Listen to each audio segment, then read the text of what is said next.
Hello, hello, hello. Welcome everyone, welcome one and all to the highly requested Pokémon Vortex stream. It's happening again. It's only happened once before that I did a Vortex stream, and that was when Vortex V5 had just started. I did a Vortex stream where I was exploring basically all the map. I had only went to where the dark gym is near the top left of all the maps. It was the first gym that I found. I explored the entirety of the rest of the map. Yeah. You'd like to see a tutorial on how to catch legendary Pokemon. I won't do that tutorial on this stream. It is something I could do. I have done a tutorial on legendary Pokemon before. However, that one is outdated due to the fact that that used the V4 system and not the V5 system where you need to beat specific gyms to get them. Do you know how to do it? Because I can vocally just explain it quickly, but a tutorial video will have to wait for YouTube sometime in the future. Yeah, today we'll be mostly making use of the current event that's going on, and doing happiness training, because we're getting double happiness points from trainer battles, so I'll be making use a lot of that. I'll be doing a few hunts here and there. Maybe you all can suggest some things that I hunt for. I haven't really decided on that. And then you can suggest things that I do as well. I have Pokemon Masters original soundtrack in the background. So, can you hear me well over the sound? I did a few sound checks beforehand, so you should be able to hear me well over the music while still being able to hear the music. But let me know if the music's too loud and I can turn it down a bit. What is the Sweet Love event? You need the item called the Love Sweet to evolve a Milcery into an Alcremie Love. If I just go to all of my Pokemon, like that. This is Milcery. As you can see, Milcery has 7 different potential evolutions, and the 6th one listed.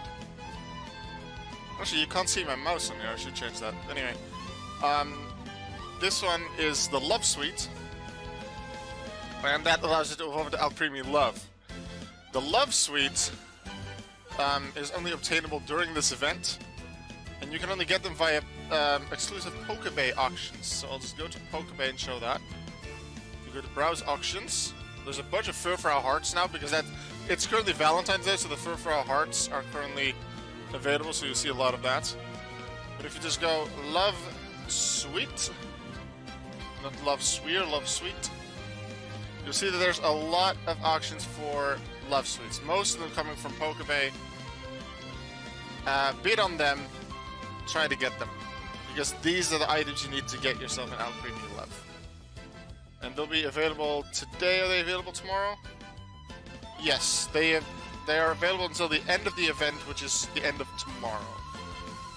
The double happiness point from trainer battles also goes up to the end of tomorrow. Furfrou Heart is only available today, so if you want that, 10k, no. 10k is too low. No, the lowest price you can put something on Pokébay is 25,000, so you need some more money for it. So if you're just starting off, I would suggest not doing it, because there will be a lot of people bidding on this on Pokébay. So you won't be able to... It's very unlikely you'll be able to outbid anyone. You'll need to be very lucky.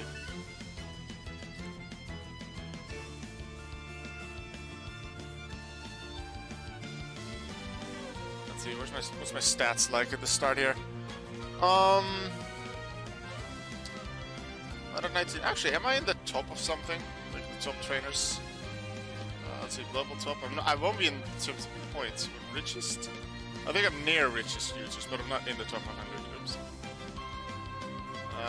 No, 127 million is number 100. I have 119 million, so that's pretty nice.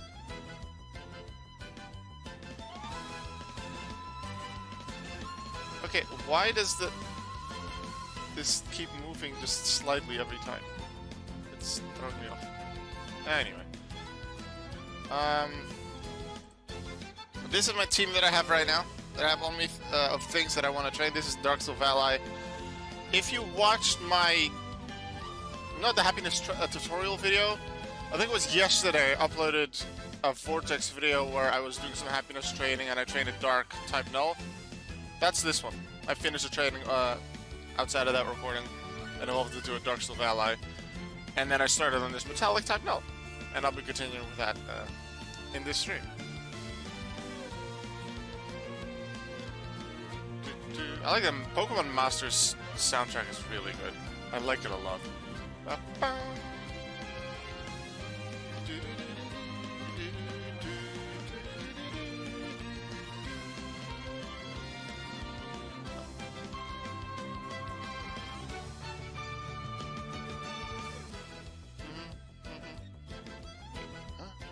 Okay. Actually, I want type null to be at level 100 soon. But, we'll actually be fine here. Back to gyms, 10 troops, let's go. Can we one-shot their Pokemon? Only just, maybe? Not quite on the Raichu or the Electrode. But we'll get there soon with a bit more levels.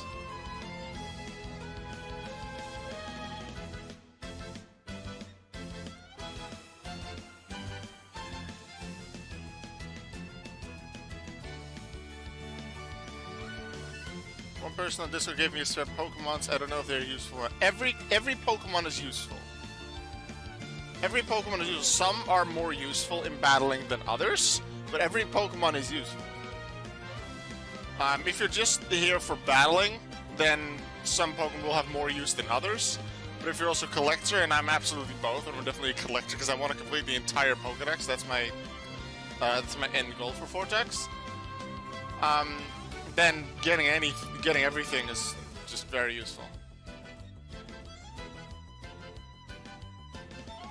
But it is true that with some types that Pokemon are, some of the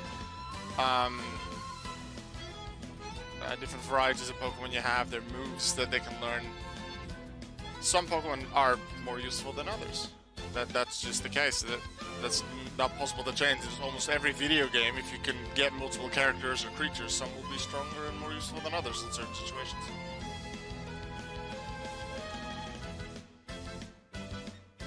Also, do you know what's the differences between a standard Pokemon and then Dark, Mystic, Metallic, Shiny, and Shadow Pokemon?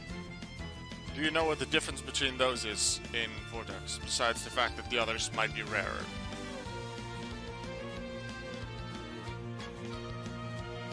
I want to see a new player's account. See this guy. Yeah, that sounds totally like a noob name. Let's go take a look at their noob account.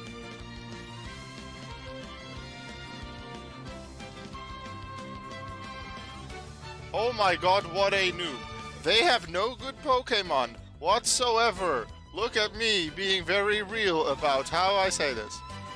I know shiny Pokemon have more power from Pokemon X and Y. That is not correct. No, even in Pokemon X and Y, shinies do not give you any extra power whatsoever. That's, I don't know who told you that, but it's not true. Shinies are just rarer. They don't give you any extra power. In Pokemon Vortex, there are... Actually, I'll give a better example, maybe. I must have a Pokemon that I have it all for. Diggersby. Let's just find Diggersby. Too many of them. Pidgeot? No, no good example. Beetle. I don't have all of them. What's a simple Pokemon that I have everything for? Parasect. Yes, Parasect. So there's a standard Parasect, so there's not much to say about it, it's just standard Parasect. Shiny Parasect, I shouldn't keep clicking on this. Shiny Parasect has 25% more HP. So at level 100, all Pokemon have 400 HP. So something else you should know. I look like Thor. I don't have a hammer. I have a Piranha Plant. Does that count?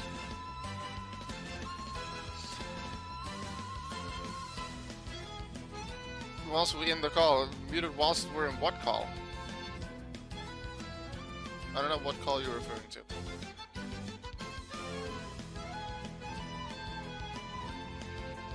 Yes, no, that's not PD Piranha. PD Piranha is completely different. This is just Piranha Plant.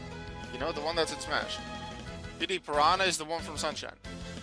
Anyway, so in Pokemon Vortex, there's no base stats. Every Pokemon has the same base stats. As long as you have a Kyogre using a move and a Magikarp using the exact same move deal the same damage. In terms of HP, it's always you get 4 HP for every level that you gain. So at level 100, you'll have 400 HP. Shiny Parasect has 25% extra HP. So instead of 400 HP at level 100, it'll have 500 HP. Shadow Pokemon is unable to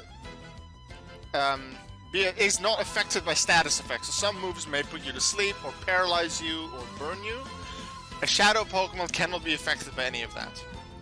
Dark Pokemon such as Dark Parasect deals 25% extra damage.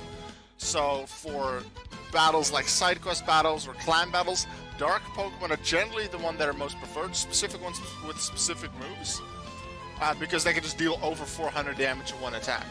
So Dark Parasect deals 25% extra damage. A Metallic Pokemon takes 25% less damage.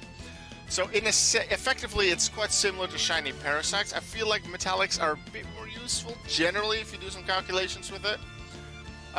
Because they both just mean you have more survivability. I just think that Shinies look better. And Mystics give the... when the opponent attacks a Mystic Pokemon, I think there's a 25% chance of that attack just failing. Because Mystic Pokemon are scary. Take 6 Rattatas and defeat the strongest gym leader. Sure, I can do that in a little bit. Can you battle my team? Sure. There is a Discord message for you. Okay, I'll look at the Discord message in a second. If you can tell me what your account name is, Diego, then I can fight it. Yes. Take 6 Rattatas and defeat the strongest gym leader. Oh, that's doable. I can just quickly train them up. Actually, I'm not sure if you even have. Do I have 6 Rattatas? I have enough Rattatas. That's for sure. I don't think that'll be too difficult. Actually, I have Rattata Alolan as well. Do I have all the standard Rattatas? No, I don't have a Shiny or a Shadow Rattata. I have Mystic, Metallic, Dark. Okay, battle history with 6 Rattatas. Fine. We'll throw in some Rattata. I need to remember. No, actually, I'm gonna take a screenshot just of this team, so I remember to put this team back in my party in just a moment, because I do want to do some happiness training. Like, I'll do some requests occasionally, but I don't want to ignore the fact that there is a double happiness event currently going on, and I want to make use of that. Rattata. I want the level 100 ones. Dark Rattata. Do I have a Mystic at level 100? Or Metallic? Nope, so we're trading that one up. You get to see some immunity training. We have a Mystic at level 100. Absolute yes. Take a standard one. Do we have a standard level 100? Yep. And I'll take whichever other level 100s that I find. Because level 100 is good. Do we have another level 100? No. We have one level 6. Well, I'm going to keep that for another time. So I'll take the level 11. And train that one. Right. I have a Discord message. Let's see what the Discord message is. Grow your beard out.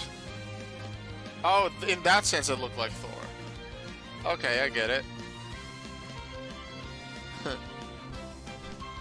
Alright, so now I have Team Rattata. However, Team Rattata isn't fully at level 100, so let's train Team Rattata. Does Rattata have a dark move? It does have bites, okay. So for that, I got a type normal. One of the training accounts for normal type Pokemon. We got some new music, some hype trading music.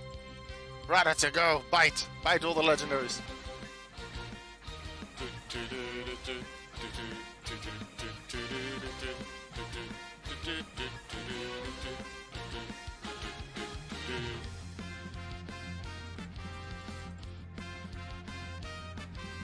Actually, I could probably do 1 or 2 clan battles or side quest battles as well, just with this Rattata team, just because why not? Now, if you do this immunity training with a level 6 Pokemon, it'll instantly be in level 100. That is why they're so useful. Unfortunately, if you take something higher, then the calculation, the higher level you are, the calculation will go, I guess, against you. Because in percentages, the difference in levels between you and the opposing team is a lot lower. So it'll take a few more battles to get you to level 100.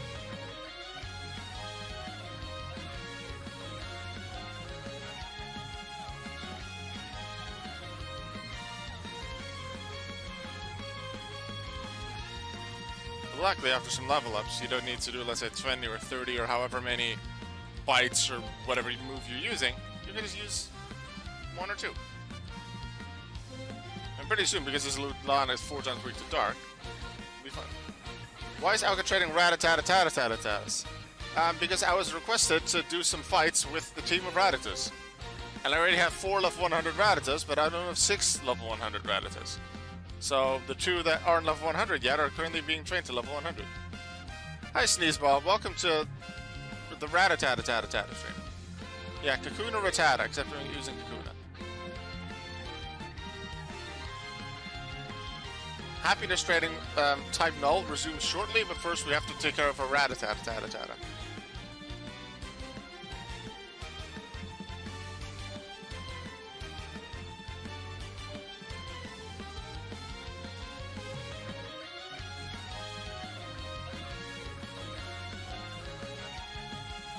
Should I tell you an impossible thing to do? Well, you can tell me, I don't have to do it. So go ahead, yeah, tell me. Is it find Necrozma? Because fighting Necrozma is really difficult. Then again, I did seasonals in both November and the second half of December, for which I've been on the maps a lot. I haven't seen a single Ultra Beast in that time, and I was on the maps a lot. So yeah, that just shows how rare Ultra Beasts are. Defeat a gym with Metapods who only know Harden. No. I refuse. Because that's not winnable. That's literally impossible, so I'm not even going to attempt it. Now, we have another Rattata level 100, 1 more to go. Oh.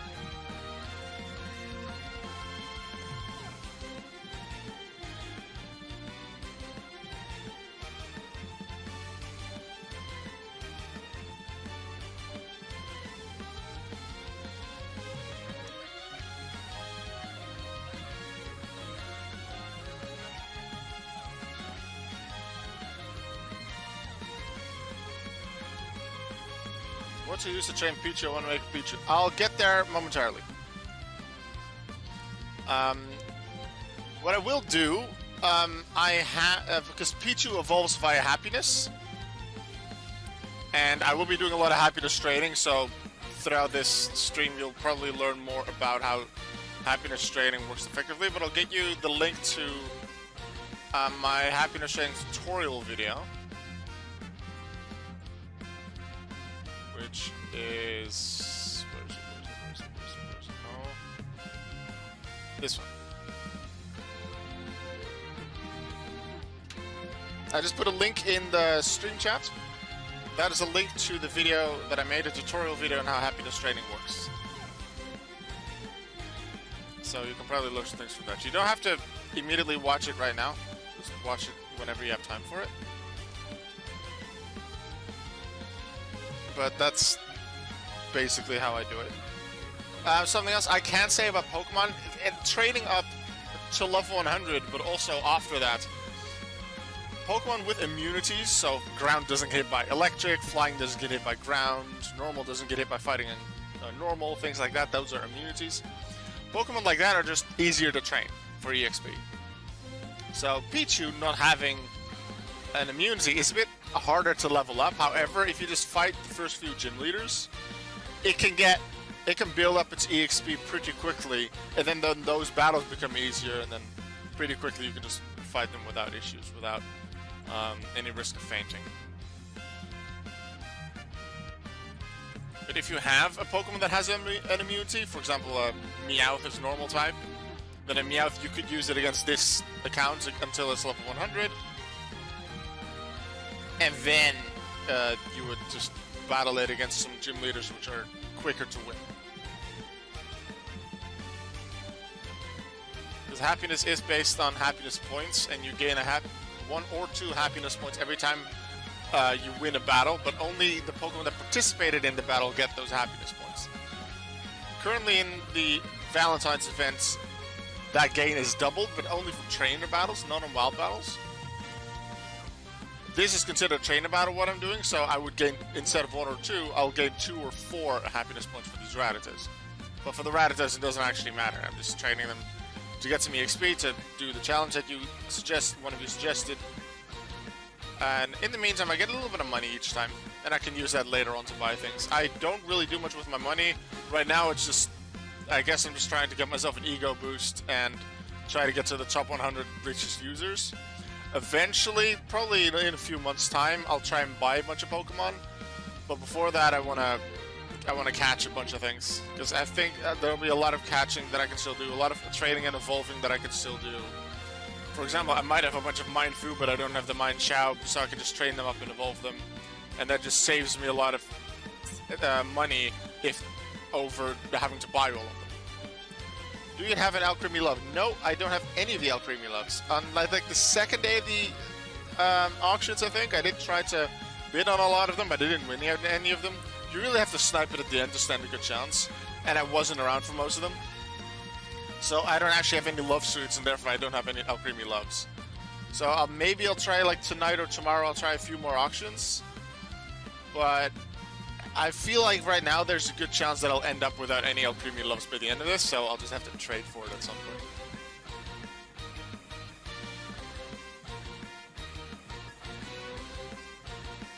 Oh, not Tackle. Tackle doesn't affect them. We're almost at level 100, and I can do that actual challenge, and I'll do some more battles with it as well.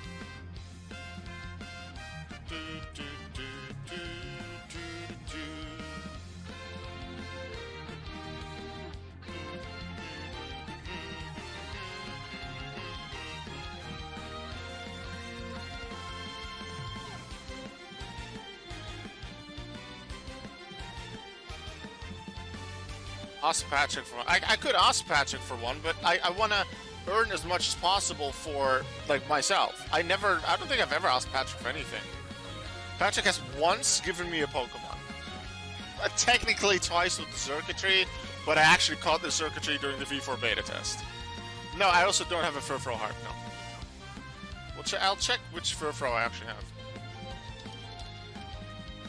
I have all of the standard ones, and then I have a Dark Furfrou Lorraine and a Mystic Furfrou Matron. That's all of them I have. And Alcremie, I have 2 ribbons and then 3 stars. I realized I could get all of the clovers, because you can get those via the quiz coins in the Discord. But I don't think I have many of the Milceries to actually evolve into a clover, so I just haven't bothered with that yet. But I know I can do that eventually. We have 6 level 100 Rattatas. We'll just put the normal ones right at the front. And then I guess a Mystic, Metallic Dark, and then another Mystic. Alright, we were gonna battle a specific member. Okay. Oh, hello. Wait, didn't you say someone gave me his spare Pokemon? These are rare! These are seriously rare! If you were just given these, you could consider yourself very lucky. These are really rare. Wow. I would love to be given these. I don't think I have most of them. Mewtwo Evolution, I think, is... you could get from the Discord. Yeah, I have that. Which of the Arceus do I have? I have Dark, Dragon, Electric, Grass, Ice, Rock Seal, Water. So I think I have these. But still, they're very rare. Because they're pretty much... except for standard Arceus, they're all event Pokemon. No, like, Mewtwo Evolution, I suppose, is the least rare. And the easiest to obtain, because you can just do the Discord quiz multiple times. And then you'll have enough coins to just buy one in the, like, Vortex Discord store. All of these, were event exclusives and currently cannot be obtained. It's just trading or auction. These are really rare. Be happy with them. You are really lucky. I would love to have been given these. That's something. Yeah, I'll go fight these with Rattata. Here's with Hyperfang, I can two-shot you, but you have a fighting type which murders Rattatas, which doesn't. Okay, the Hyperfang, I can at least two-shot these Pokemon, so I have a decent chance. Steel might be the hardest one to deal with. I'm in the lead now. Luckily, they use random moves, and they got scared because I have Mystic Rattata. Okay, that's good. This is gonna be pretty nice. That's under damage. That's not gonna do much. Dark Rattata take him. What type is Mewtwo Evolution anyway? Just Psychic, Psychic Steel. Just Psychic. Make a Rattata go. And my final Rattata. Bite. Rattata's win. Alright, let's do a Cyclone battle. Do you have a Dark Togepi Halloween? Togepi. Nope. I just have standard Togepi Halloween. If you want to know which Pokemon I have and which Pokemon I don't, if you go to the Vortex Discord, go to the Bot Commands channel and type this in, I just put it in the chat, !, missing, a space, and then a username, you'll get a link to the list of all Pokemon that person is currently missing, and then you can just look up, just use a search function in your browser to find anything that you're interested in. Like if you want to know, do I have a Dark Togepi Halloween, just type in Dark Togepi Halloween on that list. If you find it on that list, I don't have it. Oh look, it's TCG Islands fighting types. Well, just take them. Take them out. Rattata's against the fighting gym. Ah!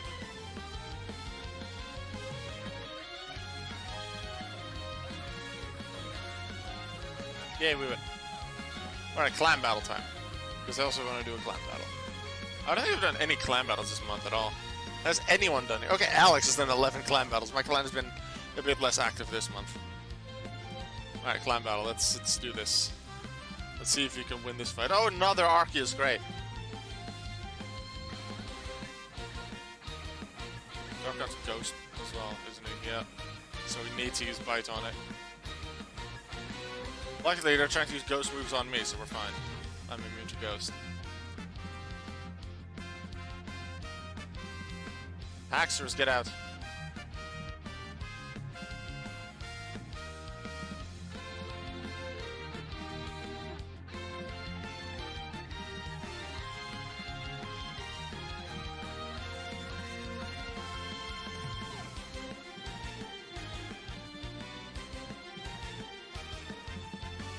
I have one in V3, lost the password, so rip. Go Rattata, go get him. Thank you. Yay, we win. So I have one entire win thanks to Rattata. That's how we do it. I guess that's strongest gym battle. Galar doesn't have him. Let's do Kalos, Wolfric. Oh, it's only 3 Pokemon. Yeah, gym leaders aren't all too hard to fight. Because most of them don't have 6 Pokemon. So that makes it a lot easier. Also, they're not level 100.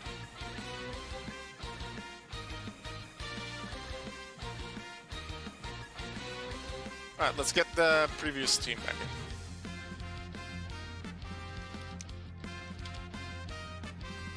Why is it not... Is it...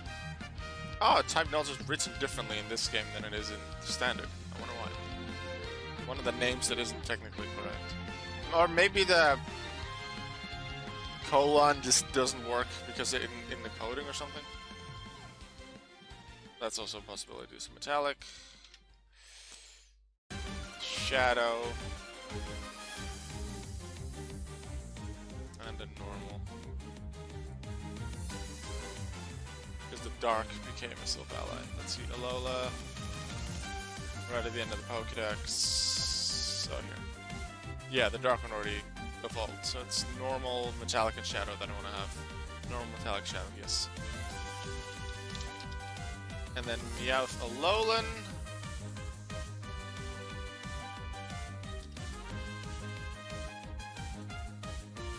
So we just have normal and metallic for that. Persian. We have a dark Persian Alolan already. I think that's what I trained in the Happiness tutorial video. So for Meowth, we want to train the normal and the metallic. So we already have a level 100 one, so that helps. And we'll just take this metallic because it's easier to train up. And I'll put Scorch on the team just in case I decide to go into the wild. Scorch is my main hunting Pokemon buddy. Alright, let's do some battling. Gyms. I would put him at level 100 immediately, but he doesn't really have a dark move to be good against Lunala. Although I suppose I can go against normal unit. I can still hit this pretty hard. The thing with this is it's a little slow just to win the one battle. It'll give me a lot more EXP than the battles against Brock, Lieutenant Surge, Erica, and things like that, so this will help me level up. But I'm not too interested in the EXP, I'm interested in the happiness points. And for the happiness points, you just need to win battles. And win an entire battle, and these 6 Pokemon together count as one battle. Well, really, in official terms, it'd be one match. They're all individual battles, but for Vortex terms, it's one battle. So we'll just go to gyms. And fight some gyms. You get happiness points. You should be able to see metallic type now. Currently no happiness, we'll get there. My Pokemon's Pokémon Vortex Valentine's Day stream. Yep, that's what we're here for. Making all the Pokemon love themselves. Love me. So they will hopefully evolve. There's a lot of happiness evolutions in this game, and I normally don't really do much with them because even training up a single Pokemon takes a long time. Now that in the Valentine's event, it's double. Like it's twice as quick, but it's still a long and tedious process. And if you want to do that for what is it, the 25 something Pokemon that all evolve via happiness, Type Null, Meowth Alolan, Golbat, Pichu, Baneri, all of them, and then they have normal, metallic, mystic, shadow, shiny, and dark. So that's times 6. That's like 150 Pokemon to train. I'm not going to be able to manage all of that, but I definitely intend to today in the stream, maybe a bit more later today, and then definitely tomorrow. So I'll make use of the event, evolve as much as possible, because this will just, in the long run, because I want to complete my entire Pokedex, therefore I want these evolutions. It'll save me time in the long run if I train these up now using this event. Future Alco will be very thankful.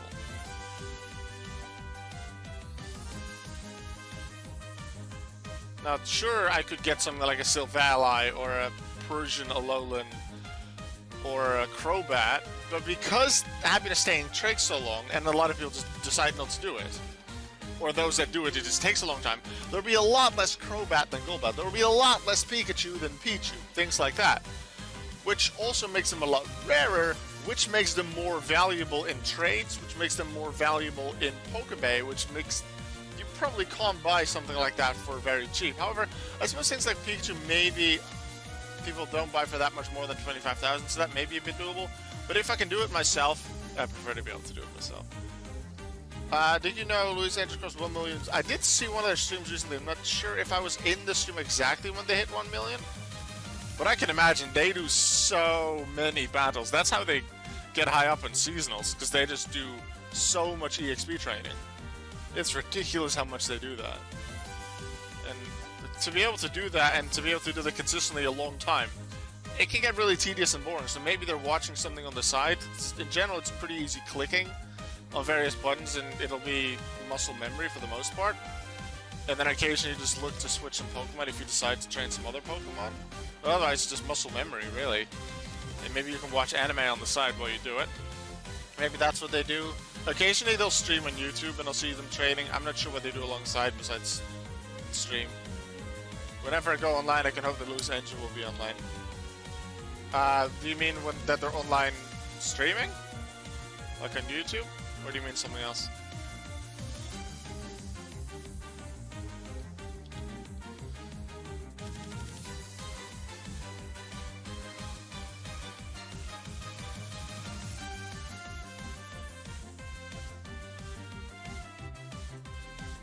Basically means she's working hard 24/7. She, I don't know. They. I don't know, so it's they. And if they're neither male nor female, then they applies as well.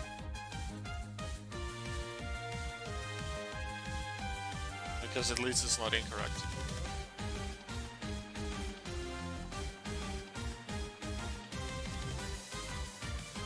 Louis sounds like a male name to me. But maybe it's not. Maybe it's also a female name. Or maybe it's just their YouTube name. It could be that their YouTube name is very different from their real name. Like, I know my real name is Auke. Like, I'm never gonna reveal the rest of my name, but like, my first name is Auke. That's part of my YouTube name. But a lot of people won't do that.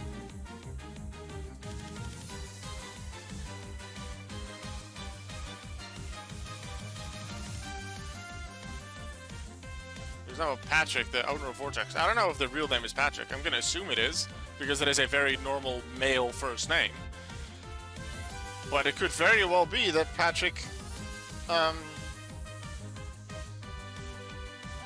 Patrick is called Carl, or Bob, or Jimmy. What if he's Jimmy Fallon's twin? Jimmy Fallon might have a twin.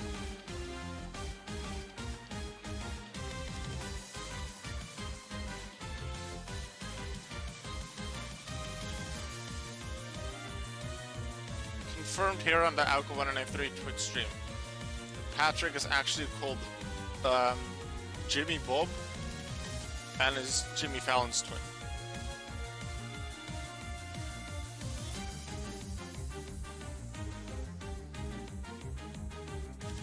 Really, it should be called Bob Fallon, but that doesn't count. Jimmy Bob. Maybe Bob is like a second name, and then Jimmy Fallon is Jimmy Carl Fallon. And Patrick's Jimmy Bob. Like, hell, I don't even know if Patrick's actually male. I've never heard him speak. I don't think I have.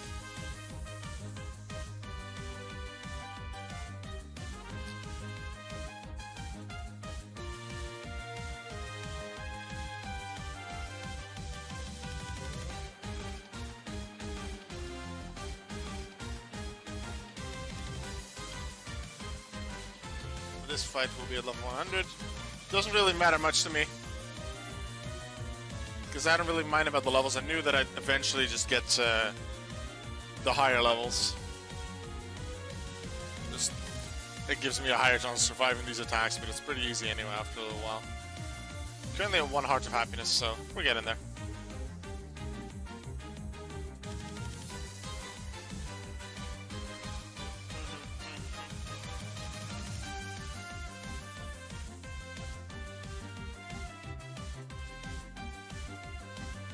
By the way, talking about Patrick, he was about to ban me because I was using 2 accounts on Discord and I was trolling my friends in the Vortex server.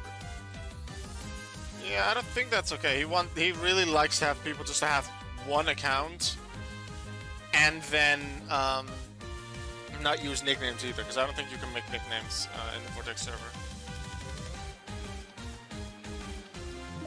British just staff members are the only ones that can do that. And generally it's obvious, or if they change their name, it's only for a very short time.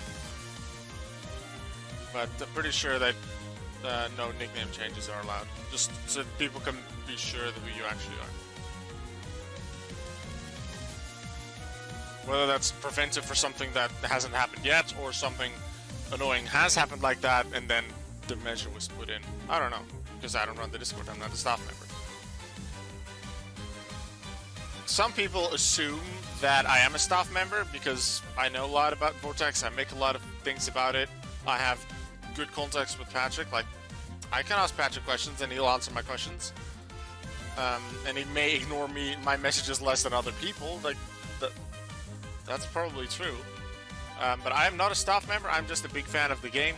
I play it daily, some days way more than other days.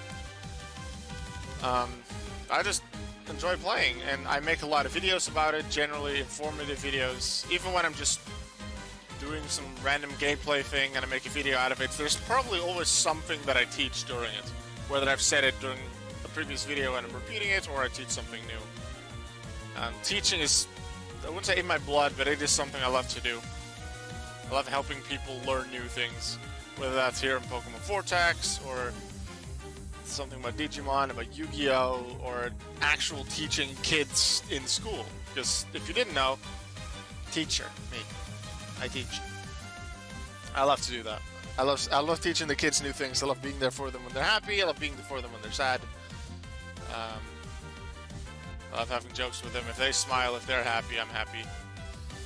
And I teach them a bunch of different things. I love having a good time with them. That's definitely what I see myself doing in the future. Although I love doing YouTube, I love doing Twitch. So I hope to regularly keep my videos going. Streams. I have daily videos. If you didn't know, I have daily videos on YouTube at 5 PM GMT+1. That's 4 PM British time. That's 11 AM EST. I have Pokemon walkthroughs. Currently, Pokemon Gold is going on. That's my main thing that I do. My goal is, and this will probably take a few years to complete, to do a walkthrough. So not just I'm playing through the game, but actually show you a bunch of things, teach you a bunch of things about the game. A walkthrough of every main series Pokemon game. If there's 2 different versions like Red, Blue, Ruby, Sapphire, Sword, Shield, I'll pick one of them. But if there's a 3rd version, such as Yellow, such as Emerald, then I will also play the 3rd version. And I'll also be playing remakes. So things like Fire Red, Leaf Green, where again I'll choose one because they're 2 different versions that are basically the same thing. Oras, Let's Go, I intend to play all of them. I'm doing them in release order. However, I'll never, because I feel it'll be boring to do Blue and then Yellow for the same region, I'll never do 2 regions with the same, 2 games in a row with the same starting region. So that's why after Blue I'm doing Gold and not Blue and then Yellow. So using those rules, after Gold it'll be either Yellow or Ruby Sapphire. But I haven't announced that yet. I will announce that when Gold is over. And I uploaded a new part of Gold earlier today. And then besides the standard walkthrough, I do some bonus episodes for them as well, where I show off some extra things that you can do with the game. For example, for Pokemon Blue, what I've done is use the Pokemon Blue team in Pokemon Stadium. I'm working on a few different bonus episodes. A Nuzlocke for Pokemon Blue, where I'll make a highlights video of that Nuzlocke, make that a bonus episode for YouTube. A guide to where to obtain and catch every Pokemon within Pokemon Blue. What else? How the bug catching contest works in Pokemon Gold. That is a bonus episode for Pokemon Gold that I have planned. Also, something that's currently in the works for Pokemon Blue is the bonus episode where I show all move animations. There are 151 Pokemon in the first generation, but there are 165 moves, and therefore 165 move animations. And I'm working on a video where I show off all of those 165 move animations. So I'm hoping that that'll be up by the end of the coming week, but I'm not gonna make promises for that. My main series on YouTube is walkthrough, whichever walkthrough is currently going on, and then every walkthrough that's already finished, like currently that's Blue, I'll occasionally upload bonus episodes for. But by starting the new walkthrough, I can keep doing the main thing, while I can still add content in form of bonus episodes for Pokemon Blue. And then obviously I make Vortex videos, that's where most of you will know me for. I do them pretty regularly. Lately I've done a lot of them, just because I felt like it more. There's been more requests for it, I guess. But generally I have 1 or maybe 2 Vortex videos in a week. Mostly the walkthrough episodes, and occasionally something else like a vlog or random game. Any other games you play that are not related to Pokemon? Absolutely. The most recent other game that I've played is Digimon Story Cyber Sleuth. I think it was originally released on PS4, and then a year later came Cyber Sleuth Hacker's Memory. But they were combined, 2 big games were combined into one on Switch for I think €60. And they're huge and they're very good, very fun games. They're in a gameplay sense, continuations of Digimon World Dawn and Dusk for the DS. They work similarly with a few different mechanics, but I do love how they continue. Why did the music stop? It just randomly stopped. That's a game I've loved playing. I finished Cyber Sleuth. I'm nearly done with Hacker's Memory. I think I have like 4 or 5 more chapters of Hacker's Memory to play through. I haven't played for the past few days just because I've generally play in the evening, Digimon. And I've done other things in the evening lately. So, but I'll finish that probably sometime soon. I like Yu-Gi-Oh! As well.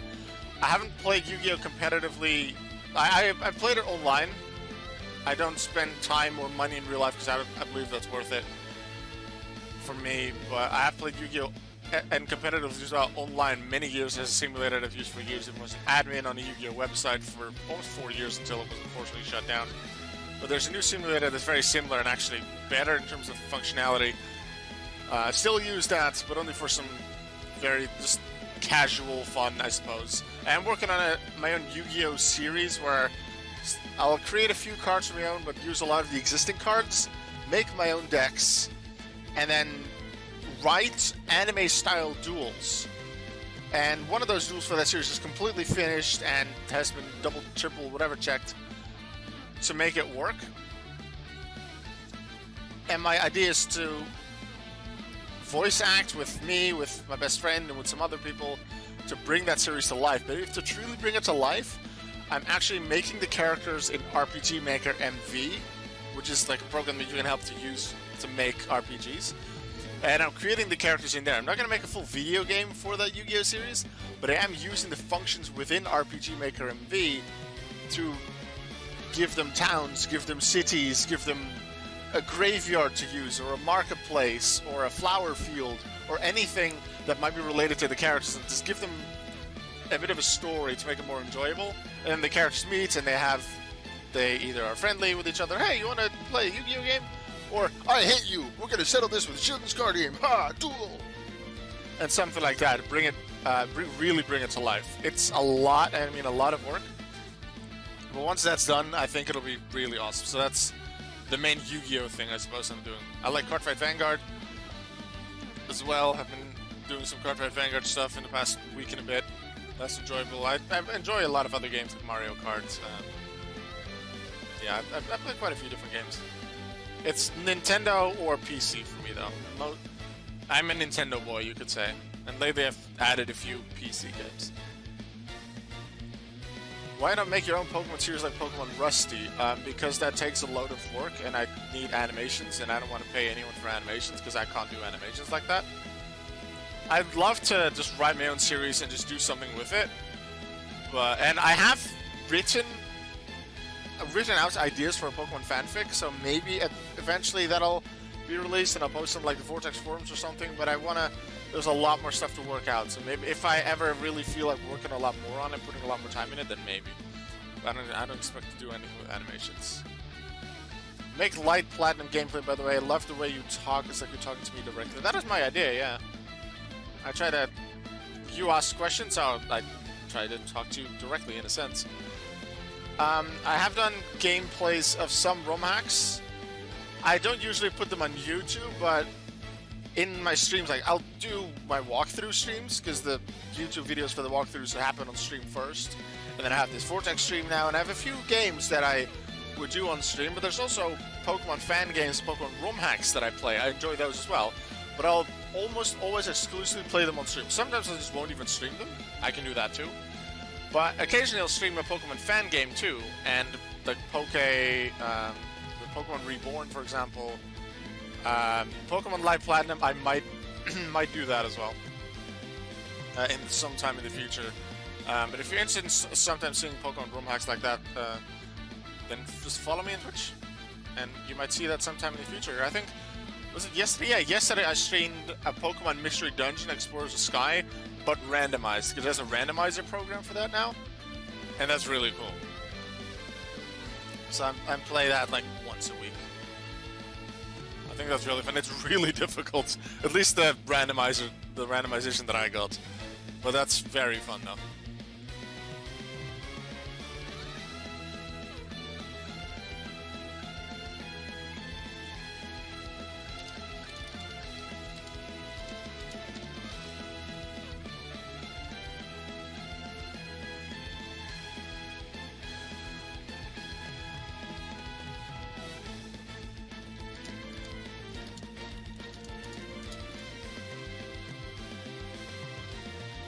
Make sure you talk to everyone in the city in Pokemon Light Platinum and you get free Pokemon. Very likely when I get around to playing Live Platinum, I won't remember. And that might be a good thing in a sense, because I don't like spoilers, so... I like to figure out everything on my own. Both in video games, when watching anime, I don't want to know a single thing. It's nice if people want to help me, but I want to find everything out by myself. And if that means missing a useful item, or a useful Pokemon, or useful creature, or anything, then I miss it. And maybe if I do a second playthrough, I'll go pick it up. That's why I don't do backseat gaming as one of my rules. And no spoilers. Although I guess the no spoilers rule is mostly there for the new Pokemon games. Because I'll watch the reveal trailer, know it exists, know it's in the works, and then dodge every other trailer because I want to experience it all myself the first time I play it.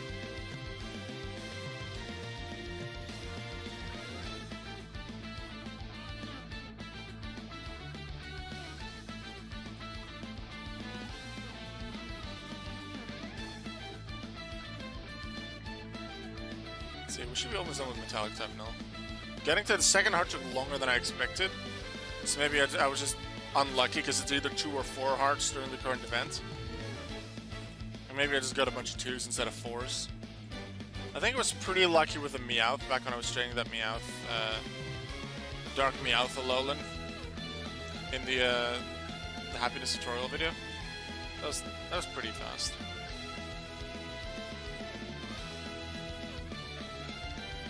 Nope, not quite there yet.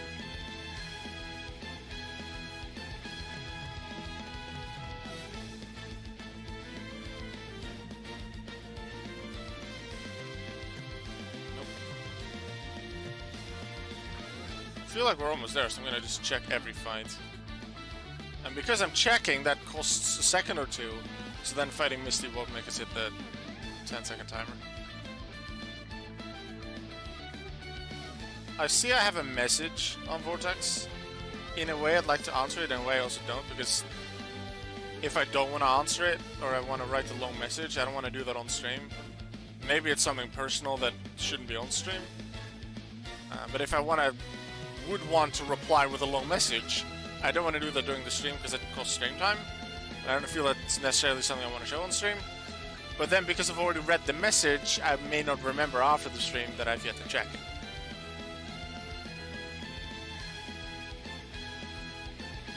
For the moment, you're the only one chatting, but you're not the only one viewing. There's 7 people viewing. You just happen to be the one that's saying the most. Some people might be watching in the background. Some people might not want to chat, and I don't mind that. As long as you're viewing and you're having fun, you're very welcome. Because sometimes I get people in my online users list that are bots. I want to get rid of all of them as soon as possible, because they don't even add to the viewers count. So why are they even there? It's annoying. I didn't ask for them at all. And then, yeah, they're frustrating. But as long as it's a real person and not a bot, you don't have to chat. Just come and view. You can watch, enjoy yourself. That's what I'm doing it for. I appreciate all of you. Come on, where's the 3rd heart? Seb just caused destruction and scared my family at the same. What did you do? Did the cat do something with the box, or what happened?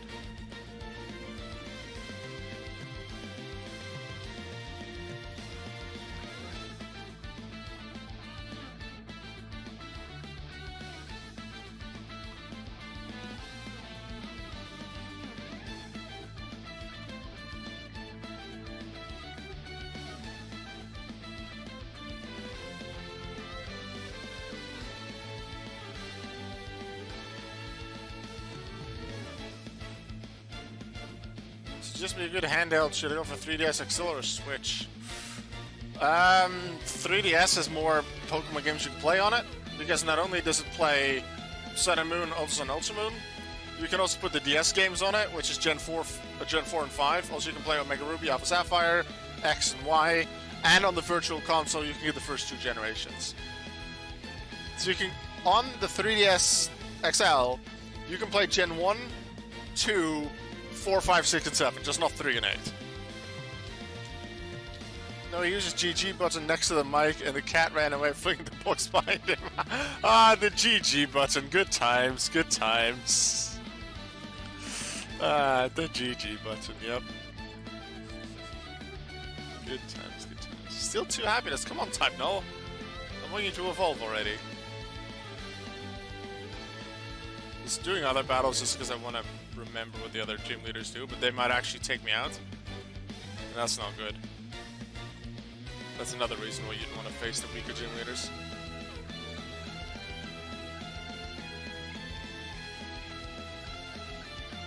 I just want to see what they have.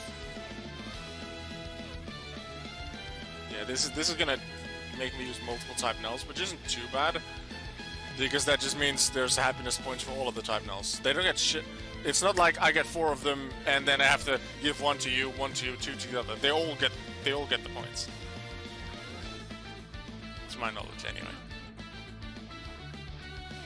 So I guess that's a bit of EXP for this Shadow Type Null already, before I'm even really using it.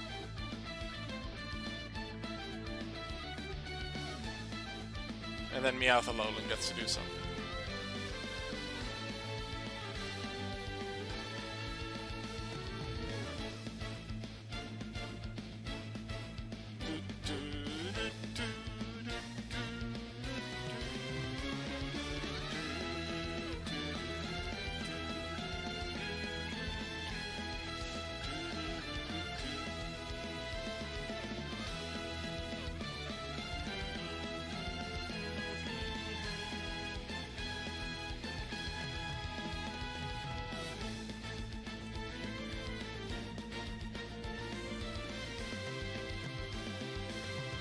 Giovanni is a strong final gym leader, 6 Pokemon high levels.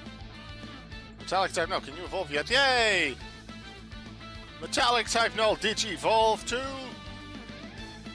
Metallic Silvally? Got one.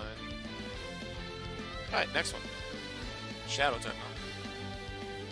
See how long this took? And this is twice as fast because of the event. This is why I don't normally do happiness training, because it just takes so long. Maybe I'll just do like 1 a day and then just do the rest sometime in the future. But I do want to do a lot, which can get pretty boring. That's why I like having this...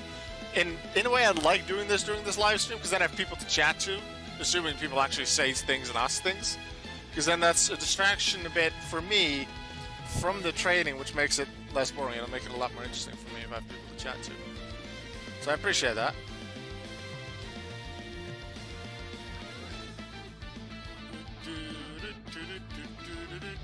Alright, we have a level 60 Shadow type Null, and that type Null has to level up a bit, just like the previous one did. And just like the previous one, we're gonna do it by facing gym leaders. And these are on the first page, they save me the most clicking, so that's why I'm using these.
Now, I did say that during the stream I do a lot of happiness training, which obviously I'm doing right now. But what other things you'd like to see me do? Obviously, just near the start of the stream, for those that were there, I took a team of 6 Rattata, and I did some battles with it against some trainers, against the side quests, against the clan battle. Would you like to see something like that? Or would you like to see me hunt for a specific Pokemon? I could just switch around my team to my hunting team. So if you'd like to see that, then say that, and then suggest maybe a specific thing I can hunt. It could be something easy like a Caterpie, it could do something harder like a Moltres. And we could do that. I was thinking of playing a game as well, something like hide and seek, but hide and seek is kind of difficult if the person that's hosting it is streaming. So I may only do a hide and seek game. Like, it is something that I want to do. So if you want to, and I've played a few test things with it, I guess, in the Vortex Discord before. If you want to join, and the hide and seek games, like, I hide somewhere on the Vortex maps, and then give hints of increasing usefulness as to where I am, and then you just have to find me as quick as possible. The person that finds me first gets points, and then it's the first one to reach 3 or 4 points or something, they win. And whatever they win, I don't know yet. Doing those test things, they didn't win anything, but maybe you'll win a Pokemon or something like that. But I will do that off stream, because otherwise you can very easily cheat. But I will just record my screen when it happens, and then I'll just edit something together. So if you're interested in that, let me know in the chat. Let me know in my Discord, I guess. Because if I host this, sure, the testings will be done a bit in the Vortex Discord, I suppose, because then I can reach most people. But there's also a lot of people in my own Discord, and there's a lot of Vortex people, especially in my own Discord. So if I ever do a hide and seek recording on Vortex, I will be hosting that on my own server. So I will actually get an invite link for those that aren't in my Discord server. Invite link to my Discord server. If you'd like to join, you can use that link. You'll be in my Discord. Everyone's welcome. You don't have to chat every day. You don't have to join in all of the games, but something I am planning as the thing is growing. It is a slowly growing community there on Discord. Is play some community games like Hard Against Humanity or Jackbox or Among Us. I did try that a couple of weeks ago, but there just weren't enough people active yet to make it very fun. So once it's a bit bigger, I'll try something like that again. But especially for Vortex, I feel like if I can come up with a community game like Hide and Seek, we can do that. Maybe a Pokemon quiz or something like it. That'd be cool. That'd be fun. But there's a bunch of channels there for other games that I play. Mario Maker 2, Cardfight Vanguard, Buddy Fight. So for example, like something like Buddy Fight or Vanguard, if you're interested in learning how it works, then just hit me up on Discord, and I can teach you how the game works. And we can actually play together. Especially for Vanguard, I've been looking for someone to play against. That'd be cool. Hey Auk, I'm from YouTube. I'm playing along, trying to evolve my Shiny Butter during the event. That's cool. Yeah, Shiny Butter, I believe, also evolves with happiness, so that's very useful.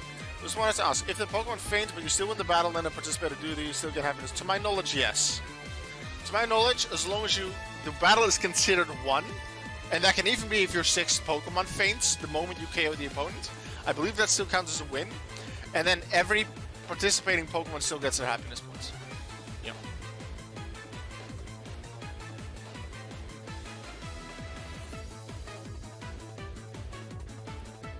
I believe I have a Budew somewhere. I probably have some Budews to train. Let's go Pokedex, Sinnoh, grass stuff. Yeah, I have a bunch of Budews. I don't have Roseraids. I probably don't have Roselia either. Nope, because the happiness evolutions. It takes a long time. So that's probably a moment of, I'll do it eventually. And then, or just trade for them, I guess. Okay, like sometimes I'll be, I could put in, let's say, a lot of effort to evolve, train, the happiness train a bunch of Baniri to evolve them into Lopunny. And let's say I have a Dark Lopunny, and I put a lot of time into it, trading that one up. But then at some point someone offers me a Lopunny in a trade, because they don't want one.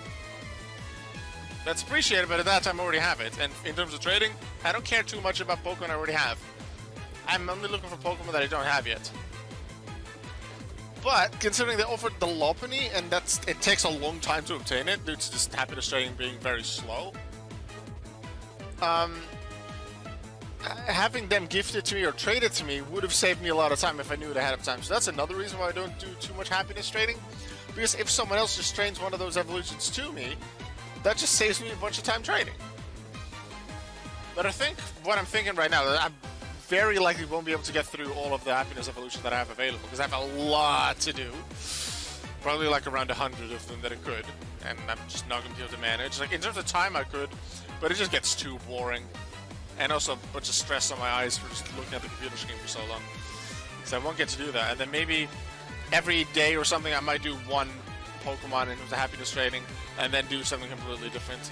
So that way, in the long run, it will have a lot of the happiness evolutions, while at the same time, it won't get too boring by doing it a bunch on one day. Or maybe one day I just feel like it a lot, and then I'll do it. Maybe if I do another Vortex live stream in the future. But so far it's fun. There's a good amount of people chatting. There was a high demand for a Vortex live stream.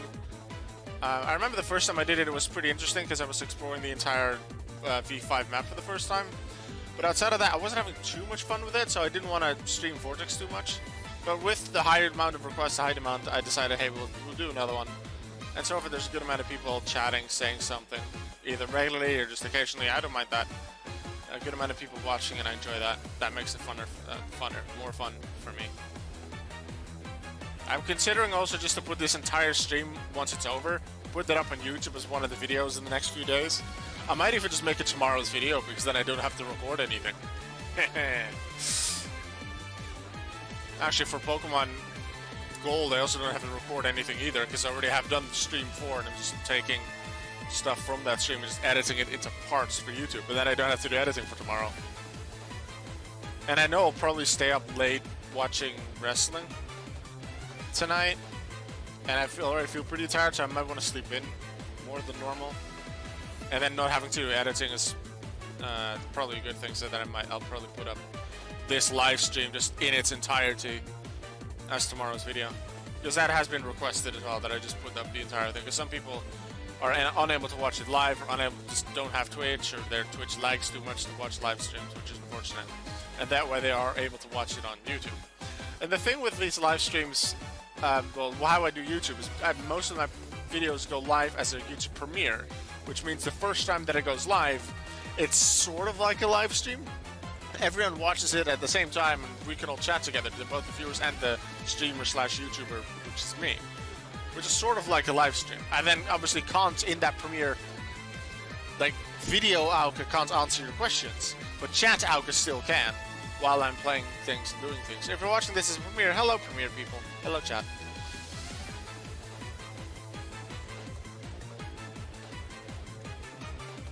Wonder what the YouTube automated copyright detection system will think of this background music, though. They might not like it as much as Twitch is okay with it.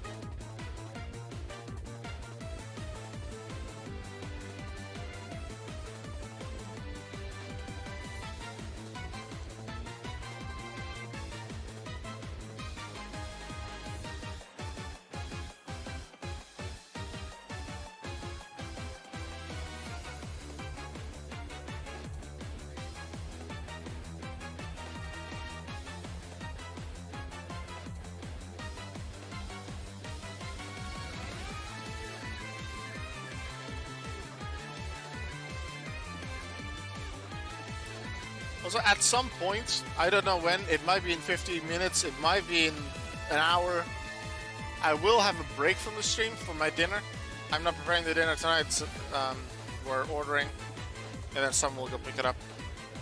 One of the others in my family. And then obviously we'll have the dinner. At that time, the stream won't be, like, I won't close the stream because I intend to continue Vortex after dinner.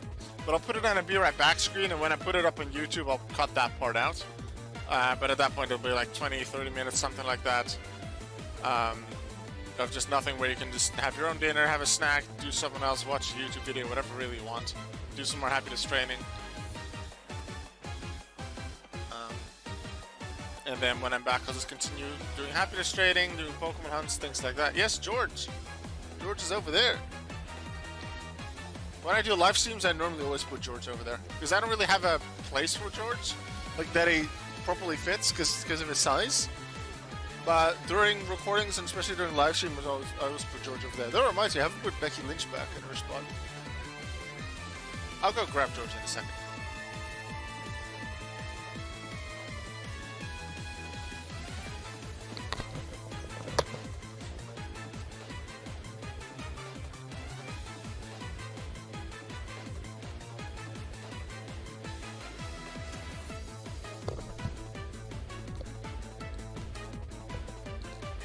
Here's George.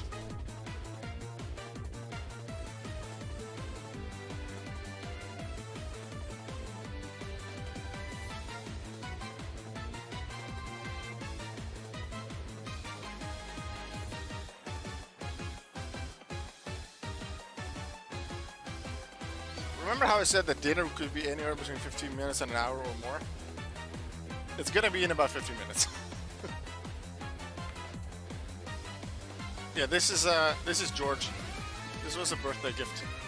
Like, I could put him here, but you just can't see him. You just see his ears. And then he's in the way for me as well, so I'm gonna put him back there.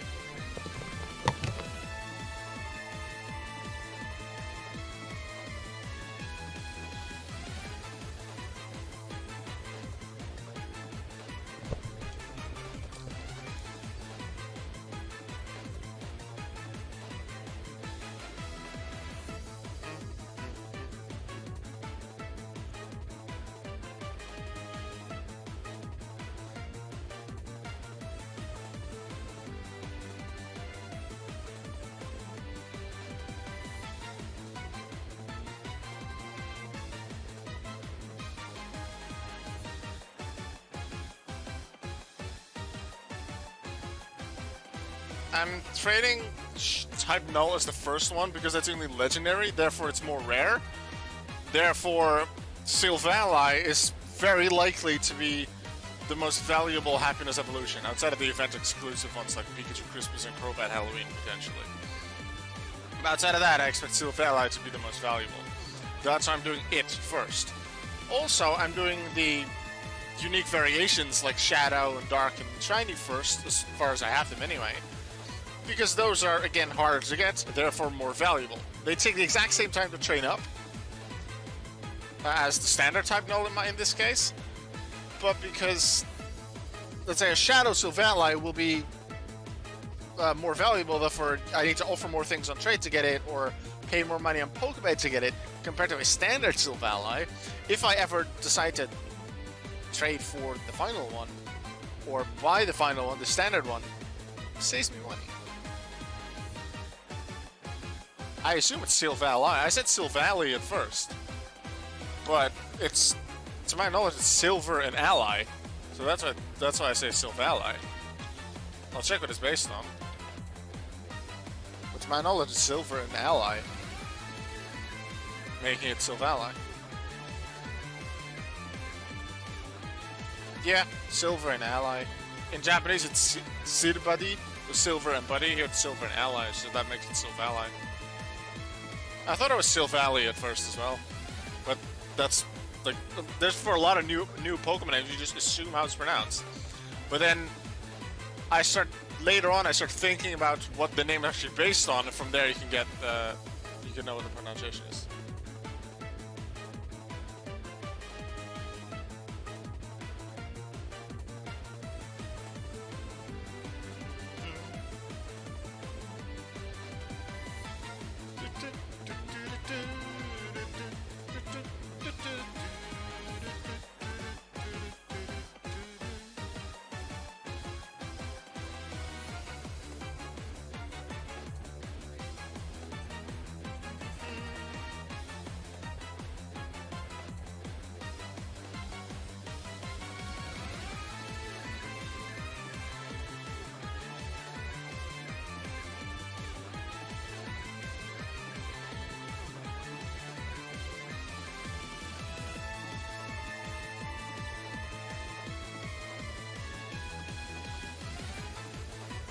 I wonder after all this training at the end of the stream how much money I'll have and bonus EXP.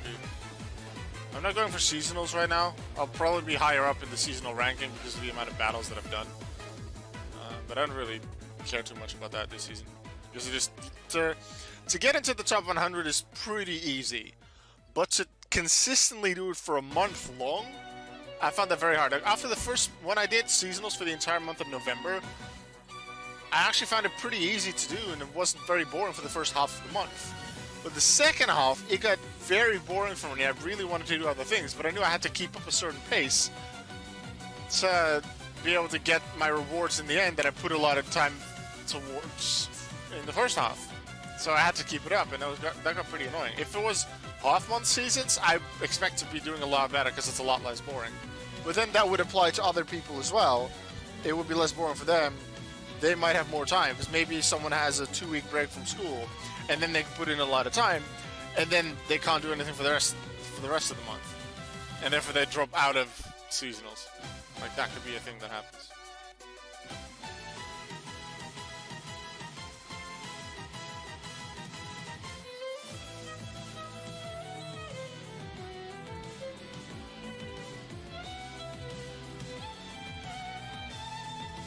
Let's see where we are in terms of happiness. That would be around the second happiness heart, close to it.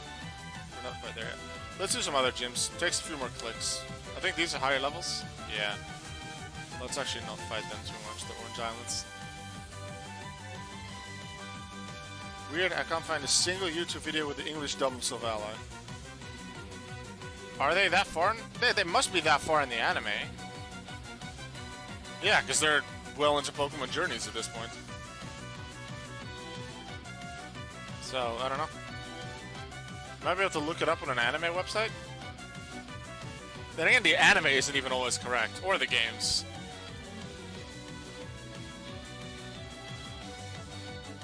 Or, like, the games and things that might not be consistent. For example, I think... Which was the first pronunciation of the Pokemon Arceus in English? Was it Battle Revolution or the movie? There's one of them says Arceus, the other one says Arceus. And it was originally intended to be Arceus. I think in Japanese it's still called Arceus, I think, with a K sound. But it was meant to be Arceus for English audiences. But then it was, and then I think in early like vocals for the pronunciation of the name it was Arceus. But then they thought, wait, in British English, arse is a bad word. So then we're going to change the pronunciation to Arceus to not have the word arse in the pronunciation. So now it's Arceus.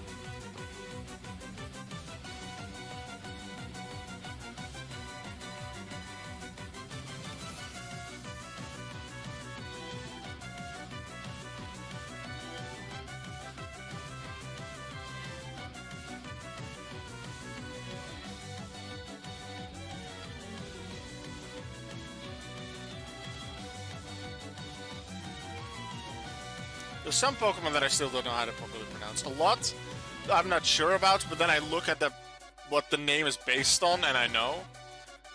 Raikou is more difficult because it's not based on English words. It's still based on Japanese words, just written in English. Rai, I believe, is thunder, or something with Rai in it means thunder, and O means something like king or emperor. So Raikou probably means something like Emperor or King of Thunder, which makes sense considering it's a legendary electric type. That's why I know it's Raikou and not Raikou, for example. There's others, some like, is it Omanite or Omanite? Nidoran or Nidoran? There's some little things like that even I say wrong sometimes. Is it Milotic? Milotic? Milotic? That's one I often remember incorrectly as well.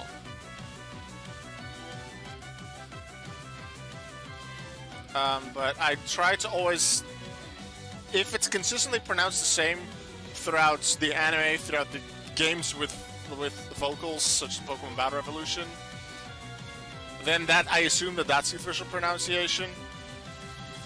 But if I don't want to know, if I find one in the game or whatever, I'm like, how do I pronounce it? Or I don't remember how to pronounce it. I just look it up on Generally Bulbapedia, go to the bottom of the page, and then just look at what the name is based on, and then generally it's like 2 or 3 words combined, and then I just take the pronunciation of those things. An interesting one with that is Misdreavus or Misdreavus,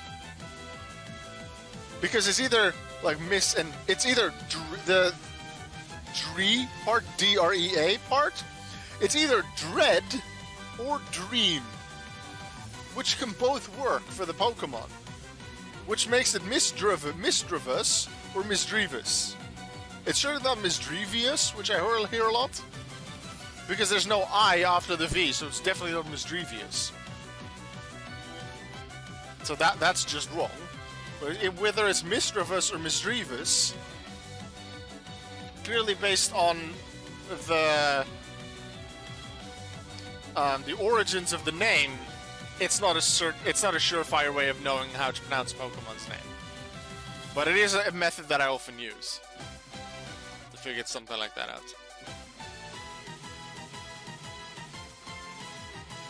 Let's see, where are we? We're probably well into the 2 hearts at this point. Let's see if we can get to the 3 hearts before my dinner. We may not make it, but we have a good amount of battles to do, so let's see.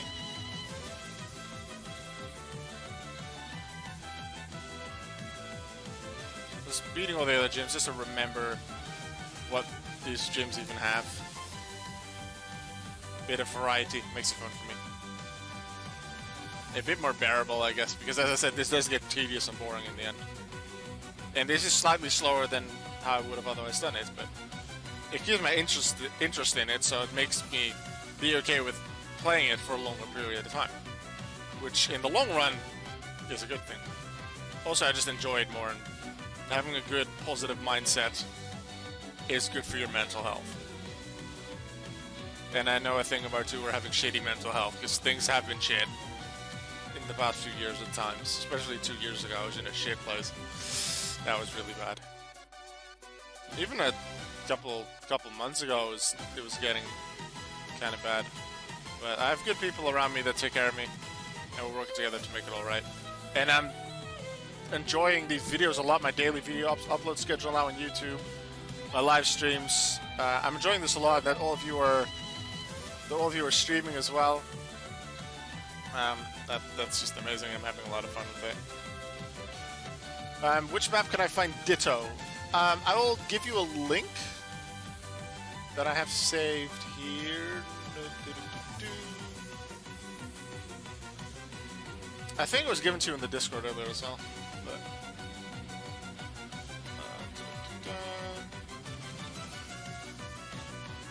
just a second. Here you go.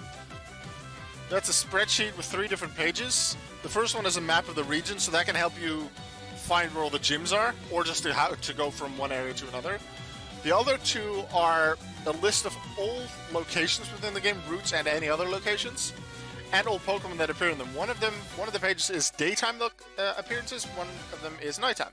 There's a good amount of Pokemon appear during both day and night. Some Pokemon appear only during the day, or some only appear during the night, and some might appear on Route 4 during the day, but on Route 22 during the night.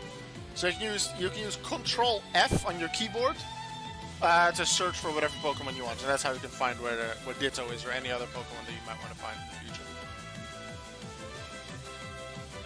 Also, I see that 2 of you have already joined my Discord, so that's awesome to see. Probably when I'm on my break in a little while, when I get my dinner, I'll give you a proper welcome. I'll give you the Pokémon Vortex role, assuming that you play Vortex, but I believe the 2 that joined do. So that's awesome. Right, price. In my in my Pokemon Gold walkthrough, I recently beat him. That won't be on YouTube for a little while, because on YouTube, the video for today was episode 21. Yeah, episode 21 of the Pokemon Gold walkthrough, and one of the things to do in that episode is fight Gym 5. So Gym 7 is price is a little while away. But still something very interesting about the levels that I only really thought about doing that playthrough. Chuck, the 5th gym leader, has a level 27 Pokemon and is ace at level 30. Pretty difficult in terms of levels, but doable, and there's 2 Pokemon. Then you go to Jasmine, which is basically no trainers in between, because you've already cleared out the lighthouse by that point. 30, 30, 35. Steelix is powerful. And then you go to Price, and sure, his gym is pretty difficult, but his highest Pokemon is level 31. Jasmine at 35. And between Chuck and Price, you have Lake of Rage and the entire Rocket Hideout to do. So that's a thing.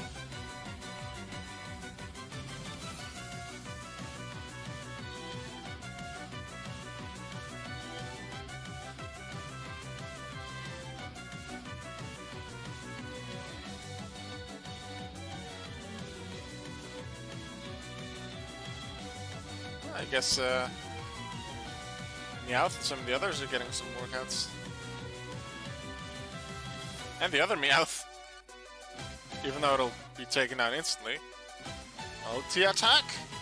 We're gonna modify the team mode because I want, for Meowth, I want Bite at the top. Also, how are we on happiness on Shadow type? No, we're not quite there yet.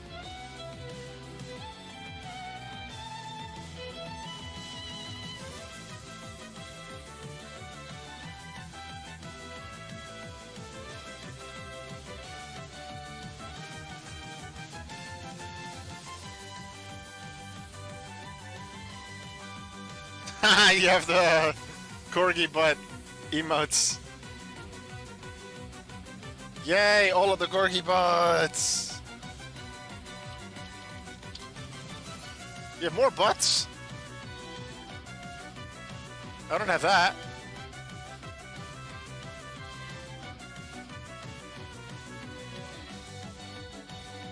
Why do you have more emotes than me?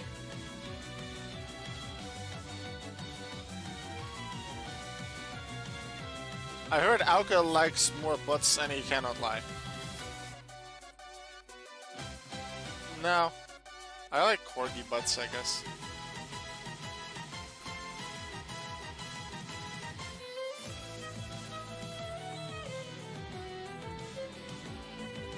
I'm not that much into butts. Not me.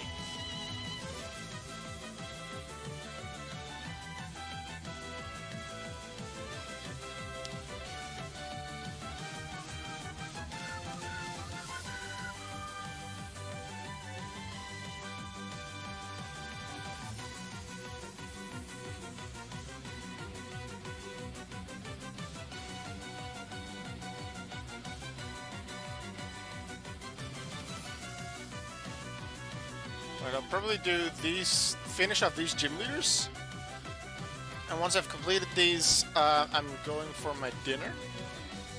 And as I said earlier, the stream won't go away. Obviously, I will. So the stream will be on a break for a moment. I'll probably keep the music playing, but I'll put it on a be right back screen until obviously I'm back, and then I'll cut that part out once I upload it to YouTube. But then I'm gonna have my dinner, so you can do whatever else you want to do. Play Vortex, watch another YouTube video. Whatever you feel you want to do. And then I'll see you back shortly after. I'll put in the chat probably in the Twitch chat. So stay on Twitch. I'll put in the chat when I'm available. Well, when I'm, let's say 5 minutes or so away from starting the stream back up, the second half. So keep an eye on the Twitch chat. Just occasionally open this tab again, so you know when I'll be streaming again. So I'll give that 5-minute warning. But for now, I'm not gone yet.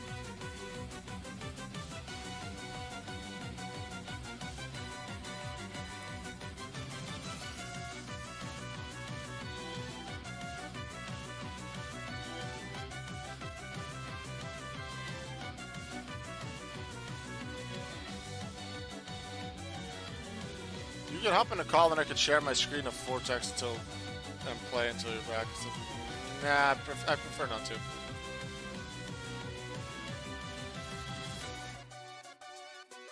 Thanks for the offer, though. Just because I'm bad at Vortex. What makes you say you're bad at Vortex? What makes a person bad at Vortex? That you don't play a lot? That you don't know certain things about the game?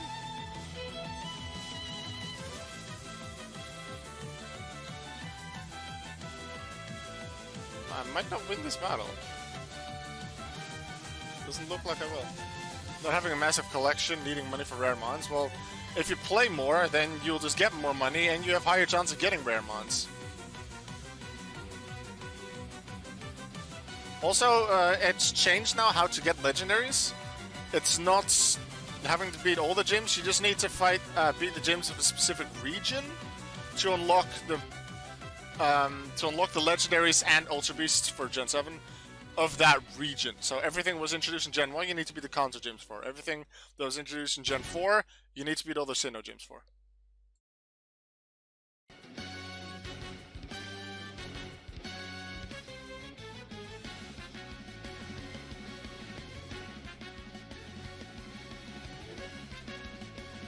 Come on, Sylvella, make it through it. Almost there. Because I don't want to use my Scorcher. Yeah, I quit.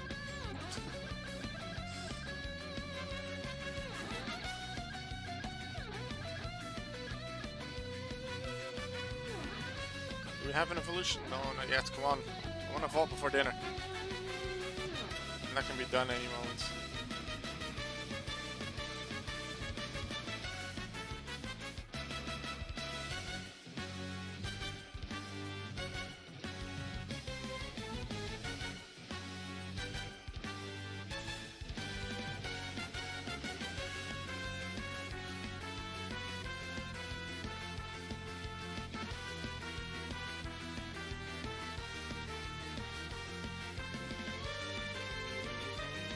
I suppose once I'm done trading these Pokemon, and they have evolved, then I'll let you guys decide which happiness Pokemon I'll do next.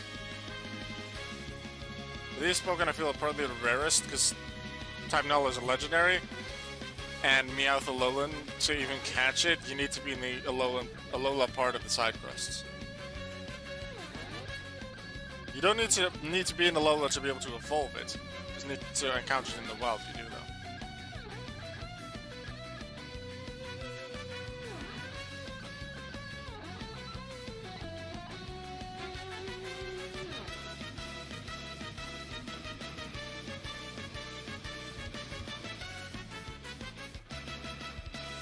Alright, 3 more battles including this one. Yep, coming on.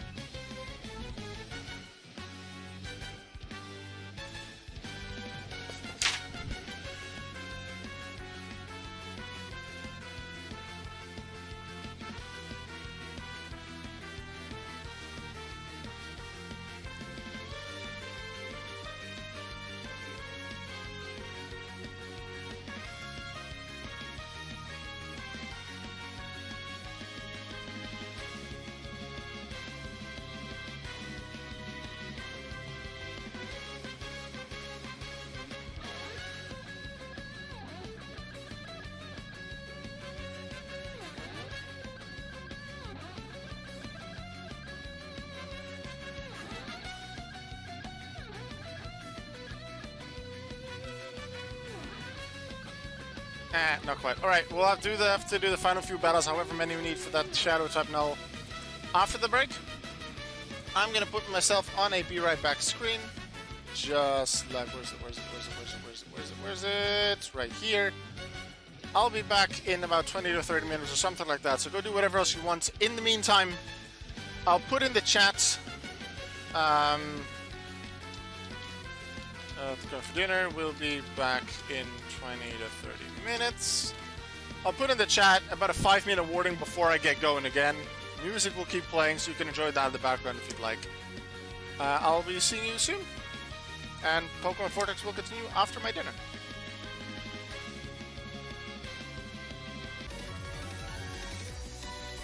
Oh, my friends. Hello, hello. Let us continue playing Pokémon Vortex. I have had my dinner. I feel great. So I'm going to continue doing happiness training. Battling various trainers, potentially doing some hunting, so come on and watch along. Okay, let's do this. Okay, it can be heard. Wild Oka has indeed appeared. Music's still going. Things are looking good. The Shadow type null is happy, but not quite happy enough to want to do some Digivolving. So let's do some gym battles to make that happen. See if some more Vortex people will be joining. I did put a stream reminder in the Vortex Discord. So maybe I'll see a few more people show up. Seb, have you played a bit of Vortex while I was having my dinner?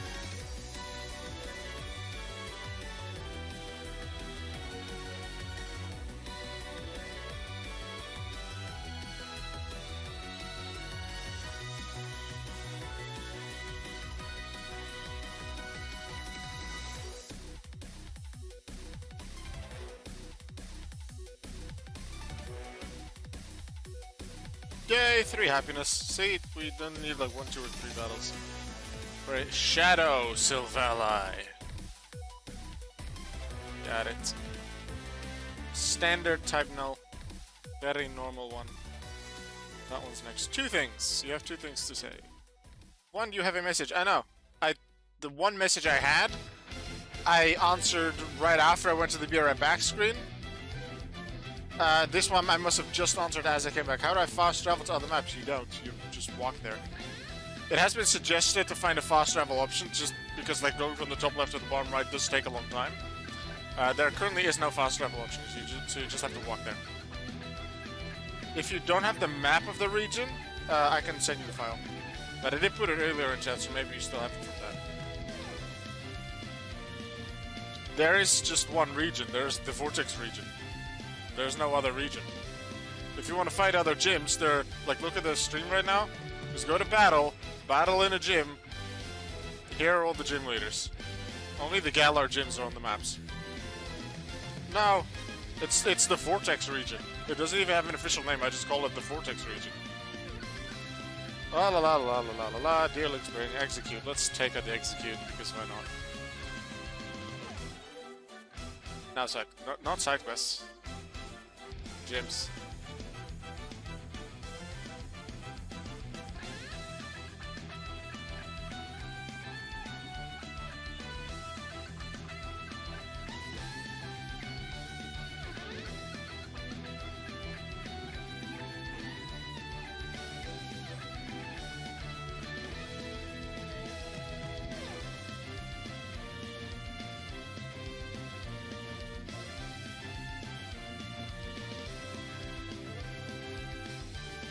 Yeah, the reason I'm not answering the message now is because it might include something that shouldn't be on stream, potentially. And also, if I want to reply to it, I don't want to do it on stream because that takes a while, potentially. And then if I read the message but then try to decide, oh yeah, I'll do it after the stream, then I might have forgotten I even had the message in the first place. So that's why I'm not answering it.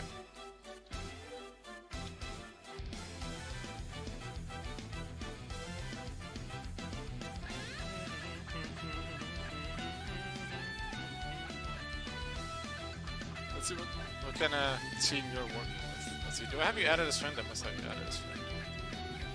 Yes. I can only look at the chat right now. Like this. Members. Friends list. You're currently battling a wild Chingling. That might have been over by the time you hear this. Last logged in. Oh, actually today it's... Ah! Seb, tomorrow is your 4-year anniversary on Vortex. Apparently. Because you registered on the 15th of February 4 years ago. Oh, you have some really cool Pokemon. Shiny Solgalios. Yeah, you have some cool stuff.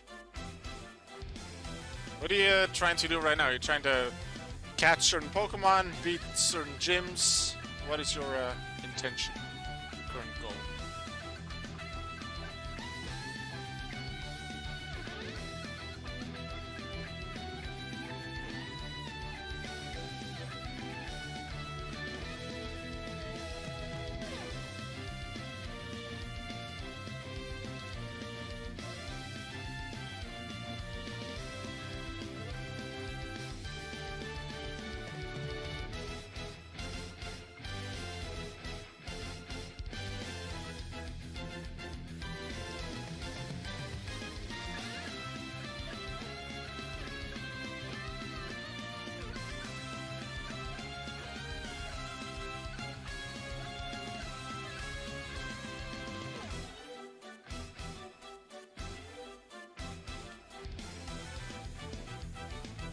I like this music a lot. Pokemon Masters has great OST. I've been listening to a lot of the soundtrack recently, just while working on other things, like making decks for Cardfight Vanguard as well. There's some good battle music, some good encounter music, some great area music as well. I probably will use that as background music in some kind of series in the future.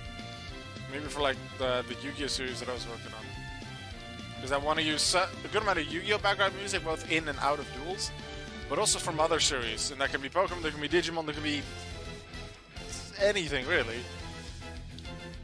I want to use various pieces of music, and there's some good ones in Masters for sure. I just find it really unfortunate that I can't play it. In Pokemon Go, I couldn't play.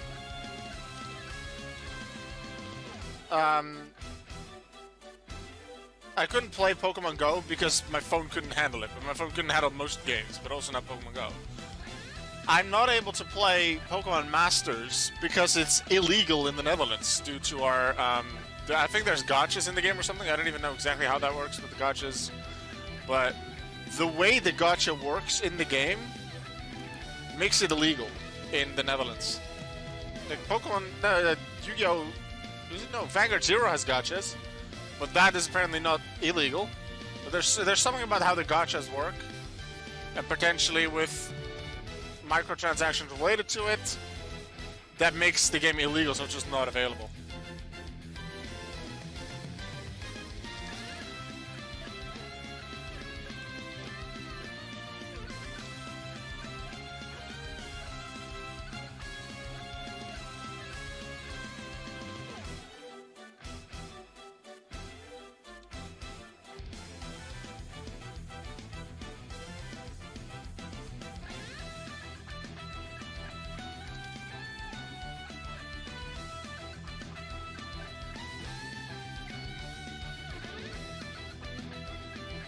Like, there have been people in the Netherlands that are able to play the game because they use some kind of VPN thing on their phone to be in another, consider being in another region, and then they download it.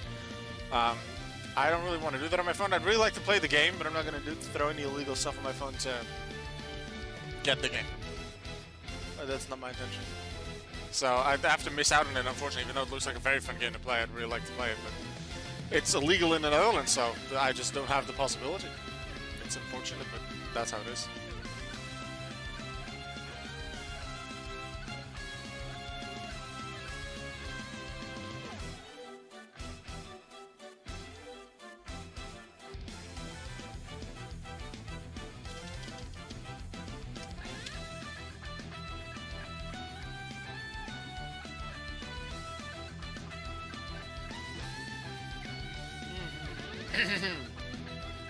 How many viewers do we have? 7. Pretty good. Hello, everyone.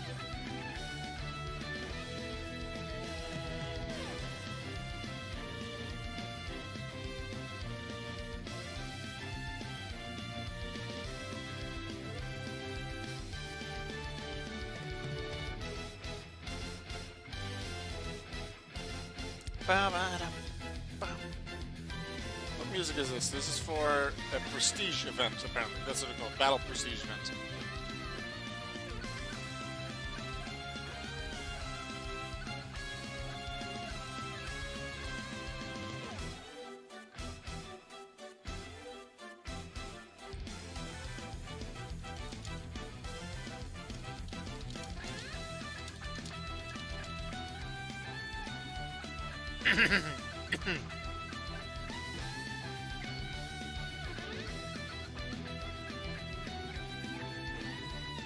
Does Vortex show if you've caught a wild Pokemon already when I got a super Pokemon? Yes!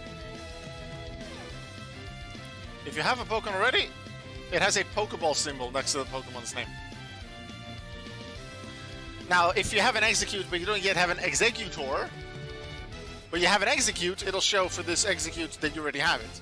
It doesn't show if you already have its evolution or not. So you do have to keep that in mind when you want to, let's say, evolve them and complete the entire Pokédex. But if you look at an individual Pokemon, it does show it. And it does count things like a Dark Execute and a Shiny Execute and a Standard Execute as separate species. They're all considered separate species. Actually, now that we found this Execute, let's just beat him up. X's are 4 times super effective. Get out of here. Alright, gym battle.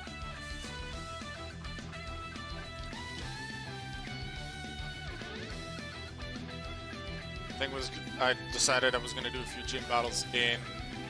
Where was I in? Ho? No, I did Hoenn, I think, and then lost to Juan, because it was just too hard to fight with the current team. Although I guess something I can change pretty quickly. I suppose I can do that now just to make those battles a bit easier. Throw Metallic Methalolan at the front. Go to Training Darkrai. Training account for Dark types. trained up Meowth. Wait, I thought I put bites up front. Or did I only do that for the other Meowth? I'll have to do that after the fight.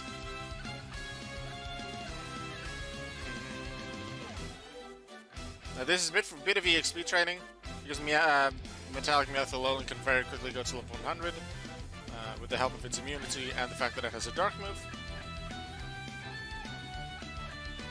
Type Null is pure normal type, so yeah, Type Null is also has an immunity, but it doesn't have a dark type move, and I didn't feel like teaching it any other move. I could have trained it on normal units, which is a training account. It's a little slow, but in the end it is about the happiness boosts and not about the EXP boosts. But I think, whoa, if I do one more battle with this, I'll have a decent amount of level and I'll be able to have a standard chance with the other gym leaders.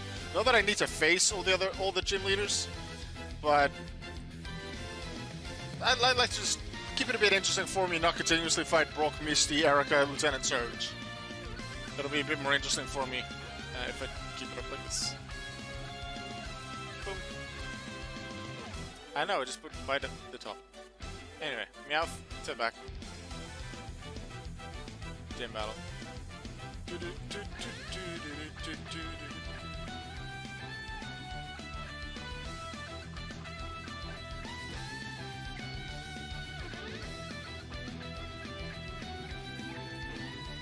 Maybe actually I should just put another Pokemon in Scorcher's place. For now, let's do that with Xurkitree. Because Xurkitree is the Pokemon I really like. Highest EXP Xurkitree, first ever UB in the entire game. I really like it. Very proud of that Xurkitree specifically. Alright, Juan. Let's do it.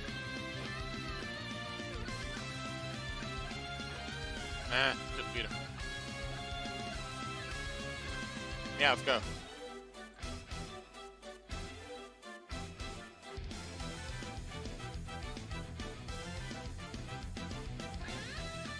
We're slightly leading now, which is already better than we did last time. That time we got to Relic and we were behind. So we might actually win the fight.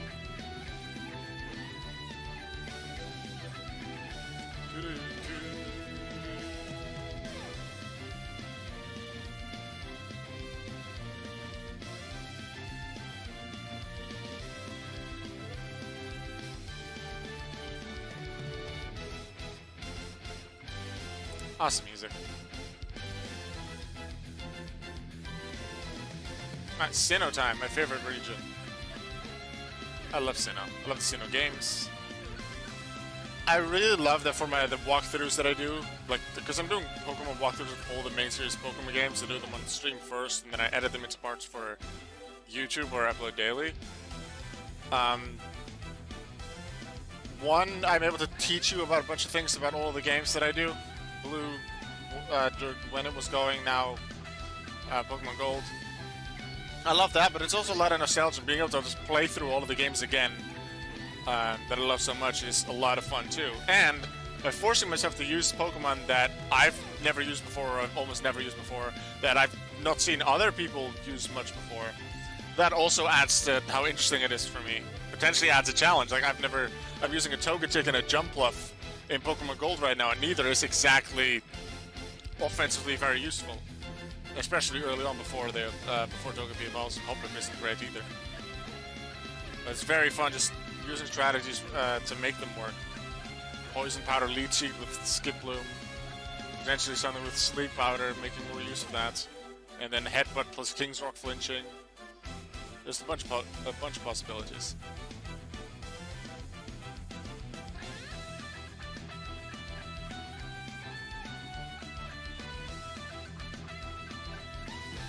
Did you know that Crash Awake shows up in Pokemon Heart Gold and Soul Silver?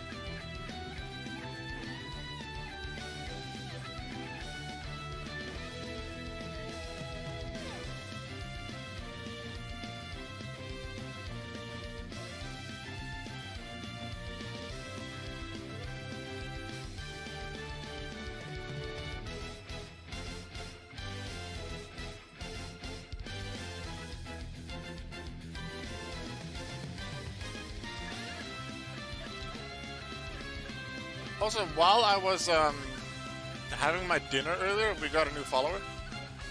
And before I started streaming, I guess, so I want to honor those follows, I suppose, by playing the notifications for them.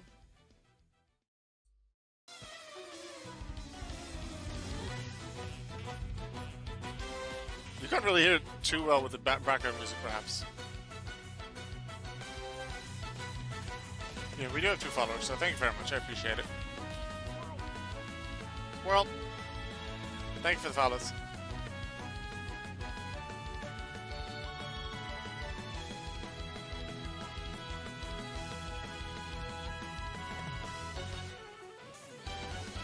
Ah, Kanto Jiminy 4. I believe this is the Kanto gym leader music, but then they get slightly remixed for all of the Elite 4 members. I believe Koga's one is my favorite, so that'll come up a bit later on. I just have a playlist going of extended Masters OST music. I think they're all extended to 15 minutes.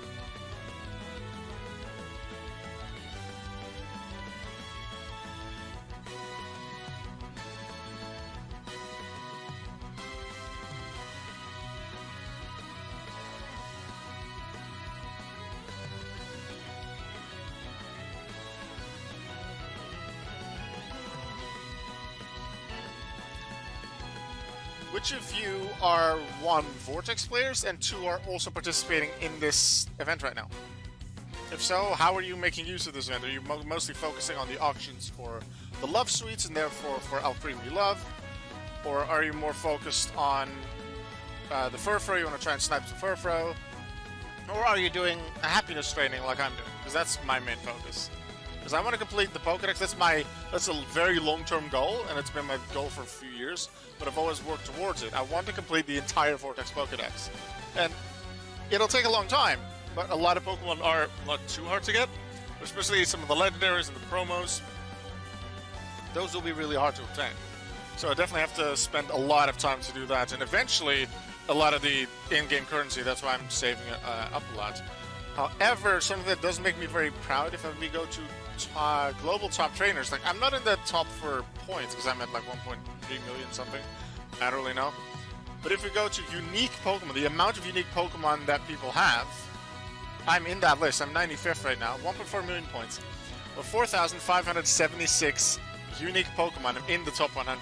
Sometimes I'll drop a bit when I don't play as much or I don't get as many new Pokemon, but I do play this regularly.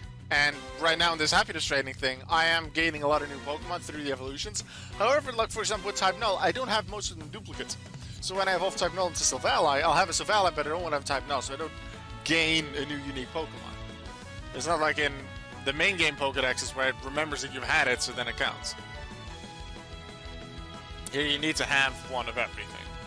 And I don't mind that. That's a very fun collecting thing that I can do over the years that I play it. Alright, Volkner, let's go. Yeah, you're electrocuting with Ambipom and Auxiliary, of course. Because those are electric types.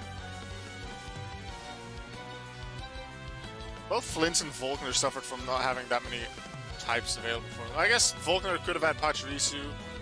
He had some more electric options, but he just didn't use them in Diamond and Pearl anyway. There were more options in Platinum with things like Jolteon and Electivire. But there was a Fire type specialist in the Elite Four. There are 2 fully evolved Fire types available, Rapidash and Infernape. And yeah, they're not going to use Ponyta or Monferno in an Elite Four match. They need to be fully evolved. So Steelix, Lopunny, and Drifblim are Fire types. It made for an interesting battle because it is more of a varied in terms of types. So it'll be a bit more of a challenge. Just like Cynthia's battle is very varied in type. Lucian, I guess, after Flint had some varied types up, but that's varied secondary typings. You have pure psychics like Alakazam. I guess Mr. Mime is still pure psychic in that game. There's Psychic Steel, there's a Psychic Fighting, which removes weaknesses to Dark, to Bug, to... There's one other thing that I came up with. But those types do make it extra interesting. I like that. Alright. Find some other gym leaders here. Meanwhile, that Type Null is working its way towards level 100, so that's also nice. Gives it more survivability. also allows it to hit harder. And I like that.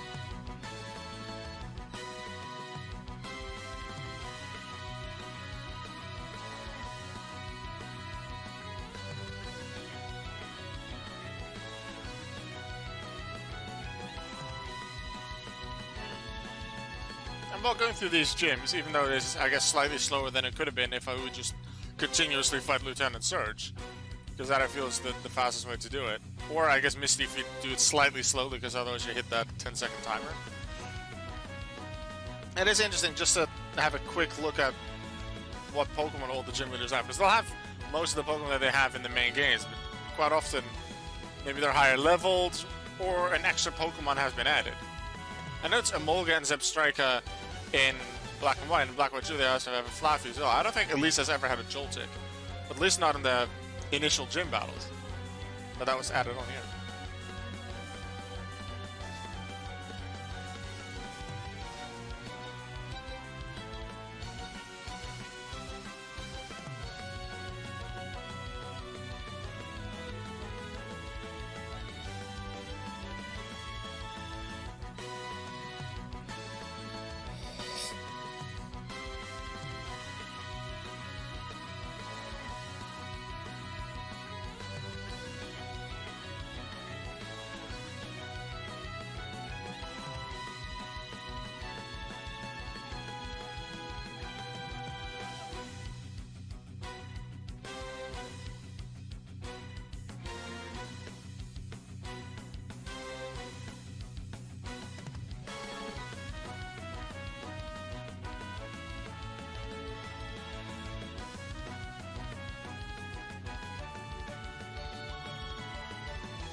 Alright, Marlon, let's go.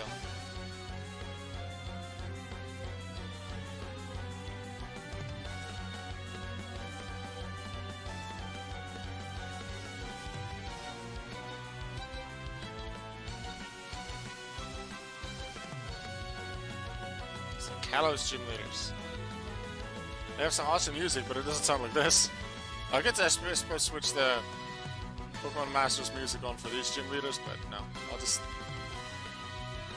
let the playlist play. And it's currently still in the gym leader in the Elite Four music for content. In 7.5 minutes, we'll get to the specific Elite Four members, such as Lorelei.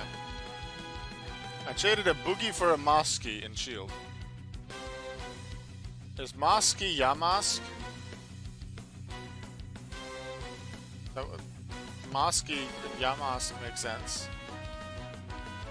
They're both Yamask. Oh, of course.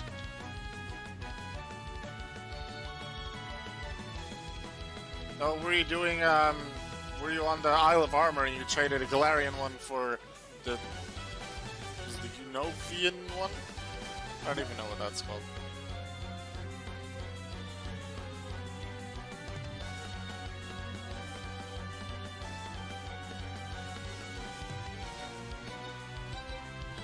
I think we're at level 100 now.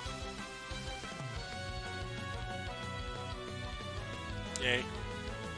We're probably at one part of happiness at least at this point for time now.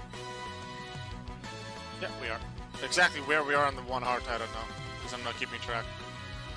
It's not really important to keep track. It gives you an idea of where you are, but it's a lot of work to keep writing down how many battles we've had, so I just have a bunch of battles and then check back occasionally.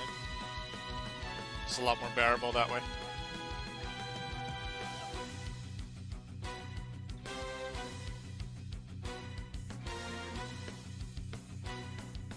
And I suppose I've beaten all of these gyms before, but if I wouldn't have, then doing all of this, what I'm doing right now, is me beating them, and which is what you have to do to unlock legendaries. Beat all the gym leaders. You don't have to beat all the gym leaders to get access to all legendaries. But it's if you want the Gen 6 legendaries, you have to beat the Gen 6 gyms, which is the Kalos. If you want the Gen 3 legendaries, you have to beat the Gen 3 gyms, and Hoenn.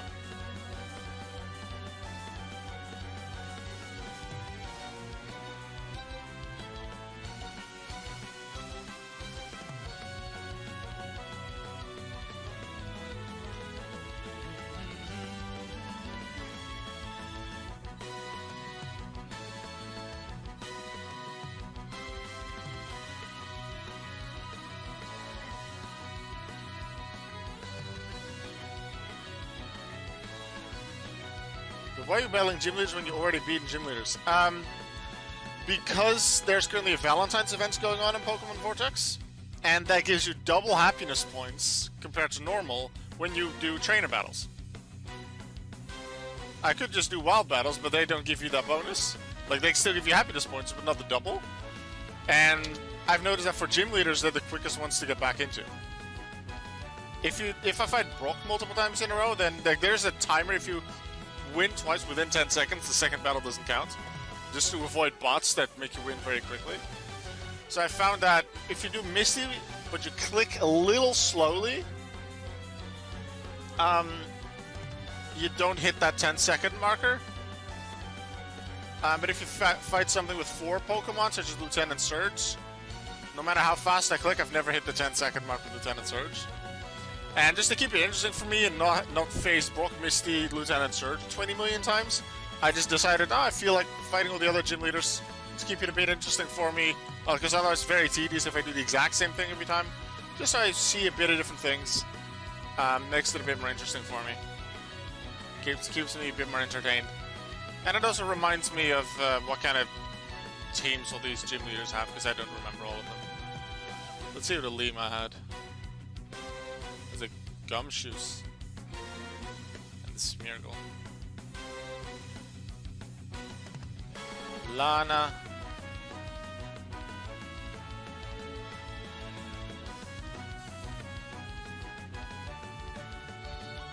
I'm trading Wobble Radish for Swordman. I think it's a Wobble Radish for Swordman. Is that the Hone Edge? Not really man. It's just a sword.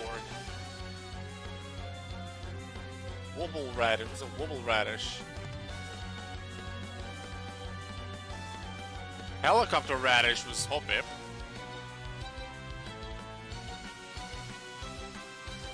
Wobble Radish then.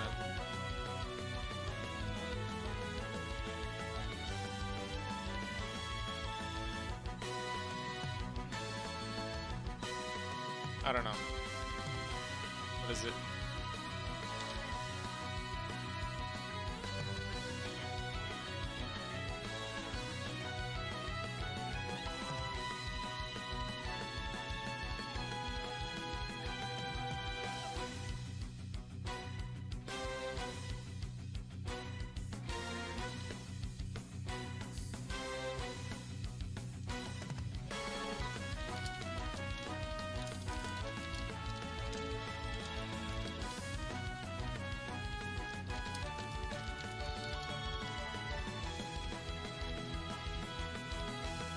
Wobble Radish's Bounce Suite. Oh yeah, I was thinking of some other things like that were in the yellow flower area. I was thinking like Cottony or Petzl. I wasn't thinking of Bounce Suite. But that one makes sense. Hey, Bounce Suite. I was just fighting Bounce Suite's evolution.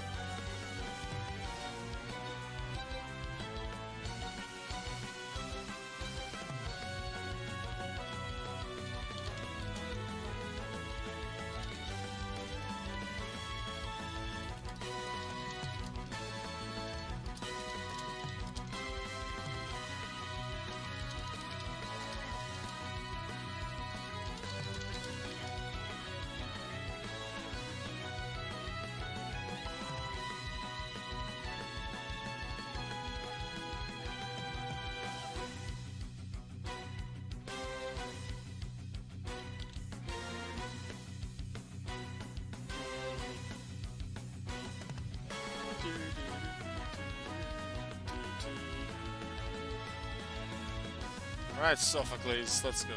That's a strong Pokemon already, wow. Do they have, level 100 for the trial captains? I don't remember. I'm confused, there's gym for the Vortex? Yes, those are the Galar gyms. The Galar gyms are only available on the maps. The Galar gyms aren't in the standard, like, you can see me battling a bunch of gyms now. If I click on Galar, there's no gyms there. The Galar gyms are only on the maps. So if you want to get the Galar legendaries such as Eternatus or Zacian, you have to beat the gyms on the maps. Oh, here comes Lorelei's music.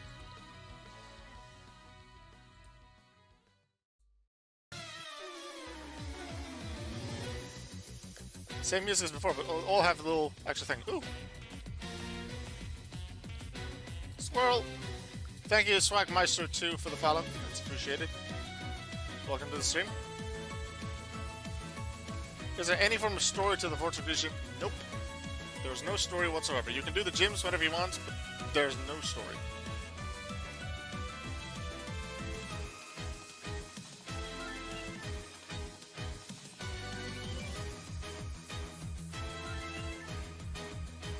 Not sure if that'll ever be, it's ever intended to have a story. Maybe, I guess it could be cool to have a little bit of, bring it a bit more to life with some story elements, but I don't feel it's needed either. Like, if I was in charge, I would think about it, but it would not be high priority. You missed the sneeze bear.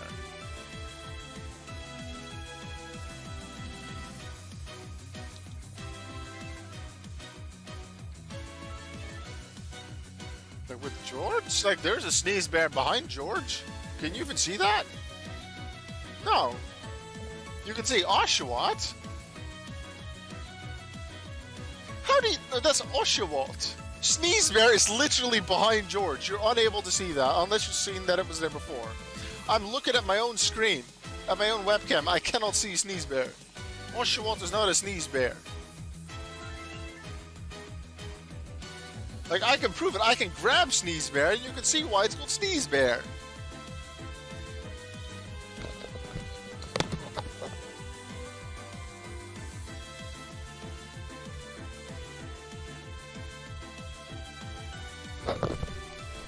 This is sneeze bear. It's a bear, and it has a snot. It's because it's sneezing all the time, and it's cold. That's sneeze bear.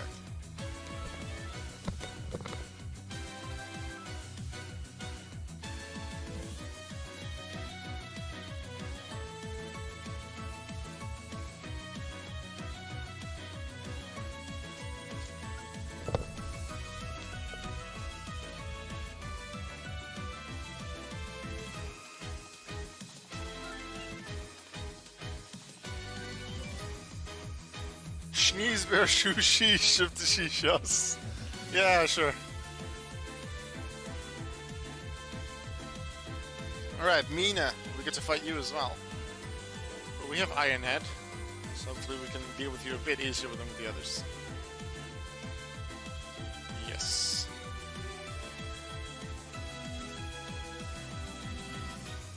How are we doing on the happiness front? Get to 2 hearts already. Nice job, Techno. We'll have another Sylph ally soon, and then we just need the other 2 Sylph ally at some point later, because I just don't have the type null. Okay, level 80, they're not quite level 100. But they're all fighting types, and I'm trading normal types and normal plus... No, actually, Meowth might be pure dark. And then there's Rattata that's normal dark. Yeah, Meowth alone is pure dark, Rattata's normal dark, and then Grimer was poison dark. A bunch of Alolan forms that are dark types in early game in Center Mill.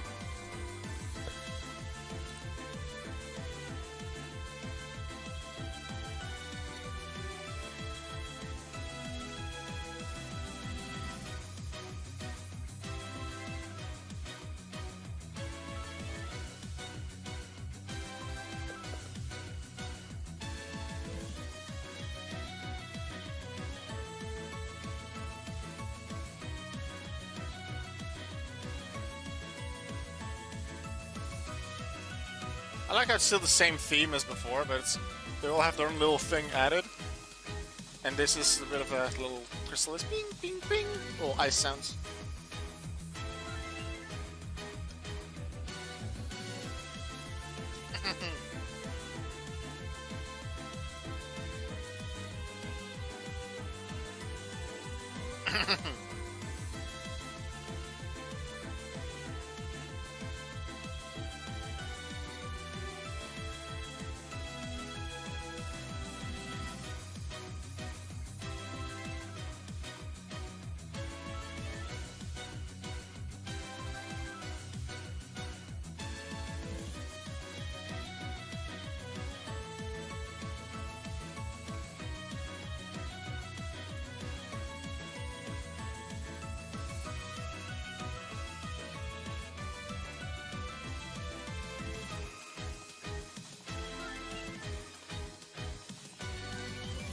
think we're pretty close to getting it to 3 hearts. So we'll do a few more battles and then check again.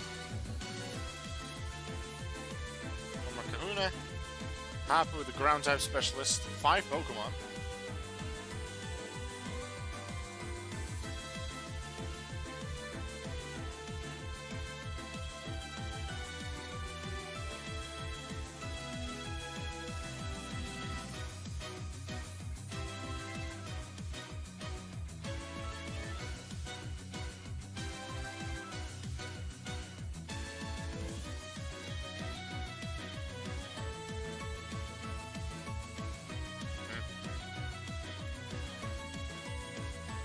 There we go.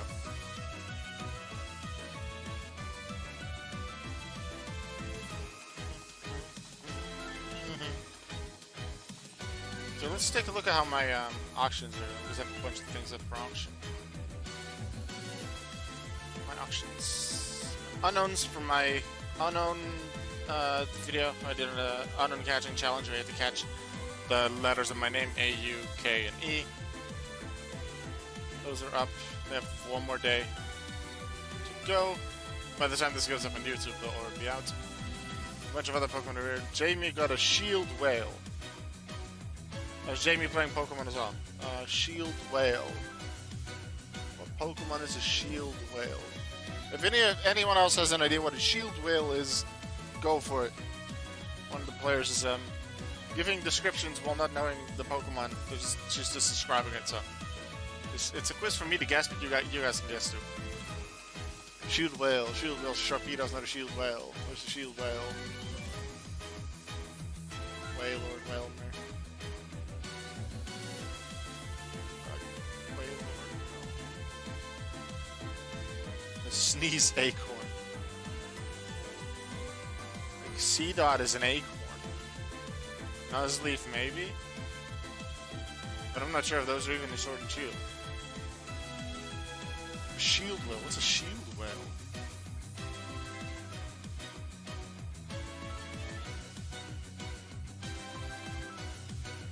Let's think, what a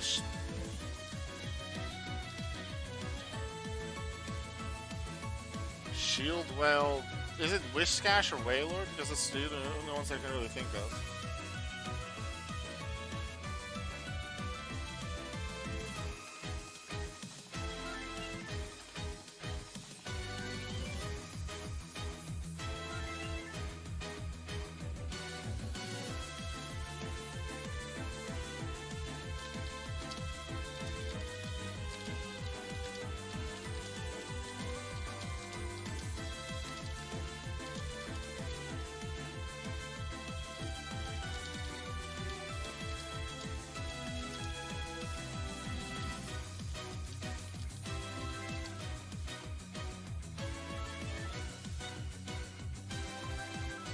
And a Zap Steak. And a Giraffe Fish.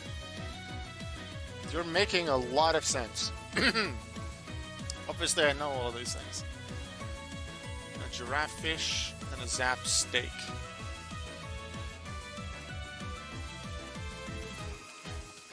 I don't know. What Pokemon I should got. Probably if I think about it more I can come up with it.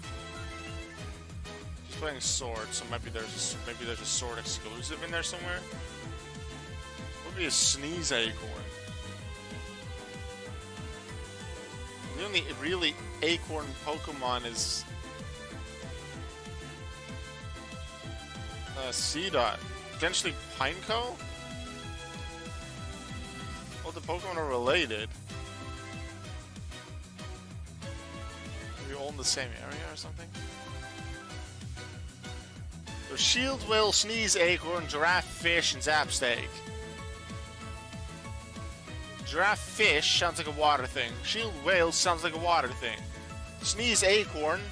And Acorn's a plant. Grass type, maybe bug. Zap Steak sounds electric.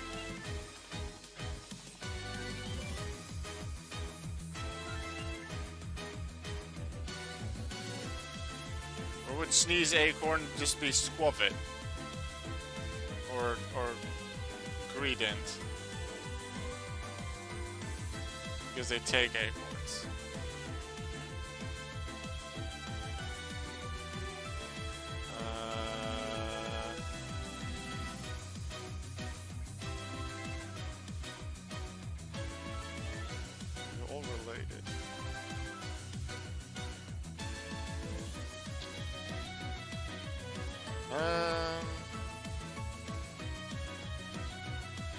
Giraffe fish.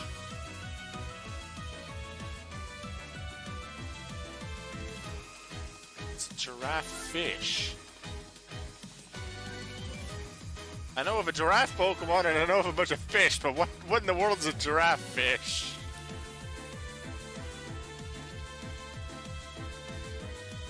I have no idea. Give me one of them. And then I'll guess the rest, because you said they were at least somewhat related. Meanwhile, we got 3 hearts on our Type-Null, so Type-Null Digivolve to Silvally. Take a look at our Pokedex, the Alola Pokedex, where we've hit 50%, so that's really awesome. Zapstek's probably the easiest to guess, Giraffe Fish is the hardest. Well, give me whichever one you... Give me Zapstek then, if that's the easiest. I can't give you one as it'll give away the other, so fine.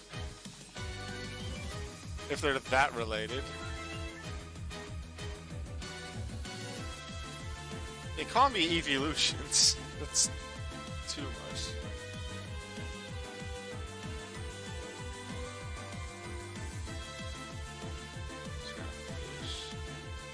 Is Giraffefish Lapras?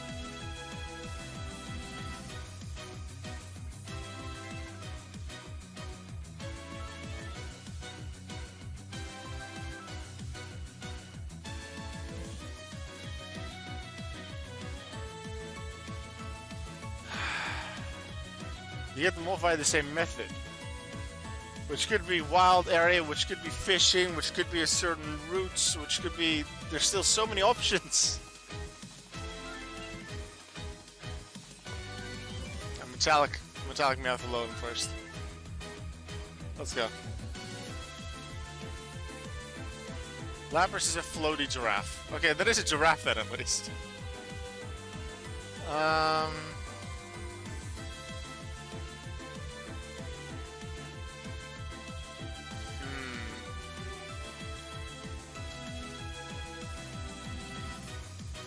Could you put the 4 descriptions just in one new message, all in the same? Because it's sort of left my screen of what I can see from the chat history. Can you just put all 4 of them in a new message? Just so I can have them as a reminder. So I don't have to keep scrolling up. They are in Pokemon Sword, apparently. Because she's playing Pokemon Sword. Sneeze, Acorn, Shieldway, Giraffe, Fish, and Zapstek.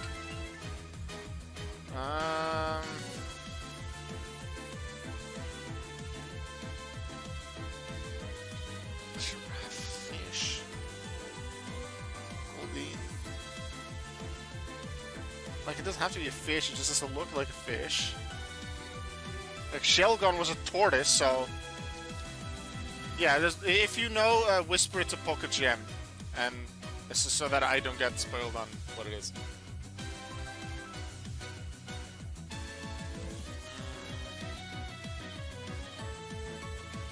What are they? If you ever want to guess with me, you want to guess along, then it's something we did yesterday during my stream as well. Yesterday I was streaming. I think it's Pokemon Mystery Dungeon, and then they were giving me some of those descriptions as well. I just have to guess what the Pokemon is. Because I was playing and she was watching the stream and giving descriptions of some of the Pokemon even on screen, and then I was like, what Pokemon are you describing? Oh, that's the Anorith that's currently on screen. Oh, that's a something lobster, I don't even remember exactly what you called it. Sometimes I could see where you came from with the description, something like Shelgon being a tortoise. No. Not really, like it's better than Shelgon being a fish. Like, that works. Sometimes I can definitely see where I came from.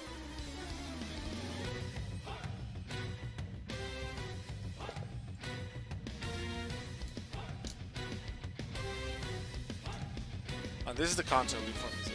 Wait, if this is Kanto Leaf Form, what's that Johto music then? Because Koga has his own stuff, and then... Yeah, no, Bruno has 2 themes then. Yeah, Bruno has Johto music as well.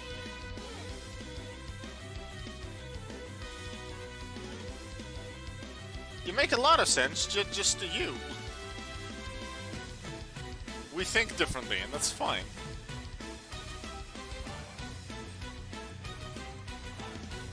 Yeah, hard to picture Shelgon as a hedgehog. Oh yeah, it was a hedgehog tortoise, wasn't it? Yeah, that was the thing, not the tortoise, it was the hedgehog. Like a sneeze acorn,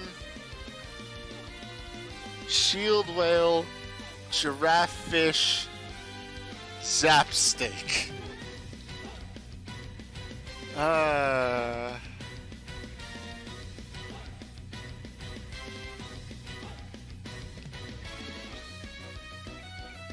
So the one thing I come up with is Zap is Pincurchin. Not sure if that one's available in Sword or not. I don't remember most of what the exclusives are. Well, considering it's a Zap, it's almost certainly an electric type. Or it looks like it can shock things. And then, which one did you say was easy? Zap Steak is probably the easiest, Giraffe Fish the hardest. What would be Zap Steak?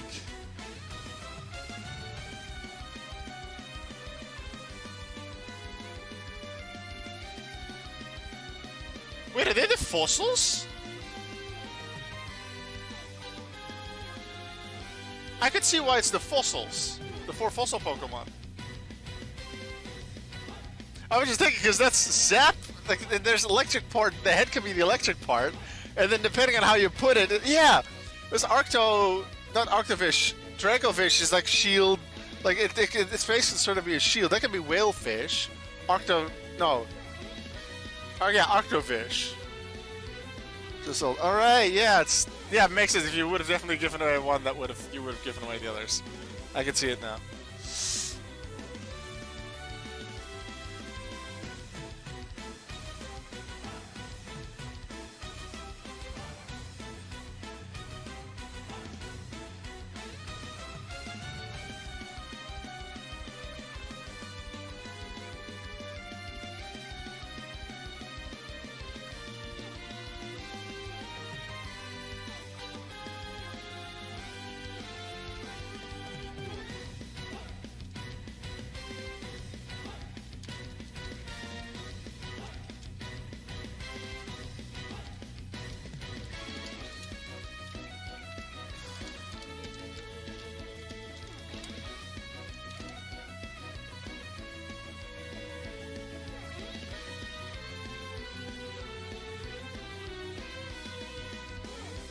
A blob monkey. A blob monkey.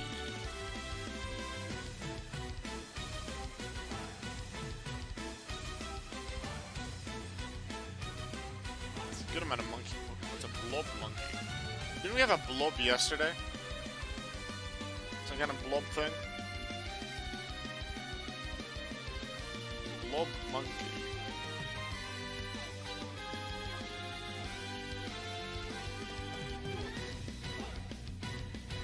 Monkey.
Blob monkey, like blobs could be water. What's a blob monkey? Wait a second, I need to look at the fossil Pokemon again, because which one is the sneeze acorn? Oh, that must be Arctozolt, because that has the booger. And I guess, yeah, Octosult's bottom half does look like an acorn. I guess that's Sneeze Acorn. That sort of makes sense. I haven't guessed it yet. Just give me some time, because I'm obviously also playing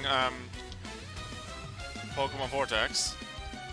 So while playing this and trying to think about it, it does definitely distract me. So give me some time to figure it out.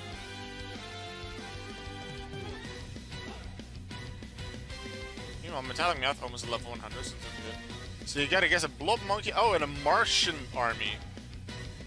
Martian army has to be Phalanx. Is that Phalanx?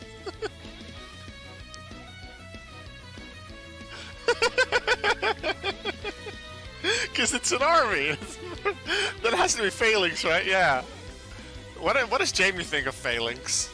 Because I remember you loved that Pokemon. You made me play for an extra hour one night to first discover Phalanx. She likes it, that's good. But yeah, I liked it too, but I definitely didn't like it as much as you did. That reminds me. Oh yeah, I was totally gonna work on that, but I forgot about it. I'm just gonna write that down now. My top 10 Pokemon videos.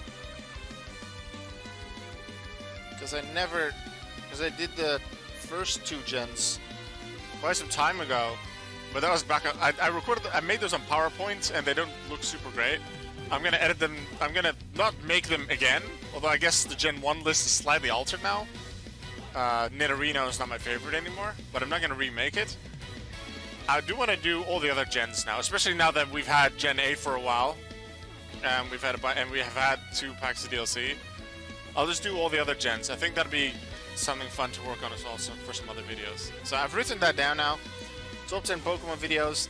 Yeah, if there's any other top 10 videos or similar ranking kind of videos that you would like to see, whether it's like Seb, Jamie, or any of my Vortex viewers or anyone else, if there's any kind of top 10 video or other similar kind of video that you'd like to see on my channel, let me know. It could be top 10 gym leaders, top 10 Pokemon from each region, from each generation. I'll definitely be working on. But I'm interested in doing other things like Yu-Gi-Oh stuff as well.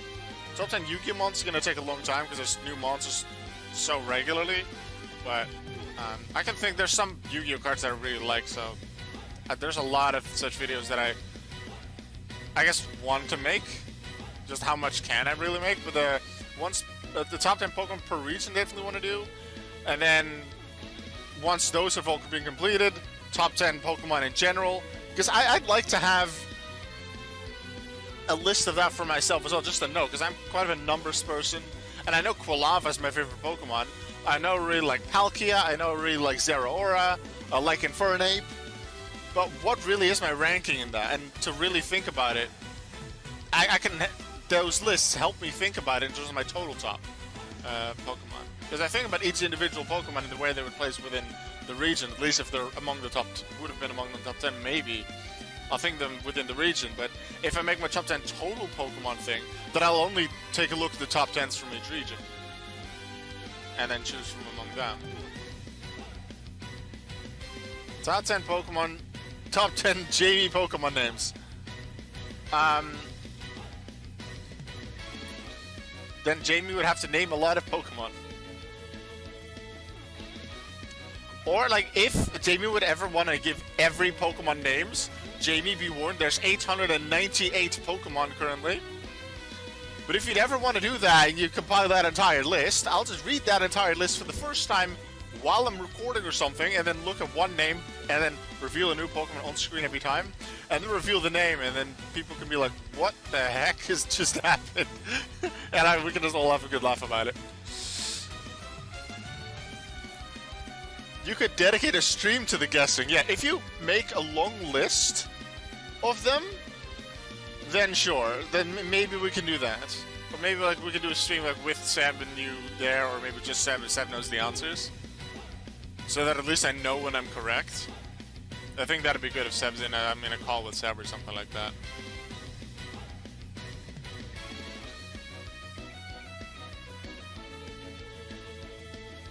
Hey, where's... Oh yeah, Blob Monkey. I was thinking about Blob Monkey. What's Blob Monkey? Blob Monkey, Blob Monkey, Blob Monkey... What Pokemon is Blob Monkey?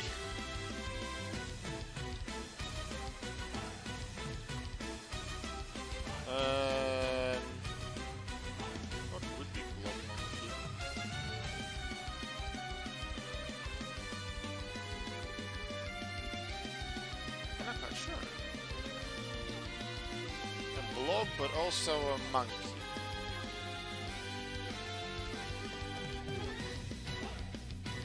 Whooper is a blob, but not really a monkey.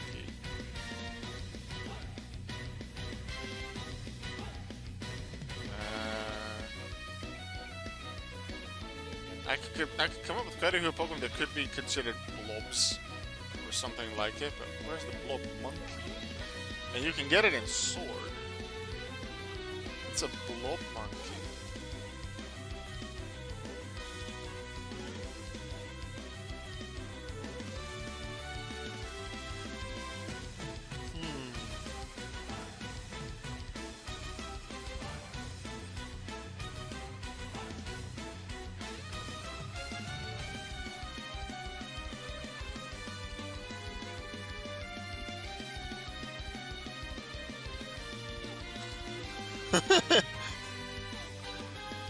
Oh, I know what Pokemon I want Jamie to describe.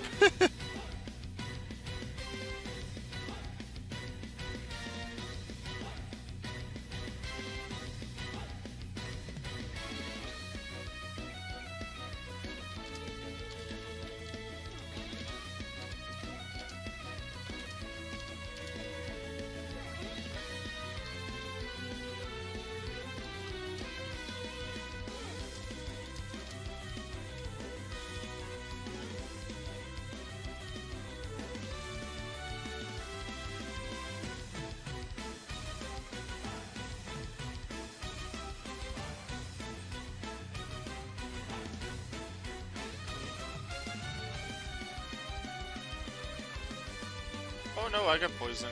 But I don't mind because I won't be taken out because these Pokemon are too strong. Vileplume can't put me to sleep this way either. We're fine.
Maybe?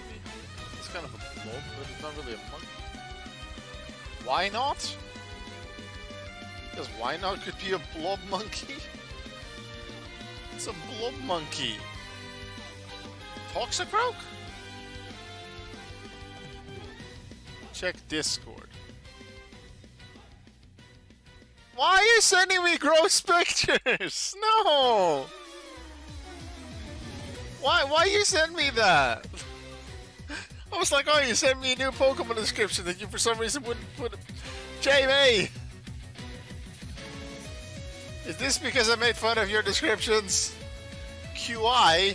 Like, I'm okay if it's in the context of QI, but then I want to see the episode, or at least the part of the episode where they explain why this is important. QI is a great show, I love it. Also, the answer is blue whale. But I still need to know what the blob monkey is. Is it Toxicroak or why not? Or Slurpuff?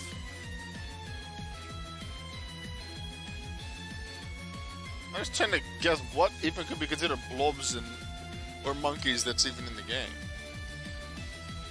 Maybe I've already thought about the Pokemon, but just huh? Then I have to think, oh, how is that a monkey? Blob monkey? No, I'm still trying to think of what blob monkey is.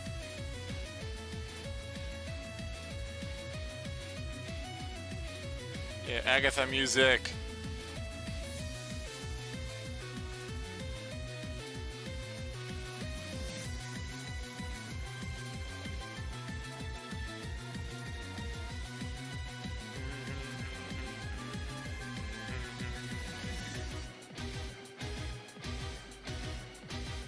I've guessed Blob Monkey. I'm gonna give a description of a random Pokemon to the chat, and then the chat has to guess what Pokemon I'm talking about.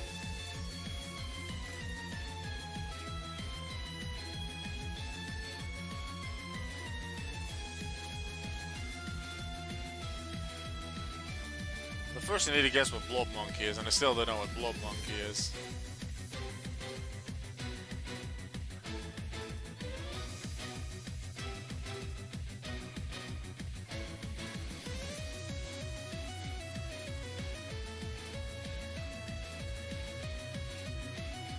No. Let me just think about it. I want to guess these things. I'm competitive. Yesterday, sometimes you gave me the answers too early. I want to guess these things.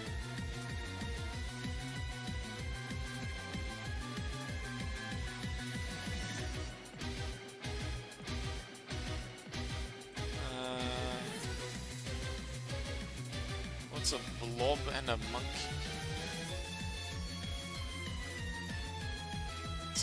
Some Pokemon in the game, I'm really wondering how she just described them in general, because some of them are very obvious. There's like fish with spikes or something, or big elephant, or Mr. Pringles. But some of them, I don't know how Jamie's mind works. She could describe them. She described Shalgon as a hedgehog tortoise, so all I know, this could be any Pokemon. Blob monkey. Blob monkey. Blob monkey.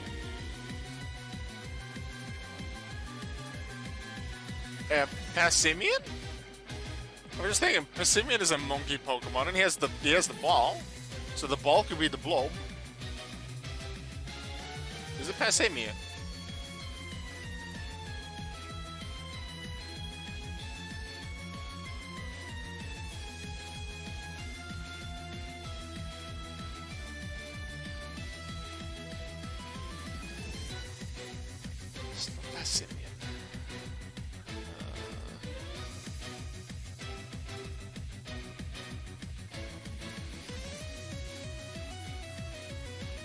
Well, considering how quite different the 4 descriptions were for the fossil Pokemon,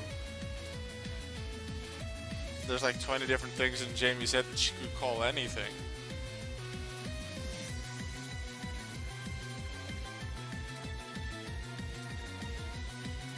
Blob monkey is pretty simple.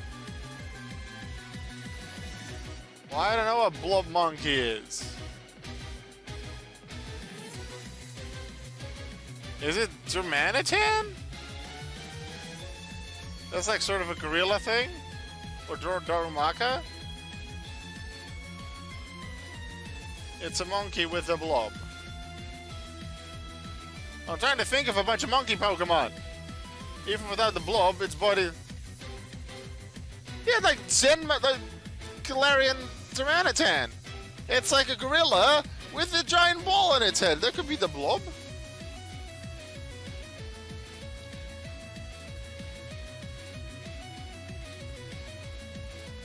Yay! It's Galarian Tyranitan!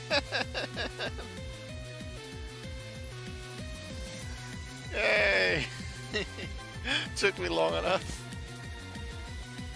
Okay, now I give a description. Let me randomize a Pokemon, and then I'll give you a description. Yeah, and everyone in the chat can guess as well. Generate random Pokemon. Already did this one yesterday. How do I just even describe this? Oh,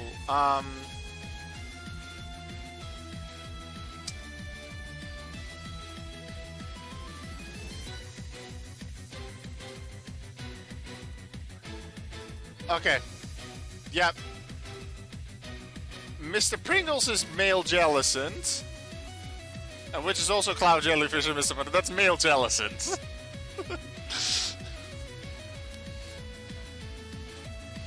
I have one for you. Sleepy Plant Life.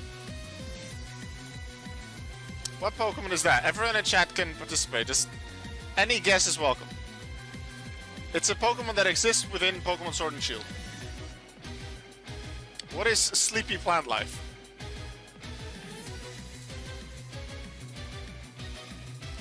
It is not Gloom. Is Gloom even in the game? I don't know. It's a thing that exists. Whether it's in Sword and Shield, it is in Sword and Shield in this case, but I just don't. From some Pokemon, I just don't know. No.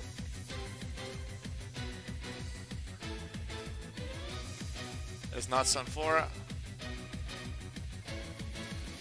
You probably were referring to Cherim, but it's also not Cherim. It literally closes up for sleep with no sun. Well, so does Cherim, but no. That's not... I guess... Yeah, I guess in Sunflora it does, but... I also thought about tortoise hedgehogs, like Torterra, it was a shell gold, so... I called something Sleepy Plant Life, and it just happened... And there happened to be other Pokemon that could also be considered to be called Sleepy Plant Life, but it's not there. Sleepy Plant Life. Have fun. What Pokemon is Sleepy Plant Life?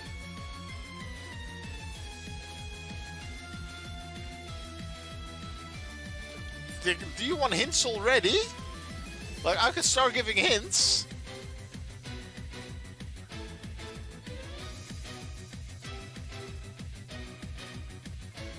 Like, do you want me to answer the question, or you just want to keep guessing? Because the Mr. Pringles was specifically a gender thing. Because Mrs. Pringles, or Mrs. Jellicent doesn't look like Pringles.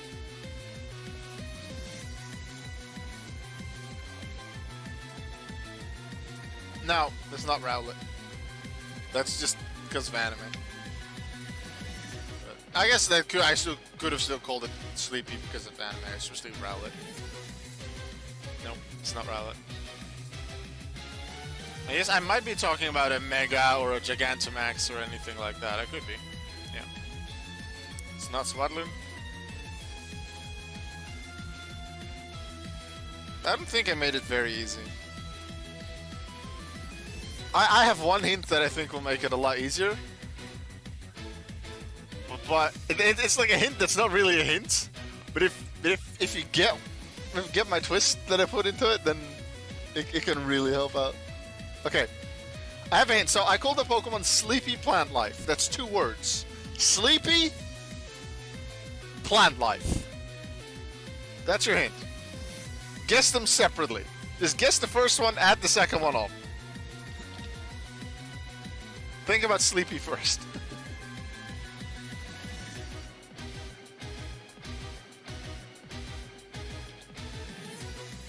Yay! Gigantamax, it's Gigantamax Snorlax. Because he's sleepy and he has plants on him. How that works, I have no idea.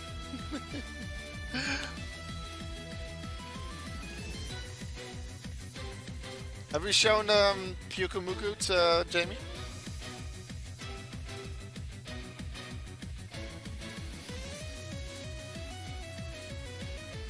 What was her description of Pyukumuku? He slept for so long the plant life considered him land. Oh, that was the worm sneeze. Oh, okay. Okay, now I sort of get it. Although that more looked like a Sizzlipede that was throwing up, but I'll give you that one, I guess.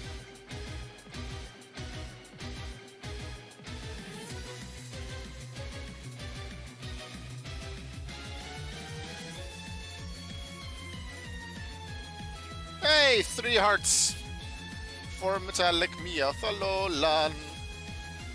Which means we now have a metallic Persian Alolan. Let's go. So we just have standard one left. Just to make sure, Persian. Alolan, we have dark and metallic, we don't have normal.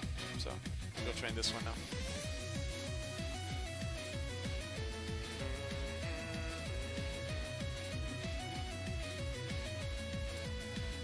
Alright, let's think of another one. Another Pokemon, I guess. Generate.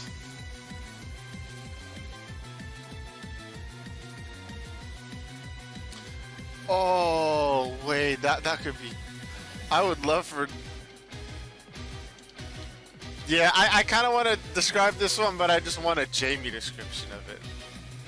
Sam, make her describe Silvally. Please? Jamie, could you describe Silvally, please? I'll find something else.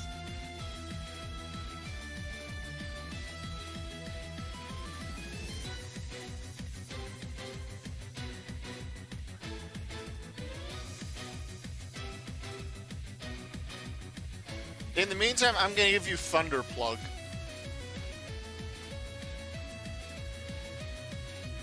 Metal Dog.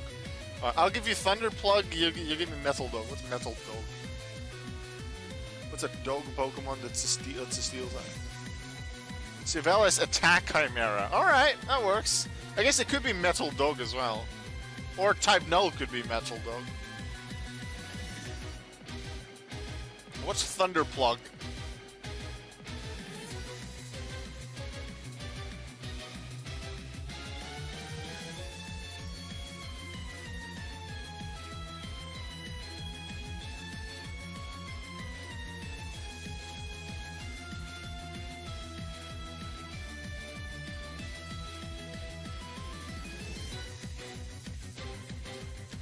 So I guess something you guys could think of, what the Wi-Fi tongue.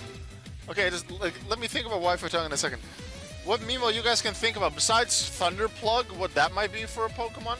What you could also think about is which of the Pokemon that have happiness evolutions would you like to see me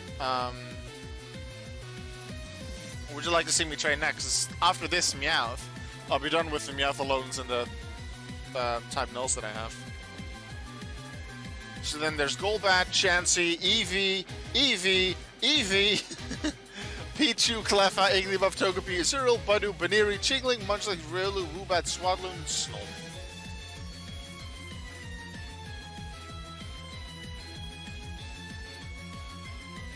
A lot of different Pokemon that I could be trading off this. I'm not sure how many I have of all the different ones. I have an idea of what I want to do if no one decides, no one votes, but no one lets me know. You can tell me, what would you like to see me train after Meowth? You gotta guess Wi-Fi tongue and Fan Cat. Wi-Fi tongue and Fan Cat. Alright. Wi-Fi tongue and Fan Cat. Wi-Fi tongue and Fan Cat. I love these descriptions. Like, this could also be like a fun game where you just have a bunch of, let's say, 30 images of Pokemon on one side and 30 descriptions of Pokemon on the other side, and then you just have to match them. Ah, here comes Lance's music.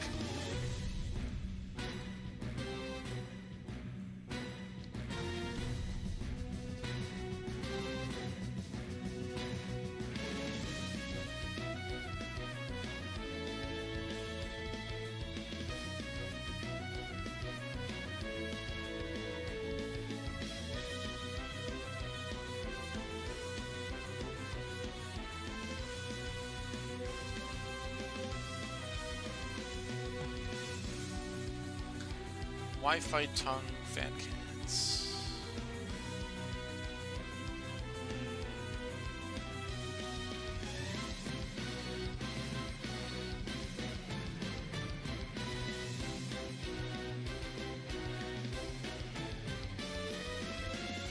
Wi-Fi tongue Fan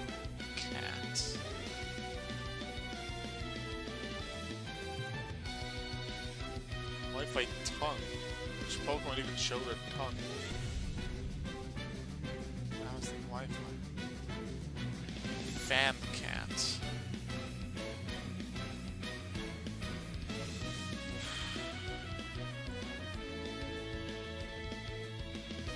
Wi-Fi tongue fan cats.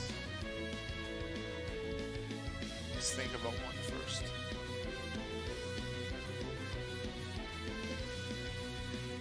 I'll probably come up with ideas for the other one while I'm thinking about it first.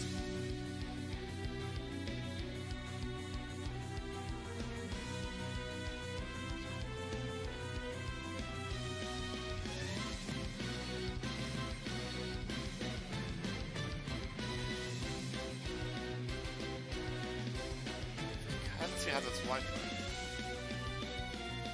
I guess Impidimp puts out his tongue, but I don't see how that's related to Wi-Fi whatsoever.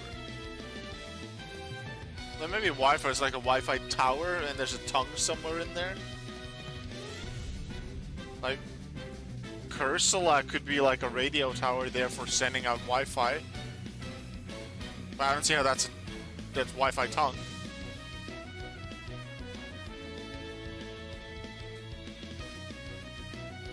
Wi-Fi tongue should be easy for you. Cat's harder.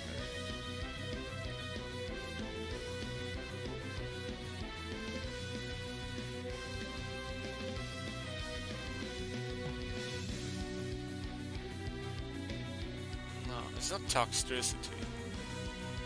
I don't think it's toxicity.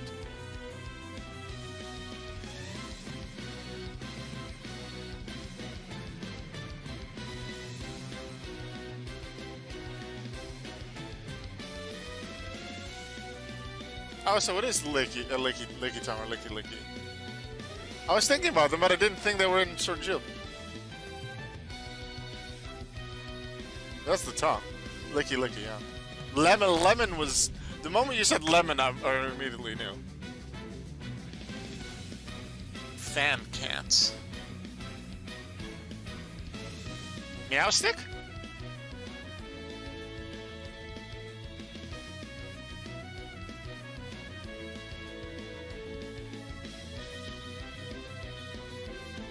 Fan cat's not a meow stick.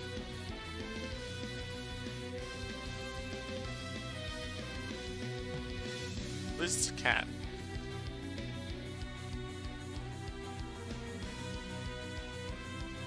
Then again, you said it was quite a lot harder, so...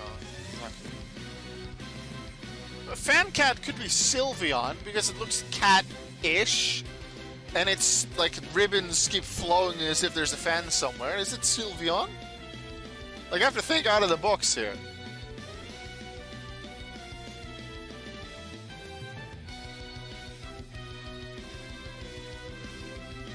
Because you have Meowth and Berserker as well. But I don't see how that's related to a fan.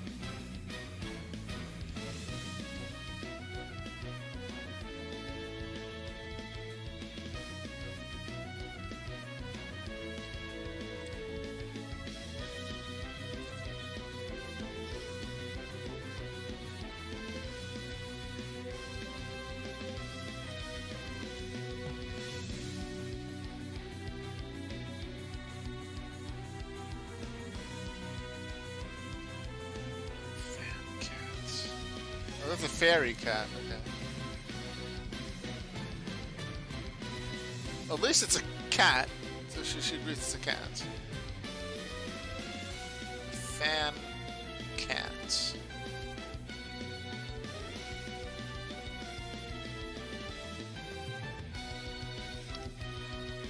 Thing is, there's 400 Pokemon in Sword and Shield, and that's not even including the DLC.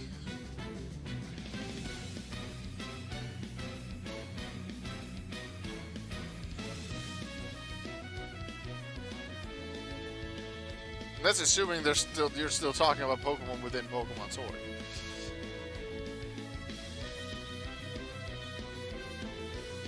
Fan cat. Back to the fan cat.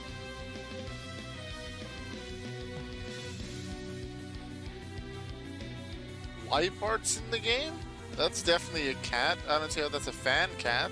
Same with Purloin. But they're cats at least. Like Nickets and Thievel are sort of cat-like things. I don't know.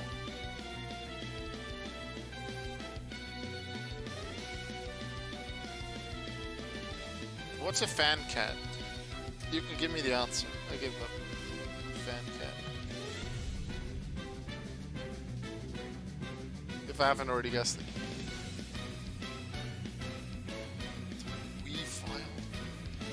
I was looking over Weavile earlier, but it didn't look cat-like enough for me. So I didn't mention it. But yeah, that's, I guess, it has sort of cat-like features. And it's, especially the thing is the male one with a longer thing in its head, which could be a fan. Alright. Yeah, I was mostly looking for cats and then seeing if there was a fan somewhere.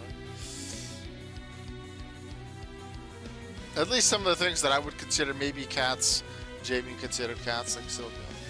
Even though Sylvia's not completely a cat.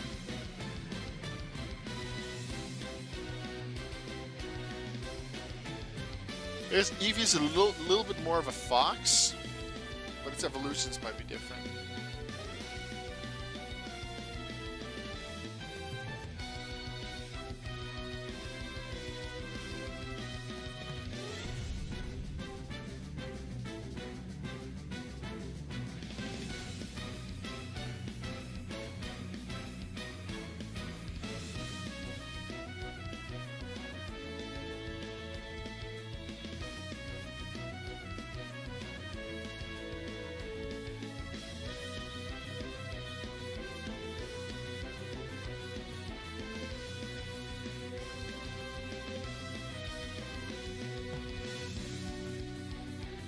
I'll give out a few descriptions for people to guess, but also I guess for once I put this up on YouTube, people in the premiere or in the comments can guess. So I have a Thunder Plug.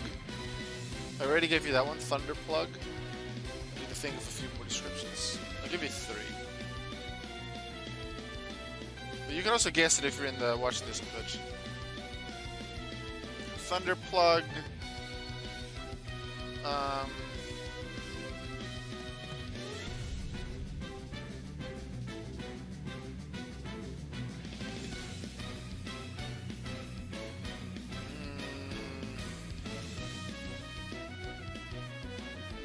Thunder Plug, Super Saiyan 3, and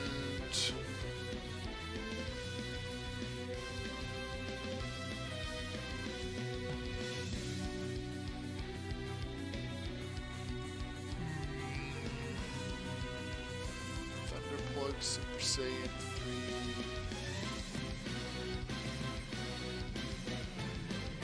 And Swirly Pig. Thunder Plug, Super Saiyan 3, and Swirly Pig. Those are, I put them in the Twitch chat. Thunder Plug, Super Saiyan 3, and Swirly Pig. Which ones are those?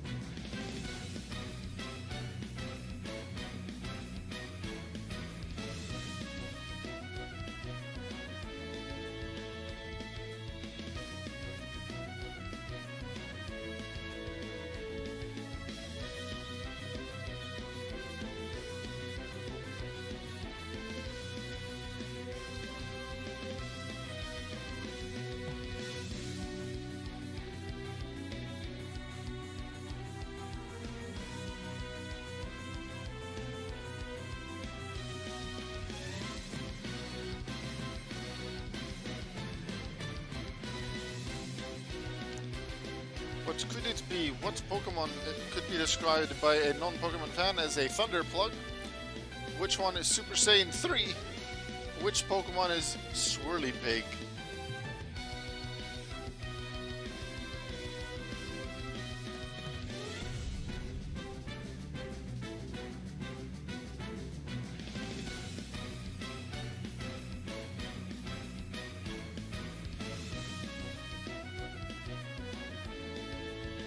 Me, I thought I'll do 2 Hearts of Happiness already. We're getting there quickly. Wow. Maybe we were really lucky getting a bunch of 4 happiness points instead of 2. More times has gone by very, very quickly because we're just guessing a bunch of Pokemon while we're battling, so it seems to go quicker even though we've just done a bunch of battles.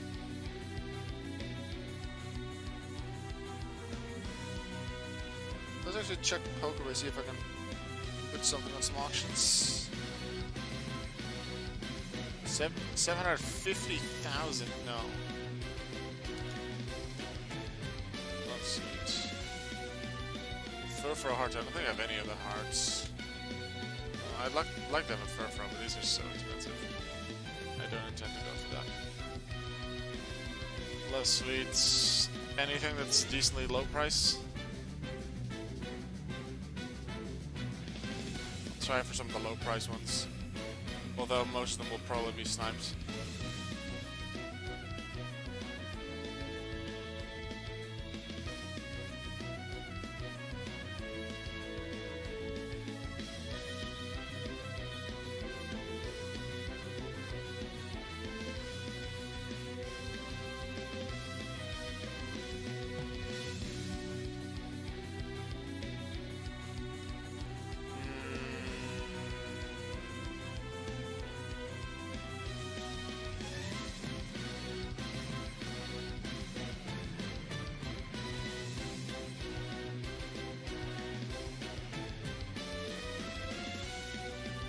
Probably the ones that end today.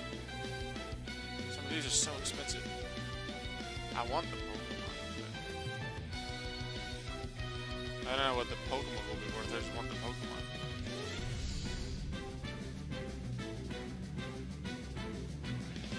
And I only need 6 maximum. Most of them will probably be sniped away.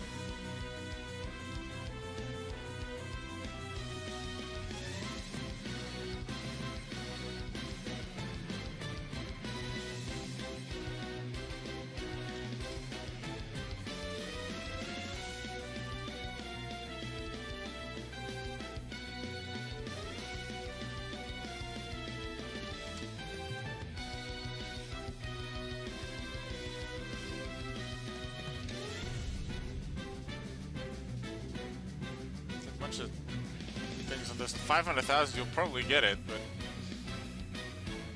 I don't think I want to. I don't want to pay 500,000 for this because it's too much. Like, I have the money, I could do it, but I believe it's too much, and I don't intend to spend that. I can probably get them for cheaper a bit after the event. Not 950,000, not a chance.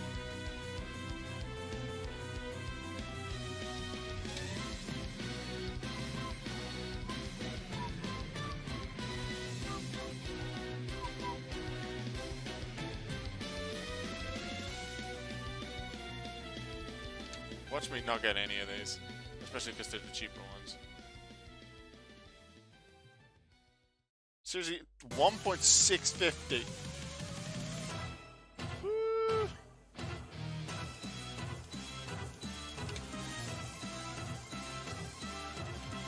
Silpharo seems to have done the same strategy. And he's Swirly Pig, yes.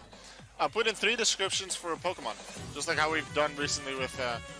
Jamie's given us some Pokemon descriptions. I looked at some Pokemon and I gave 3 descriptions: Thunderplug, Super Saiyan 3, and Swirly Pig. Nope, that's not Spoink. Hello, welcome back. I have given you 3 descriptions for Pokemon: Thunderplug, Super Saiyan 3, Swirly Pig. Tell me what you think they are.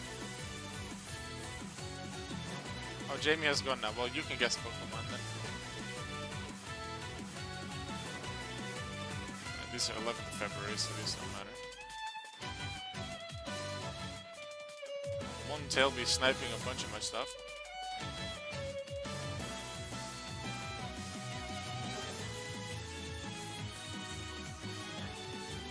must have been a very recent edition.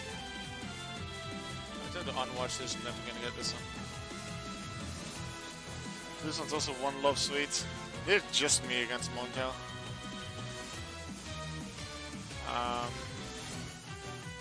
Gives a 10:01, so we have a little time.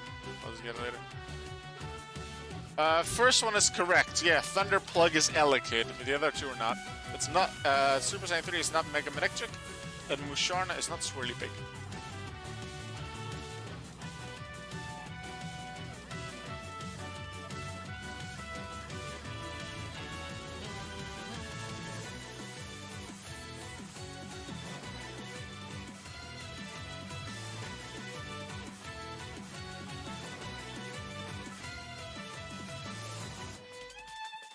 Also, something I want to mention, about 5 days or so ago, when did I do my Pokemon Gold, most recent Pokemon Gold stream? Was it Wednesday?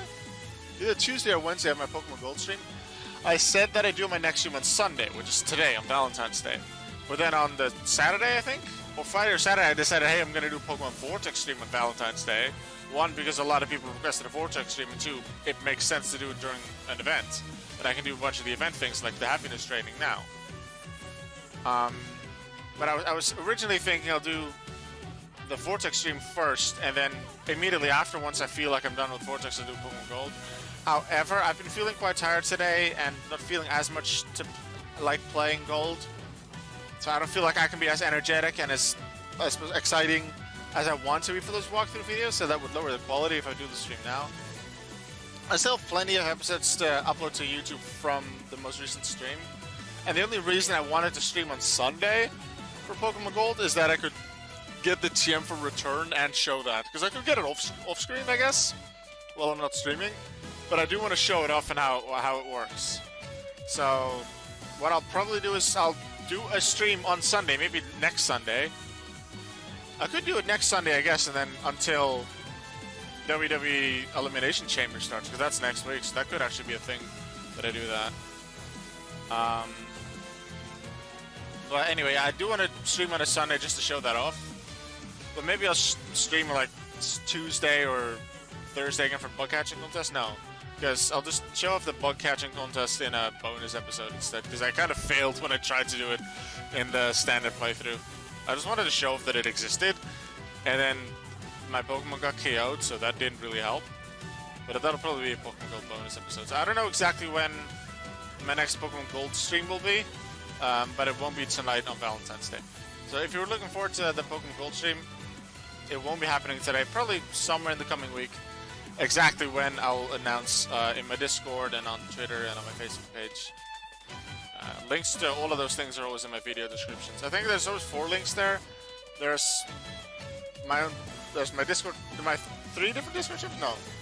I just put my own Discord server, my Facebook, my Twitter, and my Twitch. Those 4 links are normally in my video descriptions.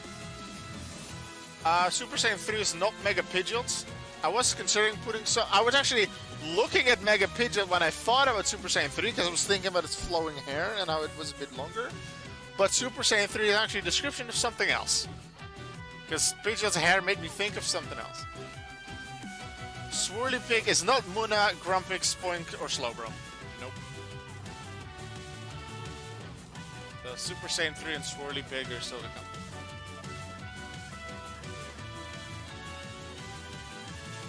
Now remember, these can be Megas, these can be Gigantamax forms.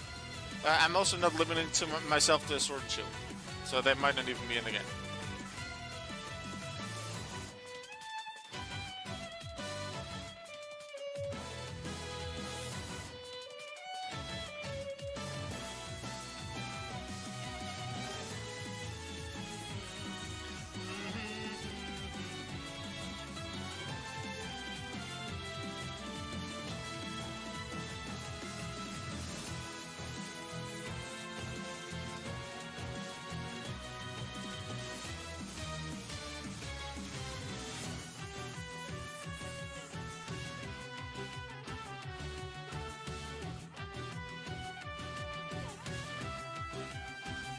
It's not Galarian Moltres.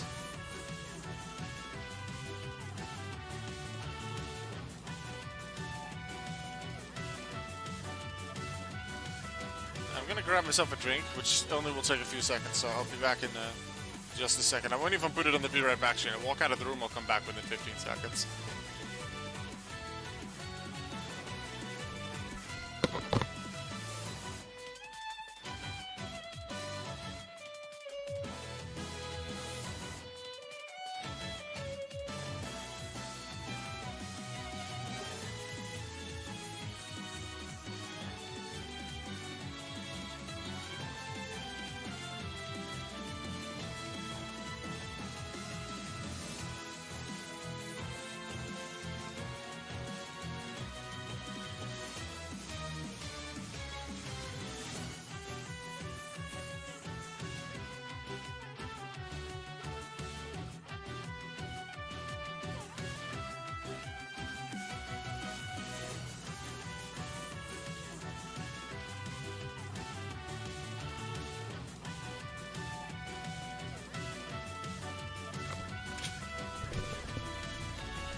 What's my Vivian for? I'm just randomly thinking about that. My Vivian is jungle. So if you're looking for Vivian jungle, I might have it for you. Won't confirm though. Pretty sure every account is a random Vivian. Outside of Pokeball and Fancy, those are event ones.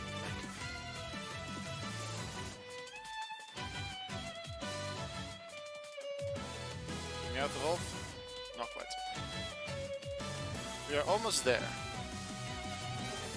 We've had 2 hearts for a while.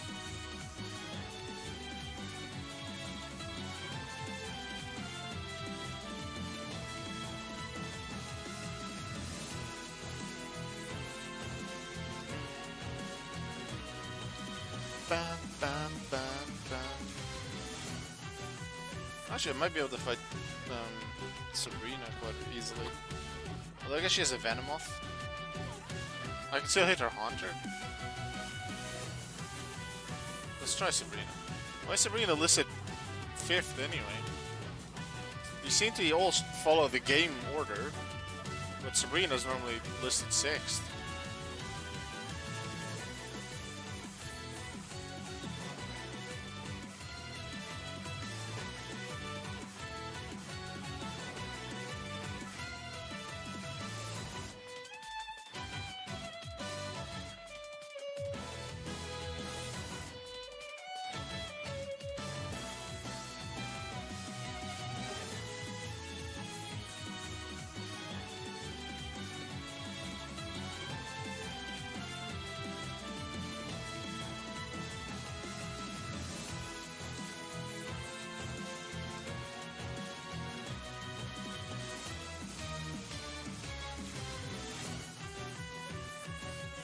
Alright, Meowth got to 3 hearts. That means we now also have a standard Persian Alolan.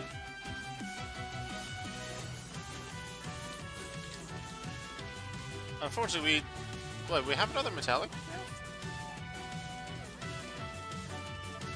We already did Persian metallic, right? Yeah, so that Meowth is nice to have. We already have completed the... We have a standard and a metallic for both. We just have a dark for the evolution, and we just don't have a shiny, we don't have a shadow. Oh, we still need a mystic. Two of all of them. Because I want both the Persian Alolan and the Meowth Alolan, so... Once I'm in Alola again with side quests, right now I'm on the DCG Islands, I'll go catch some of them. That also means that now with me having Persian Alolan and already having a Meowth Alolan, I have 3 of these, but I only need 1 of them for the Pokédex, so the others will be going. So this Meowth, if you want it, 25,000 on my Pokébay. If you just type in Alcomon NA3 here on Pokébay, you'll find all of mine. Very simple to do. You can type a specific thing that you're looking for, like a Pokemon or an item, like Love Suite. But if you type in a username, you can find everything that that user has up. And then I have a level 83 one, and I have a level 9 one. The level 9 one goes up for trades. If you want to offer on it instead for trades, I have loads of Pokemon for trade. Standard ones, Megas, a lot of unique ones, another Mega Beedrill, some level 100s, some really lower level ones. The occasional legendaries, a bunch of standard ones if you're looking for that. Some starters as well, things like Chimchar, Turtwig, Squirtle, because those are rare. You can get those. Here's some legendaries. I don't have that many promo codes or things like that, so you could look through it. Maybe I have a duplicate somewhere, because I only trade away duplicates, because again, I'm trying to complete my Pokédex. But you can find a bunch of things. Like I have multiple Yorks. I think I have like 6 or 7 Registeel, and then another 5 Regigigas, or Dark Regigigas. I think it's somewhere in like Shinies where I have a bunch of them. But as you can see, a bunch of different Pokemon, including unique legendaries. If you're looking for any of that, I have some of them. Some of the Galarian and Alolan forms right here. Feel free to take a look if you're interested. I'm only looking for Pokemon that I don't have yet. So if you're on the Vortex Discord, go to the bot commands channel, type !missing, a space, and then my username, which is Alcomon93. You can see it here on the screen. And then it'll give you a list of all Pokemon I don't have yet at that time. A couple of days later, I might have some of those Pokemon, so you have to recreate the list to get a current one. But I'm only looking for Pokemon that I don't have yet. For example, if you want to offer my Dark Uxie and you offer a Dark Celebi, like they are of approximately the same value. However, I already have a Dark Celebi, as you can see right here. So because of that, for me, Dark Celebi has a lot less value, so I wouldn't accept it. If you'd offer a Mystic Celebi on my Dark Uxie, I'd accept immediately, because that's almost the exact. It's the same rarity, to my knowledge. They're basically the same anyway, and I don't have the Pokemon yet, so then I accept it. Unless, of course, there's someone else that offered on the same Pokemon, because that sometimes happens, especially with the more valuable Pokemon, the ones that are more in demand, and then I'll accept the one that is the best offer, assuming, of course, that's still something I would like. You give up, and I'm guessing either Mega or Gigantamax. One of them is Mega, yeah. Super Saiyan 3 is a Mega. Swirly Pig is not. Super Saiyan 3 is Mega Ampharos, because of its hair. Swirly Pig is Embor, because it has swirly patterns on its chest. Sort of.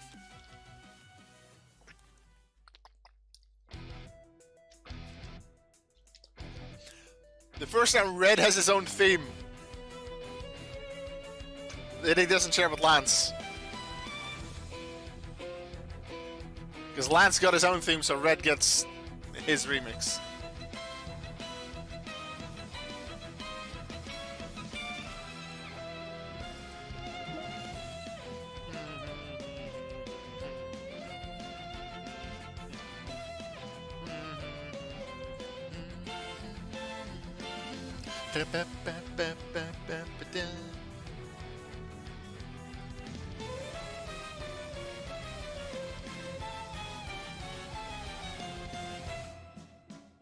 Oh look, I have some Zubat Halloween. I didn't even remember I had them here.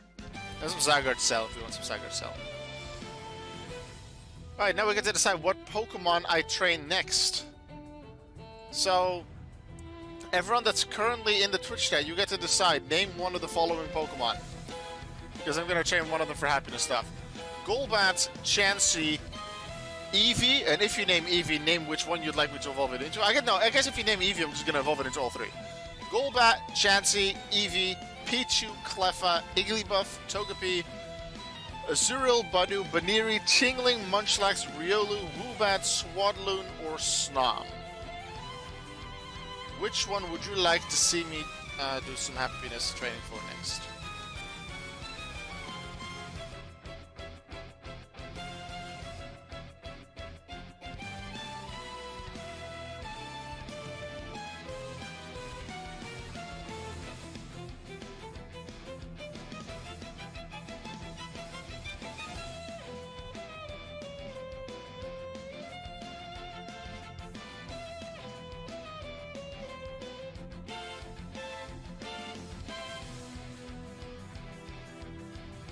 Eevee? Sure, yeah, I can do that.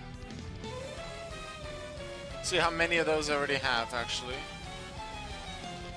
Actually, I don't need to check here. I just need to check Johto. The Sylveon. Okay. Yeah, we can do that. I have a few Sylveon just from traits. Let's see. Would you be willing to evolve my Spoopa variants? I'm looking for accounts with content. Ah, yeah, I saw your post in the Vortex Discord earlier. That's actually why I was looking at what ones I have. But my account is Jungle, and it wasn't listed. I'll check again to be sure, but my account is Jungle, I believe. Yeah, Dark Vivian, Jungle. I don't think I have all of them. Oh, this doesn't evolve, that doesn't help. But yeah, I have Jungle. So I don't think Jungle was on your list, so unfortunately I won't be able to help you. I am looking obviously for all the Vivians myself. I'm not actually sure which Vivian I already have. Let's check. I have a standard one of all of them, and then I have some uniques. I obviously have a set of the Jungles, because that's mine. And then I have a decent amount of some of the others, but there's still a lot of the other Vivians still to go. Alright, I hope you'll be able to find some people to help you or trade stuff to you. You may even get a Sylveon avatar. From what? Is there an extra way to earn a Sylveon avatar that I don't know about? I plan to make a list of Jamie Pokemon. Yay! That's gonna be a video at some point with Seb then. That could be very funny.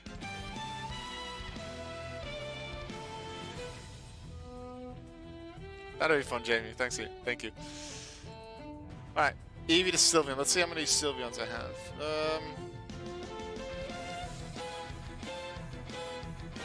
Let's see. That's Sylveon's a Kalos Pokemon.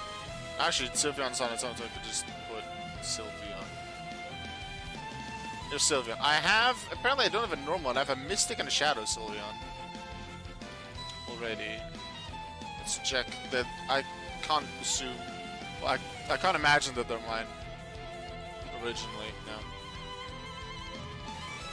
Nomnap. Nomnap. Nap is sleeping. Nom means eats a lot. Like nom nom nom. Munchlax? Snorlax? Snorlax could be Nomnap because it nom nom noms on things and it sleeps and it naps. It could be Snorlax. Anyway, so I have these Sylveon. Let's see which ones I have for Umbreon and Espeon. I don't have any Espeon. I don't have any Umbreon. Okay, let's check which Eevee I have. So Mystic and Shadow I already have for Sylveon. So I need Metallic, Shiny, Normal, and Dark. Metallic, Shiny, and Normal are here. I don't have Dark, so I won't be able to get a Dark Sylveon, but I can get these three up.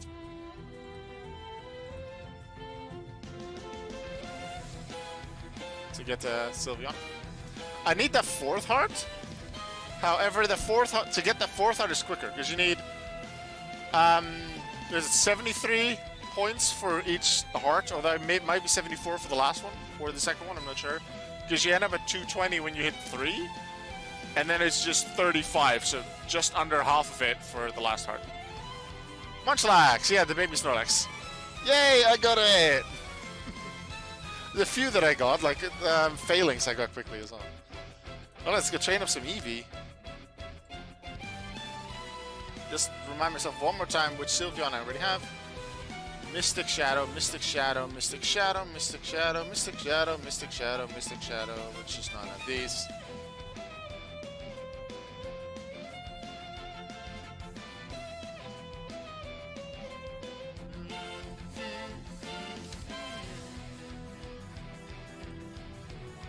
So all of these are going to become Sylveon.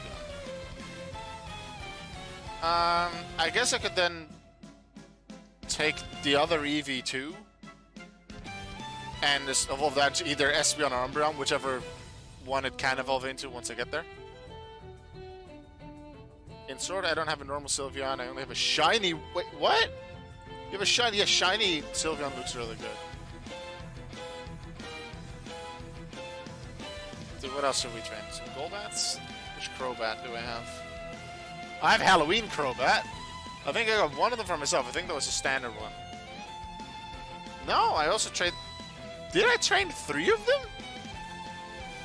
I'm surprised I trained 3 of them to evolve. I thought I only did 1, maybe 2. Yeah, apparently I did 3. Go out them. And that was without the event. Anyway, so I don't have any of the standard Crobat. As you can see if I do this. Full set of Golbat and Zubat, but Crobat's right here. Nothing yet.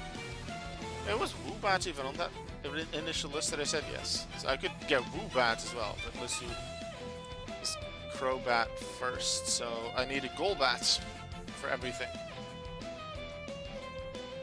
I did a raid battle thing and it happened to be shiny. That is really cool. I have a bunch of Golbats? Wow.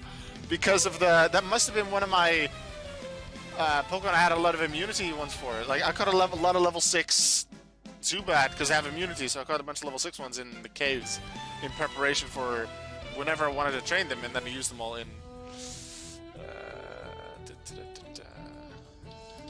Seasonals. Couldn't find the word for seasonals. Yeah, seasonals. I'll put one up there, I'll put one up for trade. I'll see what I'll do with the rest later.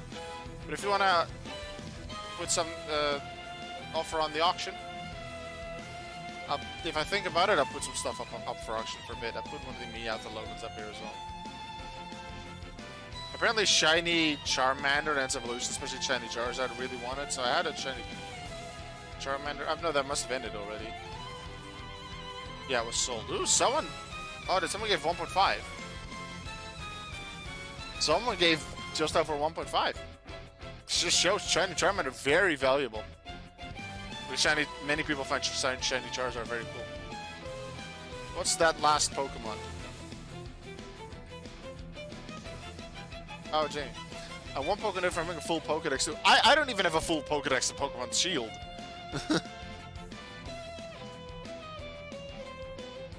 No, she has the fossils, I think, because she named them all earlier.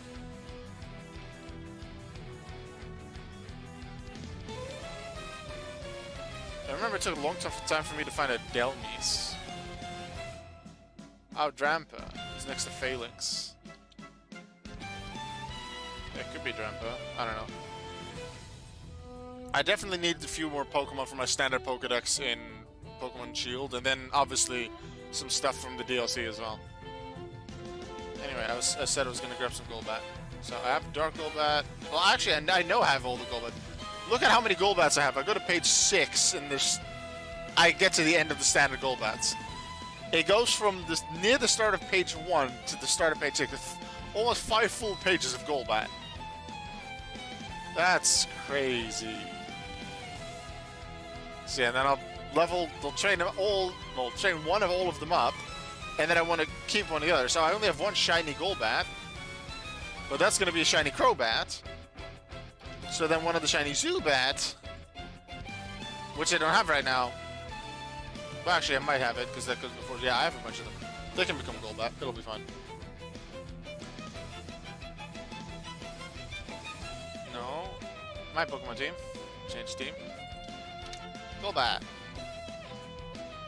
I'll do shiny first. If I even get to that in the stream. I probably won't even get to that anymore. But then I'll train it outside of it.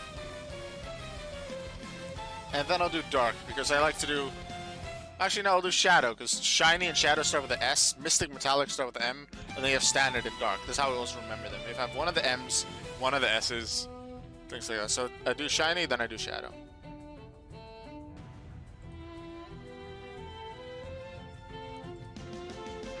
Like that, and then that is my team for now. And I'm gonna train up this little Eevee. Doesn't have great moves, so I'll probably want to teach it a better move before I even do anything serious with it.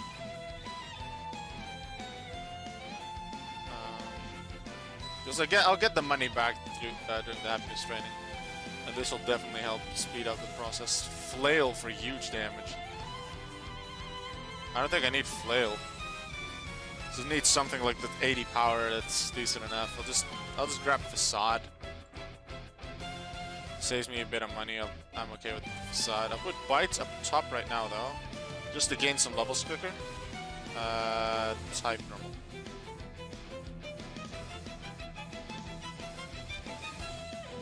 Get a few more levels so I can one-shot the gym leaders that I normally fight during happiness training.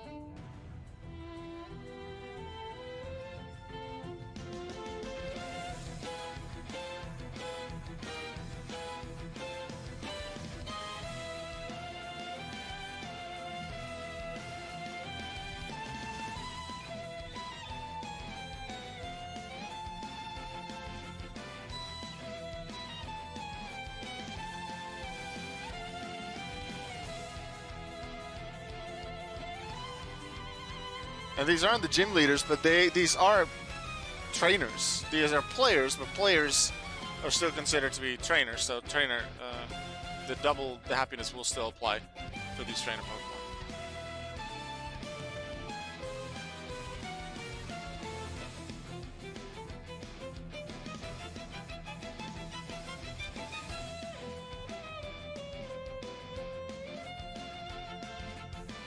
I think I'm good enough because Type Null definitely didn't need all the levels to be able to take out the gym leaders.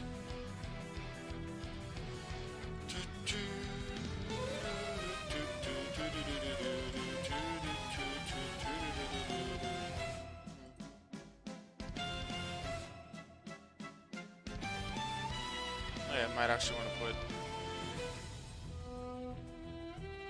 Facade up front then. So I can actually start using my strongest move, which is also Stab.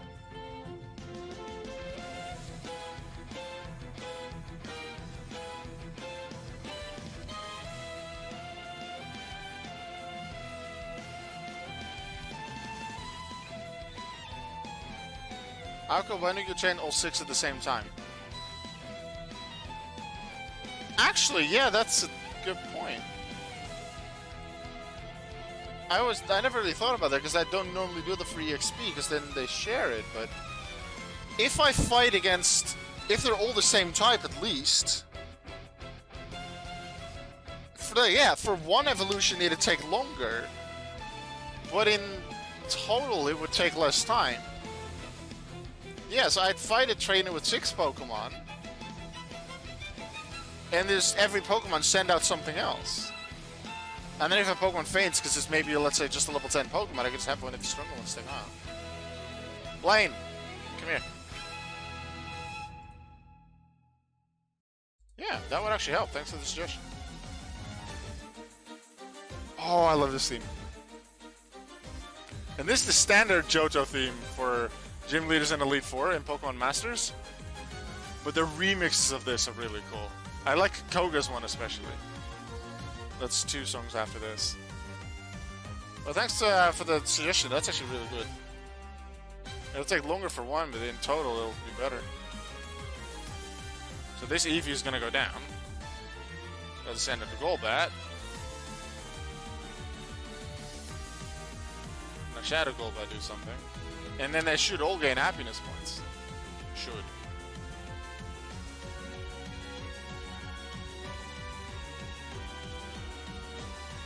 Thank you, I appreciate it. Alright, good night, Jamie. Thanks for being here, thanks for chatting with me, thanks for giving me a lot of Pokemon descriptions to think about. To quiz myself from. Oh, I totally didn't send out other Pokemon. I'll just finish it, please.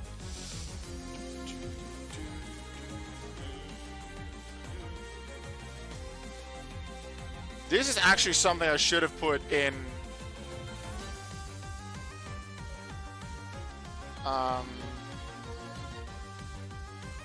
I should have put in the happiness tutorial, because I've already made a happiness tutorial video a couple days ago. But this is actually a strategy that I should make an update to that video, because this is actually really useful strategy. Hold the dates.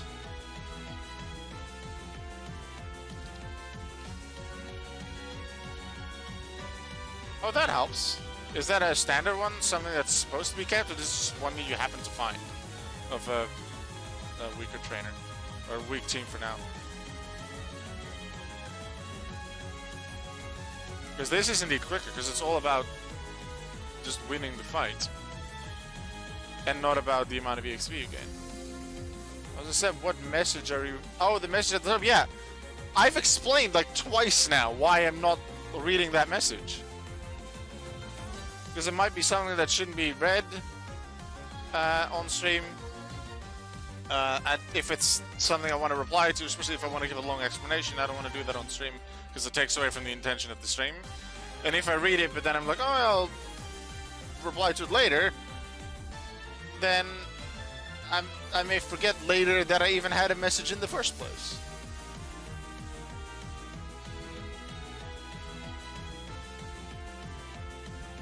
It's from you. Okay, well, you didn't say that.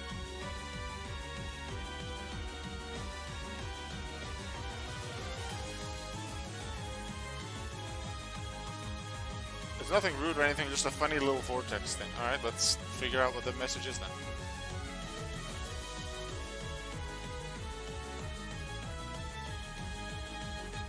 Clan Will-O-Wisp for the win. Yay!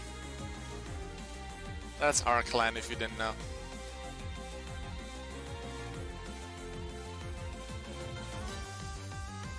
Wait a second, you're in here with your alien account. Oh, that is, you're still using that. I was like, you use Pocket account, but you're using this one, okay. That works then. Yeah, Will-O-Wisp clan for the win.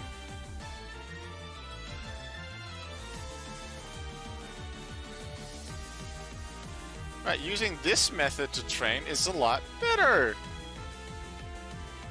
So now, once one of them gets 1 heart, the others should be at least around 1 heart as well. All I need to do is remember to send out a different Pokemon each time. This is so much more useful. Yeah, anyone that's still watching this, this is a lot less time consuming in the long run. Use this method. Yo, how could the stream work for me? Awesome! No, I'm not very interested in EXP. Like, EXP is cool, but I don't need the EXP to evolve. I just need the happiness points. So as long as I finish the battle quickly, it's fine. Occasionally, for example, if I have a bunch of low-level Pokemon, like this Eevee started at like level 15 or something, I might train them up a little bit against a training account to get them to level 60, so that these KOs are quicker. But considering this is the only Pokemon that's low level, like this Eevee's 87, the rest are level 100, I don't really lose much time from it. So if possible, maybe I'll use a training account to get them up a lot of levels to make this process quicker. But right now I can just take them out really quickly. Not a problem, I just train a bunch of them. And once one of them hits one heart of happiness, the other one should be around that too, because I'm not sure if all Pokemon always gain 1 heart or 2 hearts, or in this event's case 2 hearts or 4 hearts. Or if it's individual per Pokemon how many you get.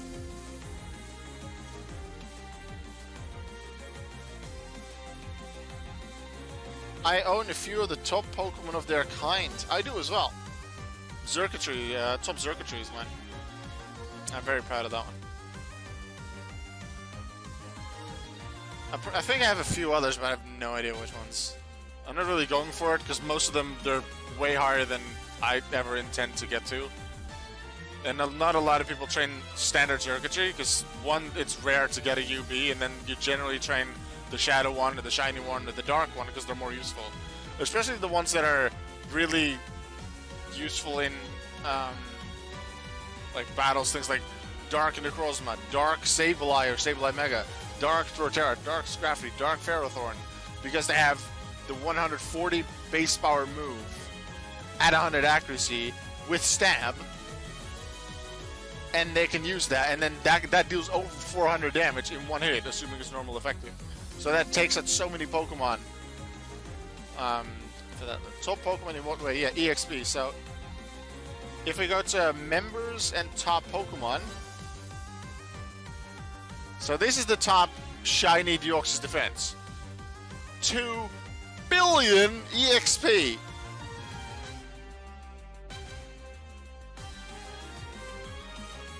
And he called it 1 million wins because Louis reached 1 million wins. Louis is just wow. How many wins am I? I don't think I'm even ever near that. Let's just check my profile. I'm at 12,480 wins. I have played this game since 2014. I'm at 12,480. Louis is at 1 million. That's almost 100 times what I have. I've been playing a lot more casually, and I definitely don't have the patience to do what they do for a lot of what they do. It's ridiculous. It's very impressive.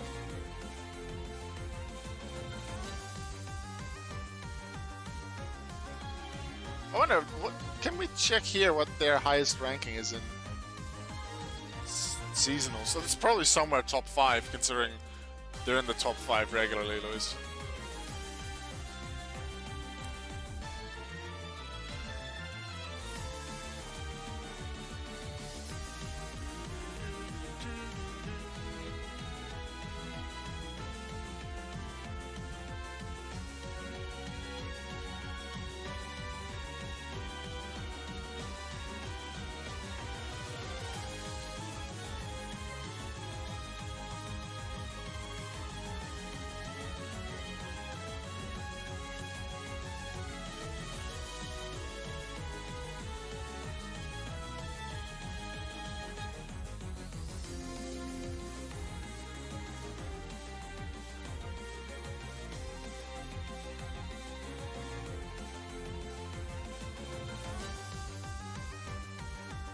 Oh, it goes back to Bite because of Shadow Golbat. So if I just change Shadow Golbat's first move to Wing Attack, it won't happen. Which version of Vortex is this? This is version 5, yeah. Version 5 introduced the live maps. I think version 4 came in when Ultra Beast came in, so that would have been the Sun and Moon update, so Gen 7. I think, did we have Gen 8 before version 5? We might have had Standard Legendary for a short moment, I'm not even sure. No, I don't think we had the gyms at all. So V5 came with Gen 8. Can I choose the next Happiness Evolution? Well, we're gonna do Eevee first. So Sylveon mostly, and then one to either Espeon or Umbreon. And then we have Golbat, and then we have some other Golbats to do, so probably, because I've done this stream for multiple hours already, so probably after I'm done with these, I'll probably end this stream. Because there's some other things I'd like to do as well.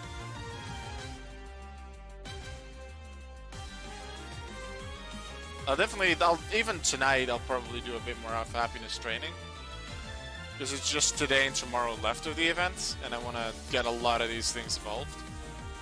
And with this method, it'll probably be quicker. Considering the 10-second timer only looks at the battles that you've won, so I'd lose a bit of time per battle, in terms of how long it takes compared to just my Eevee taking down Lieutenant Surge a bunch of times. However, 6 Pokemon, I assume anyway, gain happiness. So I can actually, if I keep doing this and all of them end up with, get happiness points, and at least they're not spread around all of them. Like, if you get 4 happiness points and all of them gain less than 1 from it, I don't think that happens. Can you check if you get a Sylveon avatar before ending the stream? You haven't explained that yet. How would you even get a Sylveon avatar? If you evolve into a Sylveon, do you automatically get a Sylveon avatar? Or is there a chance for that? Because I've never heard of that.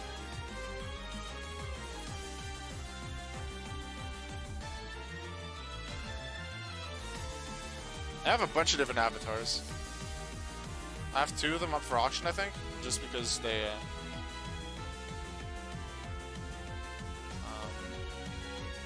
don't sell really well.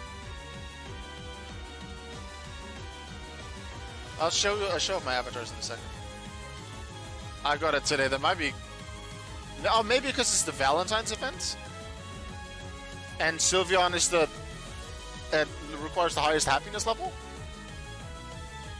So maybe the first Eevee maybe it's a hidden thing in the event. That a Sylveon evolution unlocks the avatar. It's chance of dropping when you evolve any variant of Eevee. It's a Sylveon. I didn't know that at all. Is that outside of the event as well, or is that event exclusive?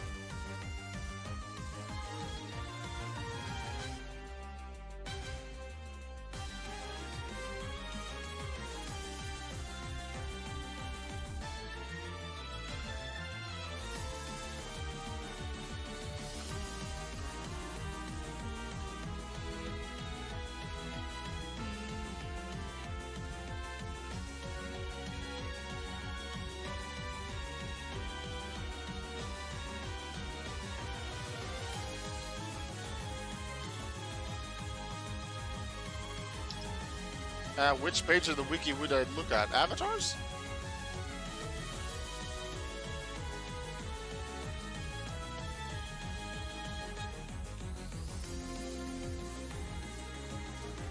Not sure which page I should look at for that information.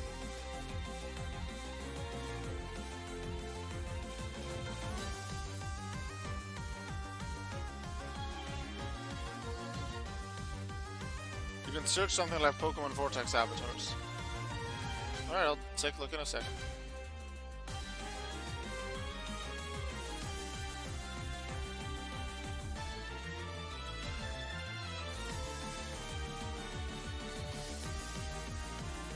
I really hope this method works. And that they actually all get it, and then they actually all get that same amount of happiness points. Because obviously, EXP is more spread, therefore less EXP per Pokemon, less money. But I really hope that because they all participate, they all get the standard happiness points, and this happiness is spread. I'm not really sure. You can divide money and EXP. You can't really divide the happiness points, considering you normally only get 1 or 2 per fight.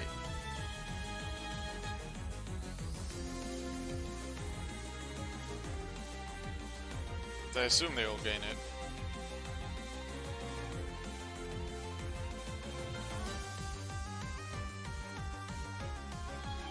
One hearts, no heart yet, but I did a few more fights with the first one. Shiny Golbat has 1 heart already, so around the 1 heart mark.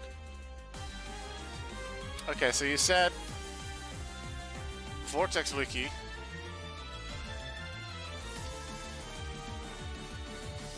Search function, Pokemon Vortex avatars.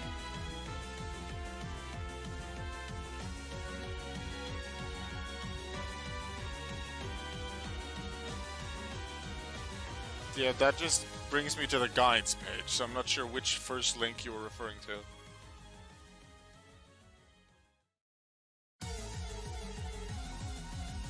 Just avatars. List of avatars. And how to obtain them, I see.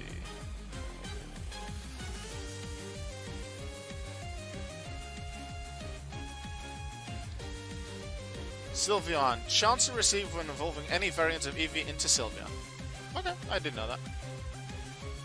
Thank you for pointing that out.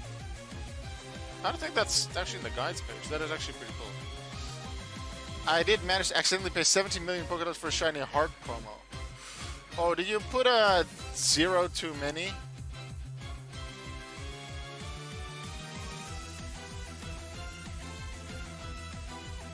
I've done that once before, I think, pretty early on in Vortex, and luckily someone outbid me.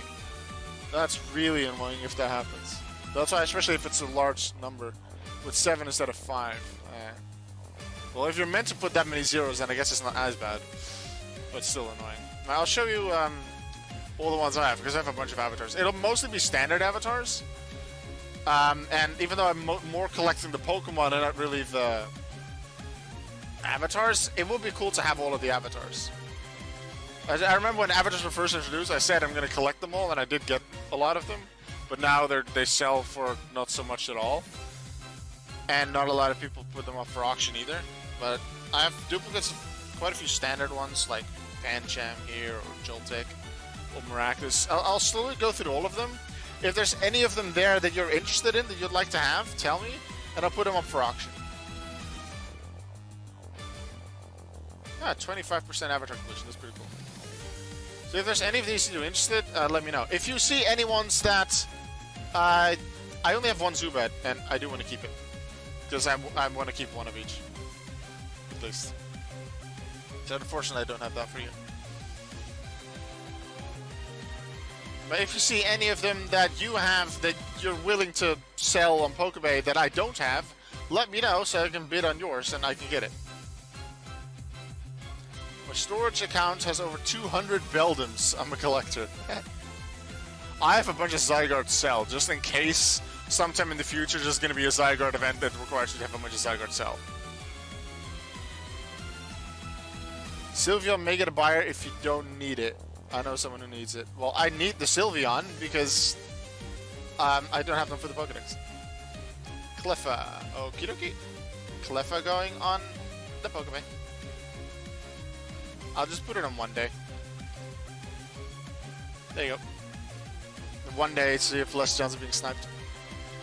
Generally, I put them up on 7. Item inventory.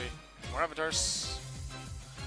My best accomplishment is having the first Flamescape OT Beldum set. Oh yeah, you did mention that. That you did. Alright, I'll scroll through, take a look at what you want. If you see anything that you would like to have, especially if I have duplicates of it.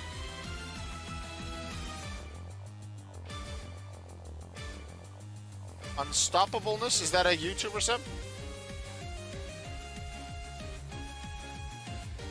Maybe it's like a top 5. So could you link me that in Discord, please? I'll take a look. I know recently I did work with a YouTuber about like a glitches video, and I allowed him to use a bit of my Pokemon Blue walkthrough footage for Missing Now. But that's not what you're describing. And they can like use me in a top 5 of something if it's like top 5 Pokemon YouTubers, whatever.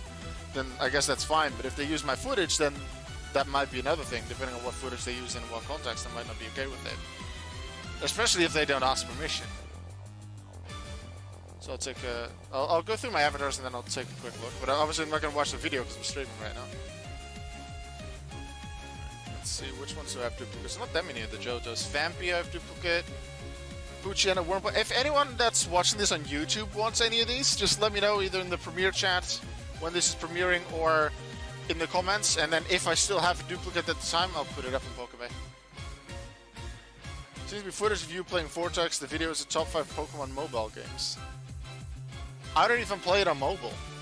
I guess you can play Vortex on mobile. I think, anyway? I'm not even sure. I think you can.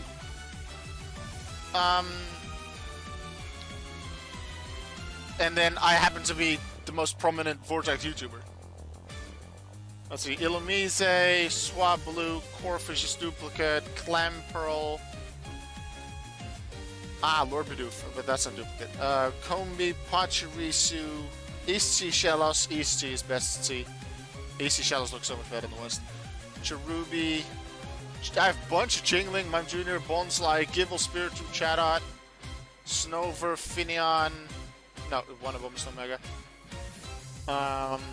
Patrat, Blitzel, Panpour, Roggenrola, Throw, Petalil, Bastion, Red Stripe, Dwebble, Maractus, Yamask, Minchino, Vanillish Fungus, Pharaoh Seed, Cubchew. Did I mention Joltik? Joltik, Golett, Rufflet. Do I have any more duplicates? Inkay, Clauncher, Noibat, and that is my duplicates. Aoki, you want my spare Flames OG Metallic Beldum? Not necessarily, depends on how many, if I have Beldum. But then it's just because it's a Metallic Beldum, not because it's Flamescapes. I don't care to do the OTs. Let's see, Beldum. No, I already have all Beldum attacking Metagross, so I'm not interested.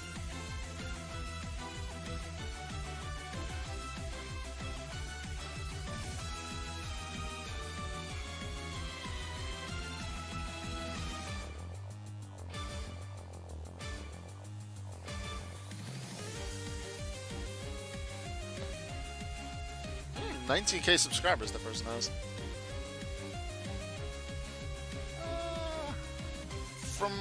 Just purely from their intro art and their thumbnail, it looks like they're pretty professional about it, so it's not just, hey, I'm a random YouTuber with two subscribers that's gonna put some stuff together that other people made.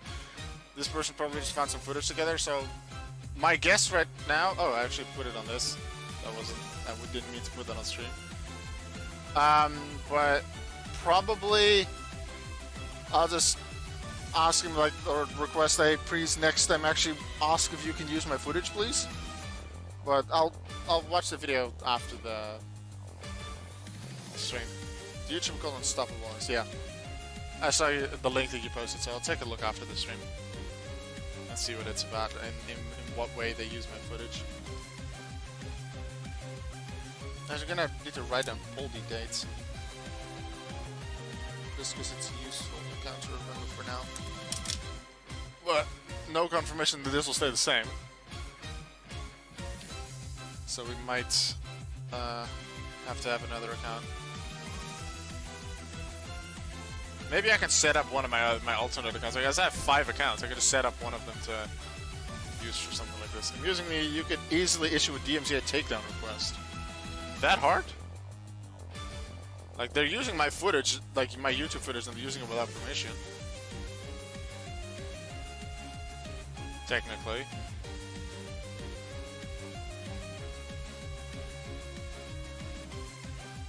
Is it something that's being monetized?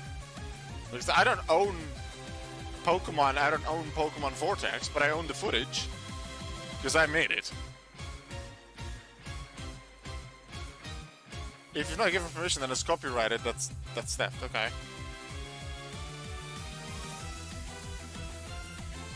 I'll think about it after I've watched the video after this stream.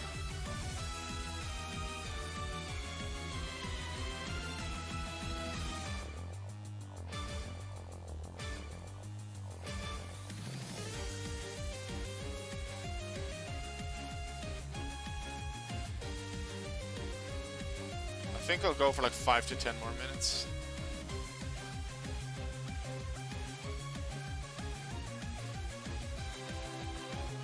Not sure if by that point any of these Pokemon will have evolved, because the happiness gains will be slower due to this new method.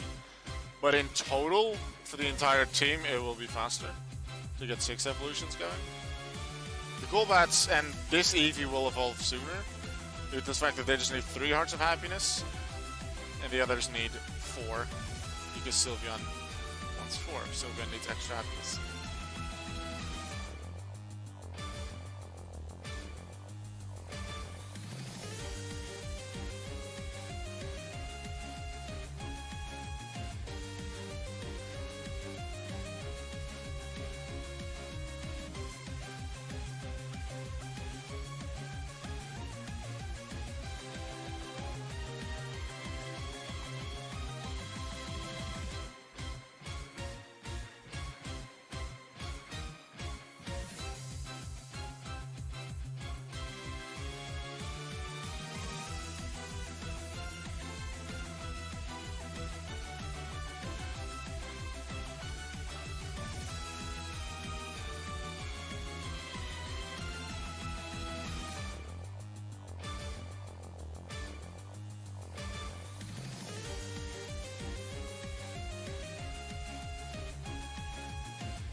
looks like my level 26 Eevee is just strong enough now with a few level ups that it's gotten recently.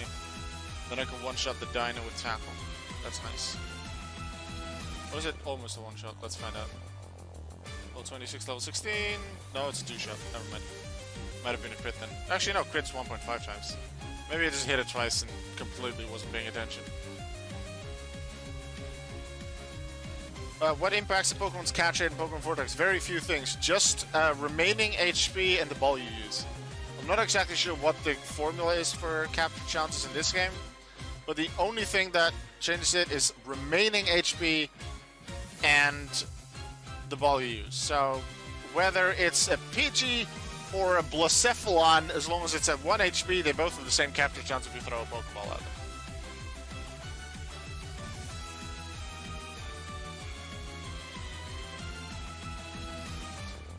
And also, it doesn't matter whether you catch a level 6 Pidgey at 2 HP or level 18 Pidgey at 2 HP. The percent that 2 HP for both of them is a different percentage of their max HP. Doesn't matter. It's just remaining HP and the ball you use.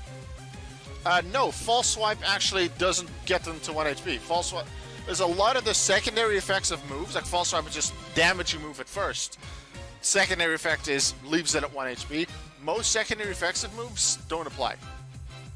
Like, I suppose some moves like Thunderbolt, Paralyzing, Flamethrower, Burning, those can still happen. But False Swipe is just a 40 base bar damaging move in this game. Although a lot of people do make that error. They think, oh yeah, I'm gonna weaken legendary Pokemon with False Swipe. Why is it dead? It is something that has been suggested by some people. The False Swipe is changed to leave them at 1 HP, but that requires some programming that I'm not sure how high that is on the priority list of Patrick. But for now, False Swipe is just a 40 base bar normal move, that's it. It can kill a Pokemon. So, what I personally do is I have a team of Pokemon of different levels and with different types of moves, different strengths of moves, that I feel work the best when I try to hunt for a Pokemon. I call it my hunting team. What some people do is they just have level 100 Pokemon, but they teach a level 100 Pokemon that isn't normal type and that isn't a dark, and I don't mean dark type, but let's say a dark Jolteon or a dark Ekans, something like that. And they teach, but the Pokemon that can learn Rap, because apparently Rap is really weak. And then they use Rap to weaken the Pokemon. But I use weaker Pokemon that are below level 20. The main Pokemon I use for that is my Scorch, my level 19 Shiny Pansear. Because that's the one that I'm just used to the most. With Flame Burst, Bite, Scratch, and Lick. And that combination of moves at this level, I know exactly how much damage each of these moves deals. And that's really useful. Do you have a map of everywhere in Vortex? Yes! I posted it earlier on the stream, I'll just link it to you. I'll put it in the Twitch chat. Here you go. It's a spreadsheet of 3 different things. The leftmost tab is the map of the entire region with the names in red being where the gyms are. The second and the third tab are the encounter tables for daytime and nighttime. Some Pokemon appear in both day and night, some Pokemon only appear in one of them, and some Pokemon appear, let's say in Route 4 during the day, but Route 22 during the night. And you can press Control and then F to search for specific things in those encounter tables. I use Applin because it has bad moves, Astonish and Rollout are its moves. That's a potential. You can Mew. How many moves can Mew learn? Or is it just the TMs? It must, or can it literally learn every move in the game? Probably not every one. I want to find Constrict. So I'll probably have to find a Tentacruel or something like that, because that's bound to be weak. That's the weakest game in the main games. Constrict 20 power. No, it's not the weakest. Yeah, Bind and Wrap are probably weaker then. 15. And Bind is not fully accurate, so I can see why people say Wrap, because that looks like Wrap in Vortex is the weakest move. 15 power only. Yeah, I can see why people would do that then. Oh. Is it Poldidale? No, Poldidate. Yeah.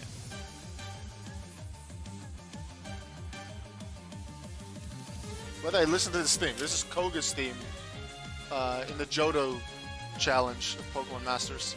I really like the theme and how there's a little ding-a-ding-a-ding-a-ding, the little extra thingies. They were just like a ninja sound to me. So I feel like it really fits Koga. I really like this theme. I'd love to play Pokemon Masters, but I'm in the Netherlands, and in the Netherlands, Pokemon Masters is illegal. So, yeah. And to my knowledge, there's no legal workaround, because generally most workarounds for such things are illegal. Which still surprised me about things like VPNs. I understand, like, I don't understand the exact details of how VPNs work.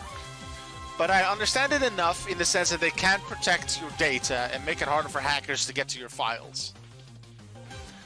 However, I also realized that VPNs, like, they can make you act like, even if you're, let's say I'm in the Netherlands, it can make me act like I'm in the US, or in Sweden, or in Afghanistan, or in Brazil, or in China, wherever. Like in most countries, probably. But then that would allow me to go around certain things. Like, some videos on YouTube may not be available in the Netherlands, but they might be available in the US. Because they were only blocked in some countries. That sometimes happens.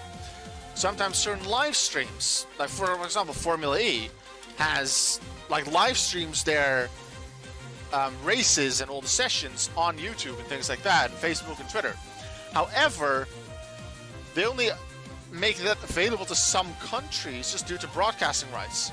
In the Netherlands, we have a paid TV channel that broadcasts Formula E. They have the broadcasting rights, so Formula E has to block the stream in the Netherlands. However, if I, let's say, don't have that paid TV channel, and I'm in the Netherlands, but I want to watch Formula E, I could technically use a VPN to get around it. So let's say, oh, I'm in the UK, and then let's say in the UK it's allowed. I'm not actually sure if it is, but let's say for this example it is. And I just act as if I'm in the UK, and I can watch the YouTube stream. And I can see how that's a workaround that some people use it for. However, I don't see how that's legal. And there's people that use illegal things that are maybe hard to find out and catch you for. So I can see why some people would maybe do it. However, there's some, let's say, YouTubers that are sponsored by various products and websites and things like that. And NordVPN seems to be one that's been popping up pretty regularly lately. And NordVPN is apparently one of the things that can just make you VPN and act like you're in a different place and help protect you. And they advertise that as well. Like when the YouTubers do their advertising talk, they're like, yeah, to help protect your internet and your files, and you're safer from hackers, things like that. And that's fine for that advertisement talk. But then they also say, oh, then you can also watch movies that you can't watch in your own country. And at that point, I'm like, isn't that illegal? That's against the rules. There's a reason why you can't watch it in your country, because of broadcasting rights or anything like that. So doing a workaround with anything, including NordVPN, sounds very illegal to me. And I've yet to find any explanation on Google or from such a YouTuber or from NordVPN why that would be legal. If anyone can explain why that's legal to me, please do, because I'm interested. But I don't see how that's legal. Because you're dodging the entire reason why it is illegal. It's not allowed. I don't see how it's allowed.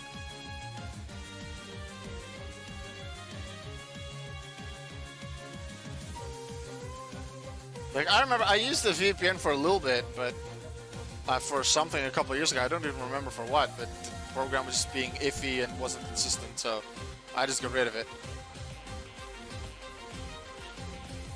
Squirrel, thanks Food Vero for the follow. Yeah, I don't agree with it being allowed. I don't understand how it is allowed, let's say that, and therefore I just don't use it. Doesn't make sense to me. But let's make this Eevee hit level 100, and once I hit level 100, we'll end this stream. I don't know about the Netherlands, but I've never heard of people being in trouble for dodging content restrictions. I haven't really either, but I haven't looked into it all that much. I have tried to look into why it would be legal, and I can't find it, or why it wouldn't be illegal. If you happen to find anything like that, then let me know, but I haven't been able to find it, and I've tried to find it many times. It just sounds very illegal. But it's usually whoever pirates it just uploads to the website for others to download who gets in trouble. Yeah, that makes sense, that they should get in trouble first, although technically everyone else who watches it gets in trouble. Let's say WWE, yeah, such as WWE website, or like WWE in general, like people who would stream the pay-per-views, like they have maybe the WWE network and they watch, let's say, Elimination Chambers coming up in a week, so they might watch that, but then stream that to their Twitch. That gets taken down hard, and they get like copyright strike or banned or whatever, exactly how that works, I don't know. And the people that watch that, it's a lot harder to follow them. But at the start of their shows, or maybe it used to be, I'm not sure if it's still there, but there was or at least at the start of the pay-per-views, I'm pretty sure it is, there's a disclaimer that says it's illegal to obviously spread it around, so like the Twitch streams of the pay-per-views and all the events, but also watching anything like that through the Twitch stream, through an illegal website, anything like that isn't legal either, and you could be liable to whatever. So there are certainly risks with it, I guess. But yeah, if you're the one that spreads it, or like does it on the Twitch stream, you're the one that should mainly get in trouble. Also, you're the one, it's just the easiest to catch it. So that makes the most sense.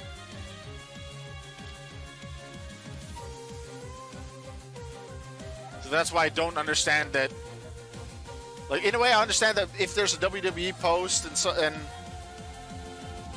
let's say there's a post an hour before Elimination Chamber starts on Twitter, for the WWE Twitter, and someone asks, oh, does anyone have a stream to it? Like, you don't ask, like, if you ask that, don't ask it under the official WWE post, because they can literally see that you're asking for something illegal, therefore they can pay attention to your chat and whoever replies to it. And then someone, not even as a reply to that, just as a simple reply to the WWE official post saying, yeah, in an hour we're going to start the Elimination Chamber, are you excited? They just put up a link. Look, this is an illegal stream you can watch on. This is my Twitch, or this is any kind of website. Here's a stream. By putting that as a response to the official WWE Twitter, you know you're going to be taken down very quickly. So I don't even understand their strategy. It doesn't make any sense to me. Like, they shouldn't do it in the first place, because it's just illegal. But if you do it right. Because then otherwise you just look dumb. Like, in a way, you want to help people. You want to be a good person by giving them the link very quickly so that they don't have to ask for it and look for it. It's just right there. But that does make it really easy to find, which one gets you in trouble because you spread the link around and potentially you're the one hosting it. I don't know. And then everyone who watches it, then like that stream or whatever it is, the website can be taken down a lot quicker too. Not a great strategy in my opinion. But then again, doing anything like that is not something that should be done.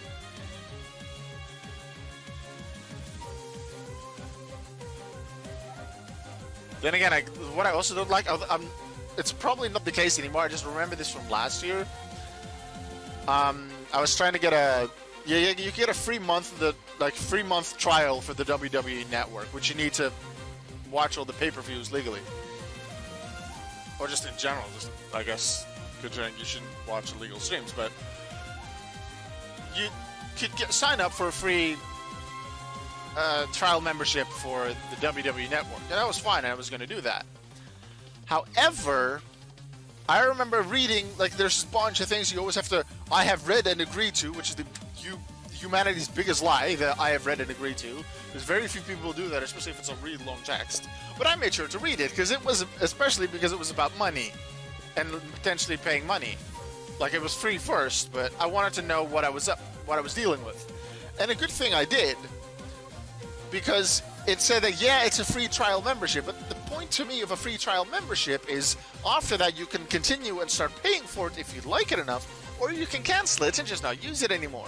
But I think that WWE Network at the time anyway, last year, forced you when you sign up for the free trial, they still force you to immediately get like the first 3 months paid. You have to immediately sign up for that, which doesn't make any sense to me because we haven't had the free trial period yet. So I just didn't get that. I was like, no, WWE, you're not getting my money because you're not even letting me get the supposedly free month trial. Like, technically, yeah, the first month is free, but you already have to commit to the next 3, which is stupid to me. I didn't like that, so I just didn't get the network. Now, I know it's different then. I'm not sure how it applies in the different countries now.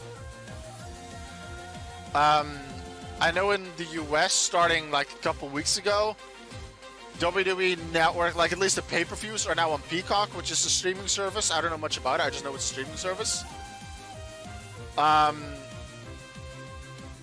And like if you have an account or like you pay for the Peacock streaming service, you automatically get the WWE pay-per-views.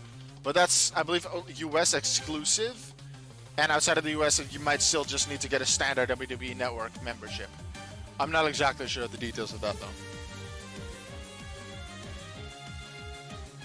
I don't know how it applies for many different countries, because I only live in one country.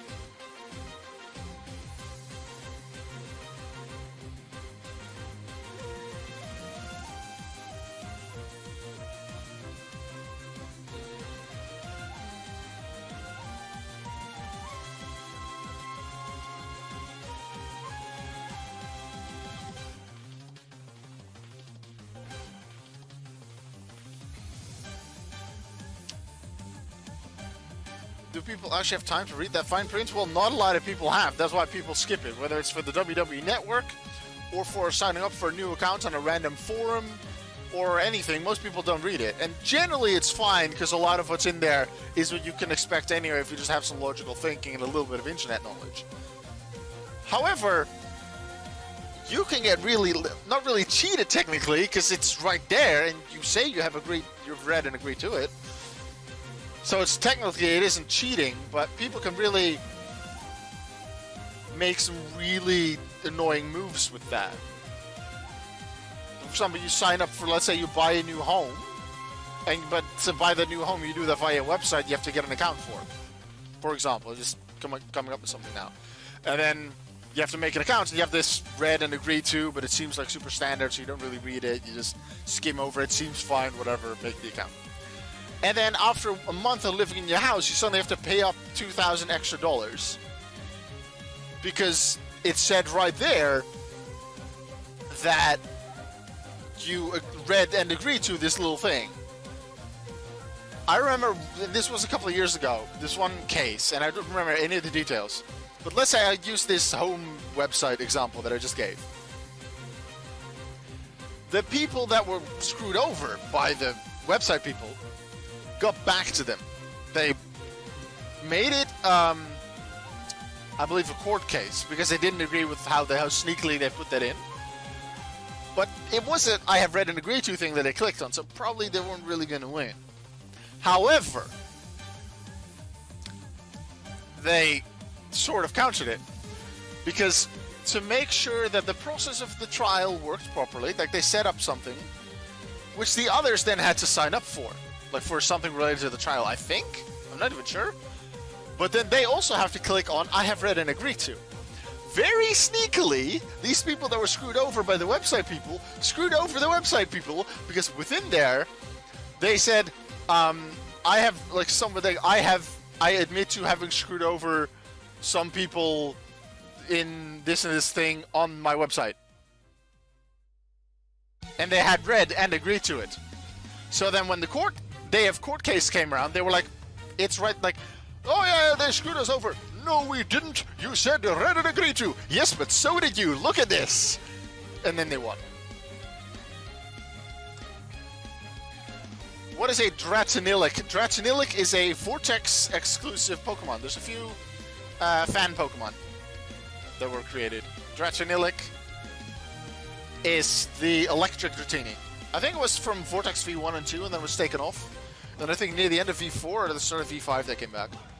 I think, no, the end of V4 I think with the Dragon map, that's where they returned. Vortex has those. There's a few Halloween Pokemon. There's a few Christmas Pokemon. There's a few Star Wars Pokemon. And then there's Dratonire, Dratonice, Dratonilic, Snorlax Mega, and Arbok Mega. Do I need to beat the Galar gyms for it? Nope. I'm actually not sure what you have to beat for those. They're Dratini, sort of, So maybe Kanto? I'm actually gonna look at the guide on the wiki for legendaries. Maybe not standard legendaries, so I'm not sure.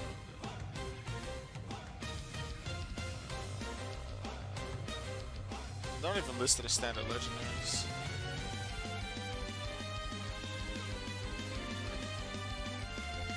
Actually, I can just look it up. Dratinilic, just as an example. Dratinilic on the wiki. All legendary ribbons. Yeah, so you need to have all legendary ribbons, which means you need to have beaten the badges of you need to have beaten the gyms of all regions. That makes sense. Considering it's a Vortex thing, you need to have beaten all the gyms of Vortex, which is all of them. So for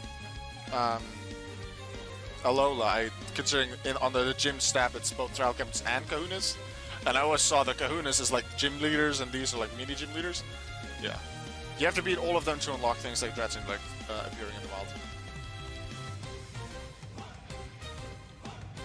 Eh.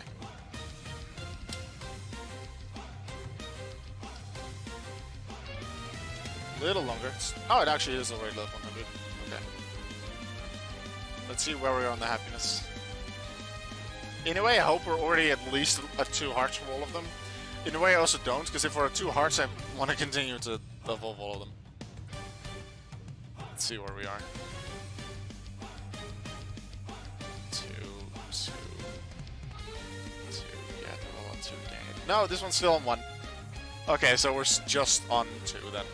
The 2 of them are still on 1.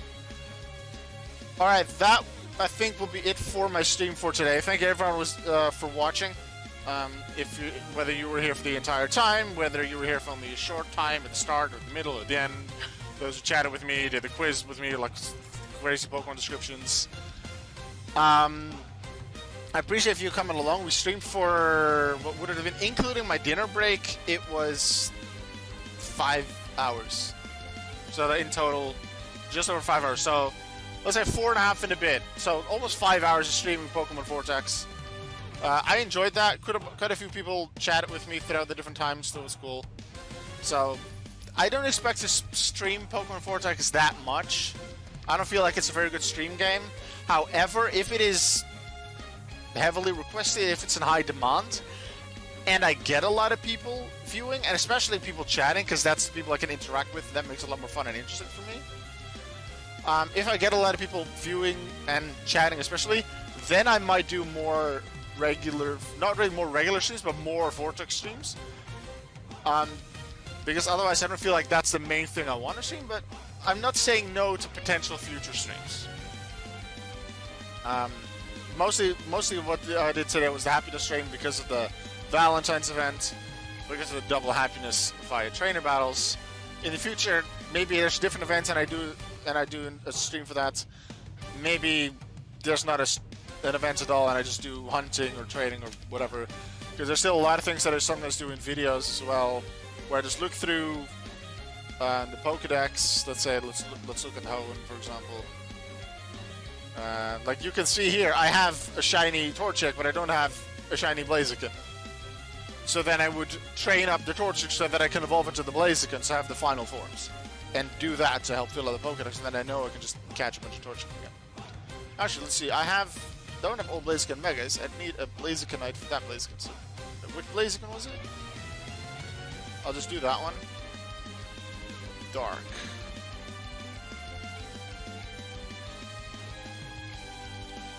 Blaziken. Yeah, it doesn't look like I have a Mega. Do I have a Blazikenite? Nope. But the starter ones you can easily get. Item inventory. Actually, there's a Pokemon part here, right? Yeah, immediately. Mega Evolution. One Blazikenite. Let's go.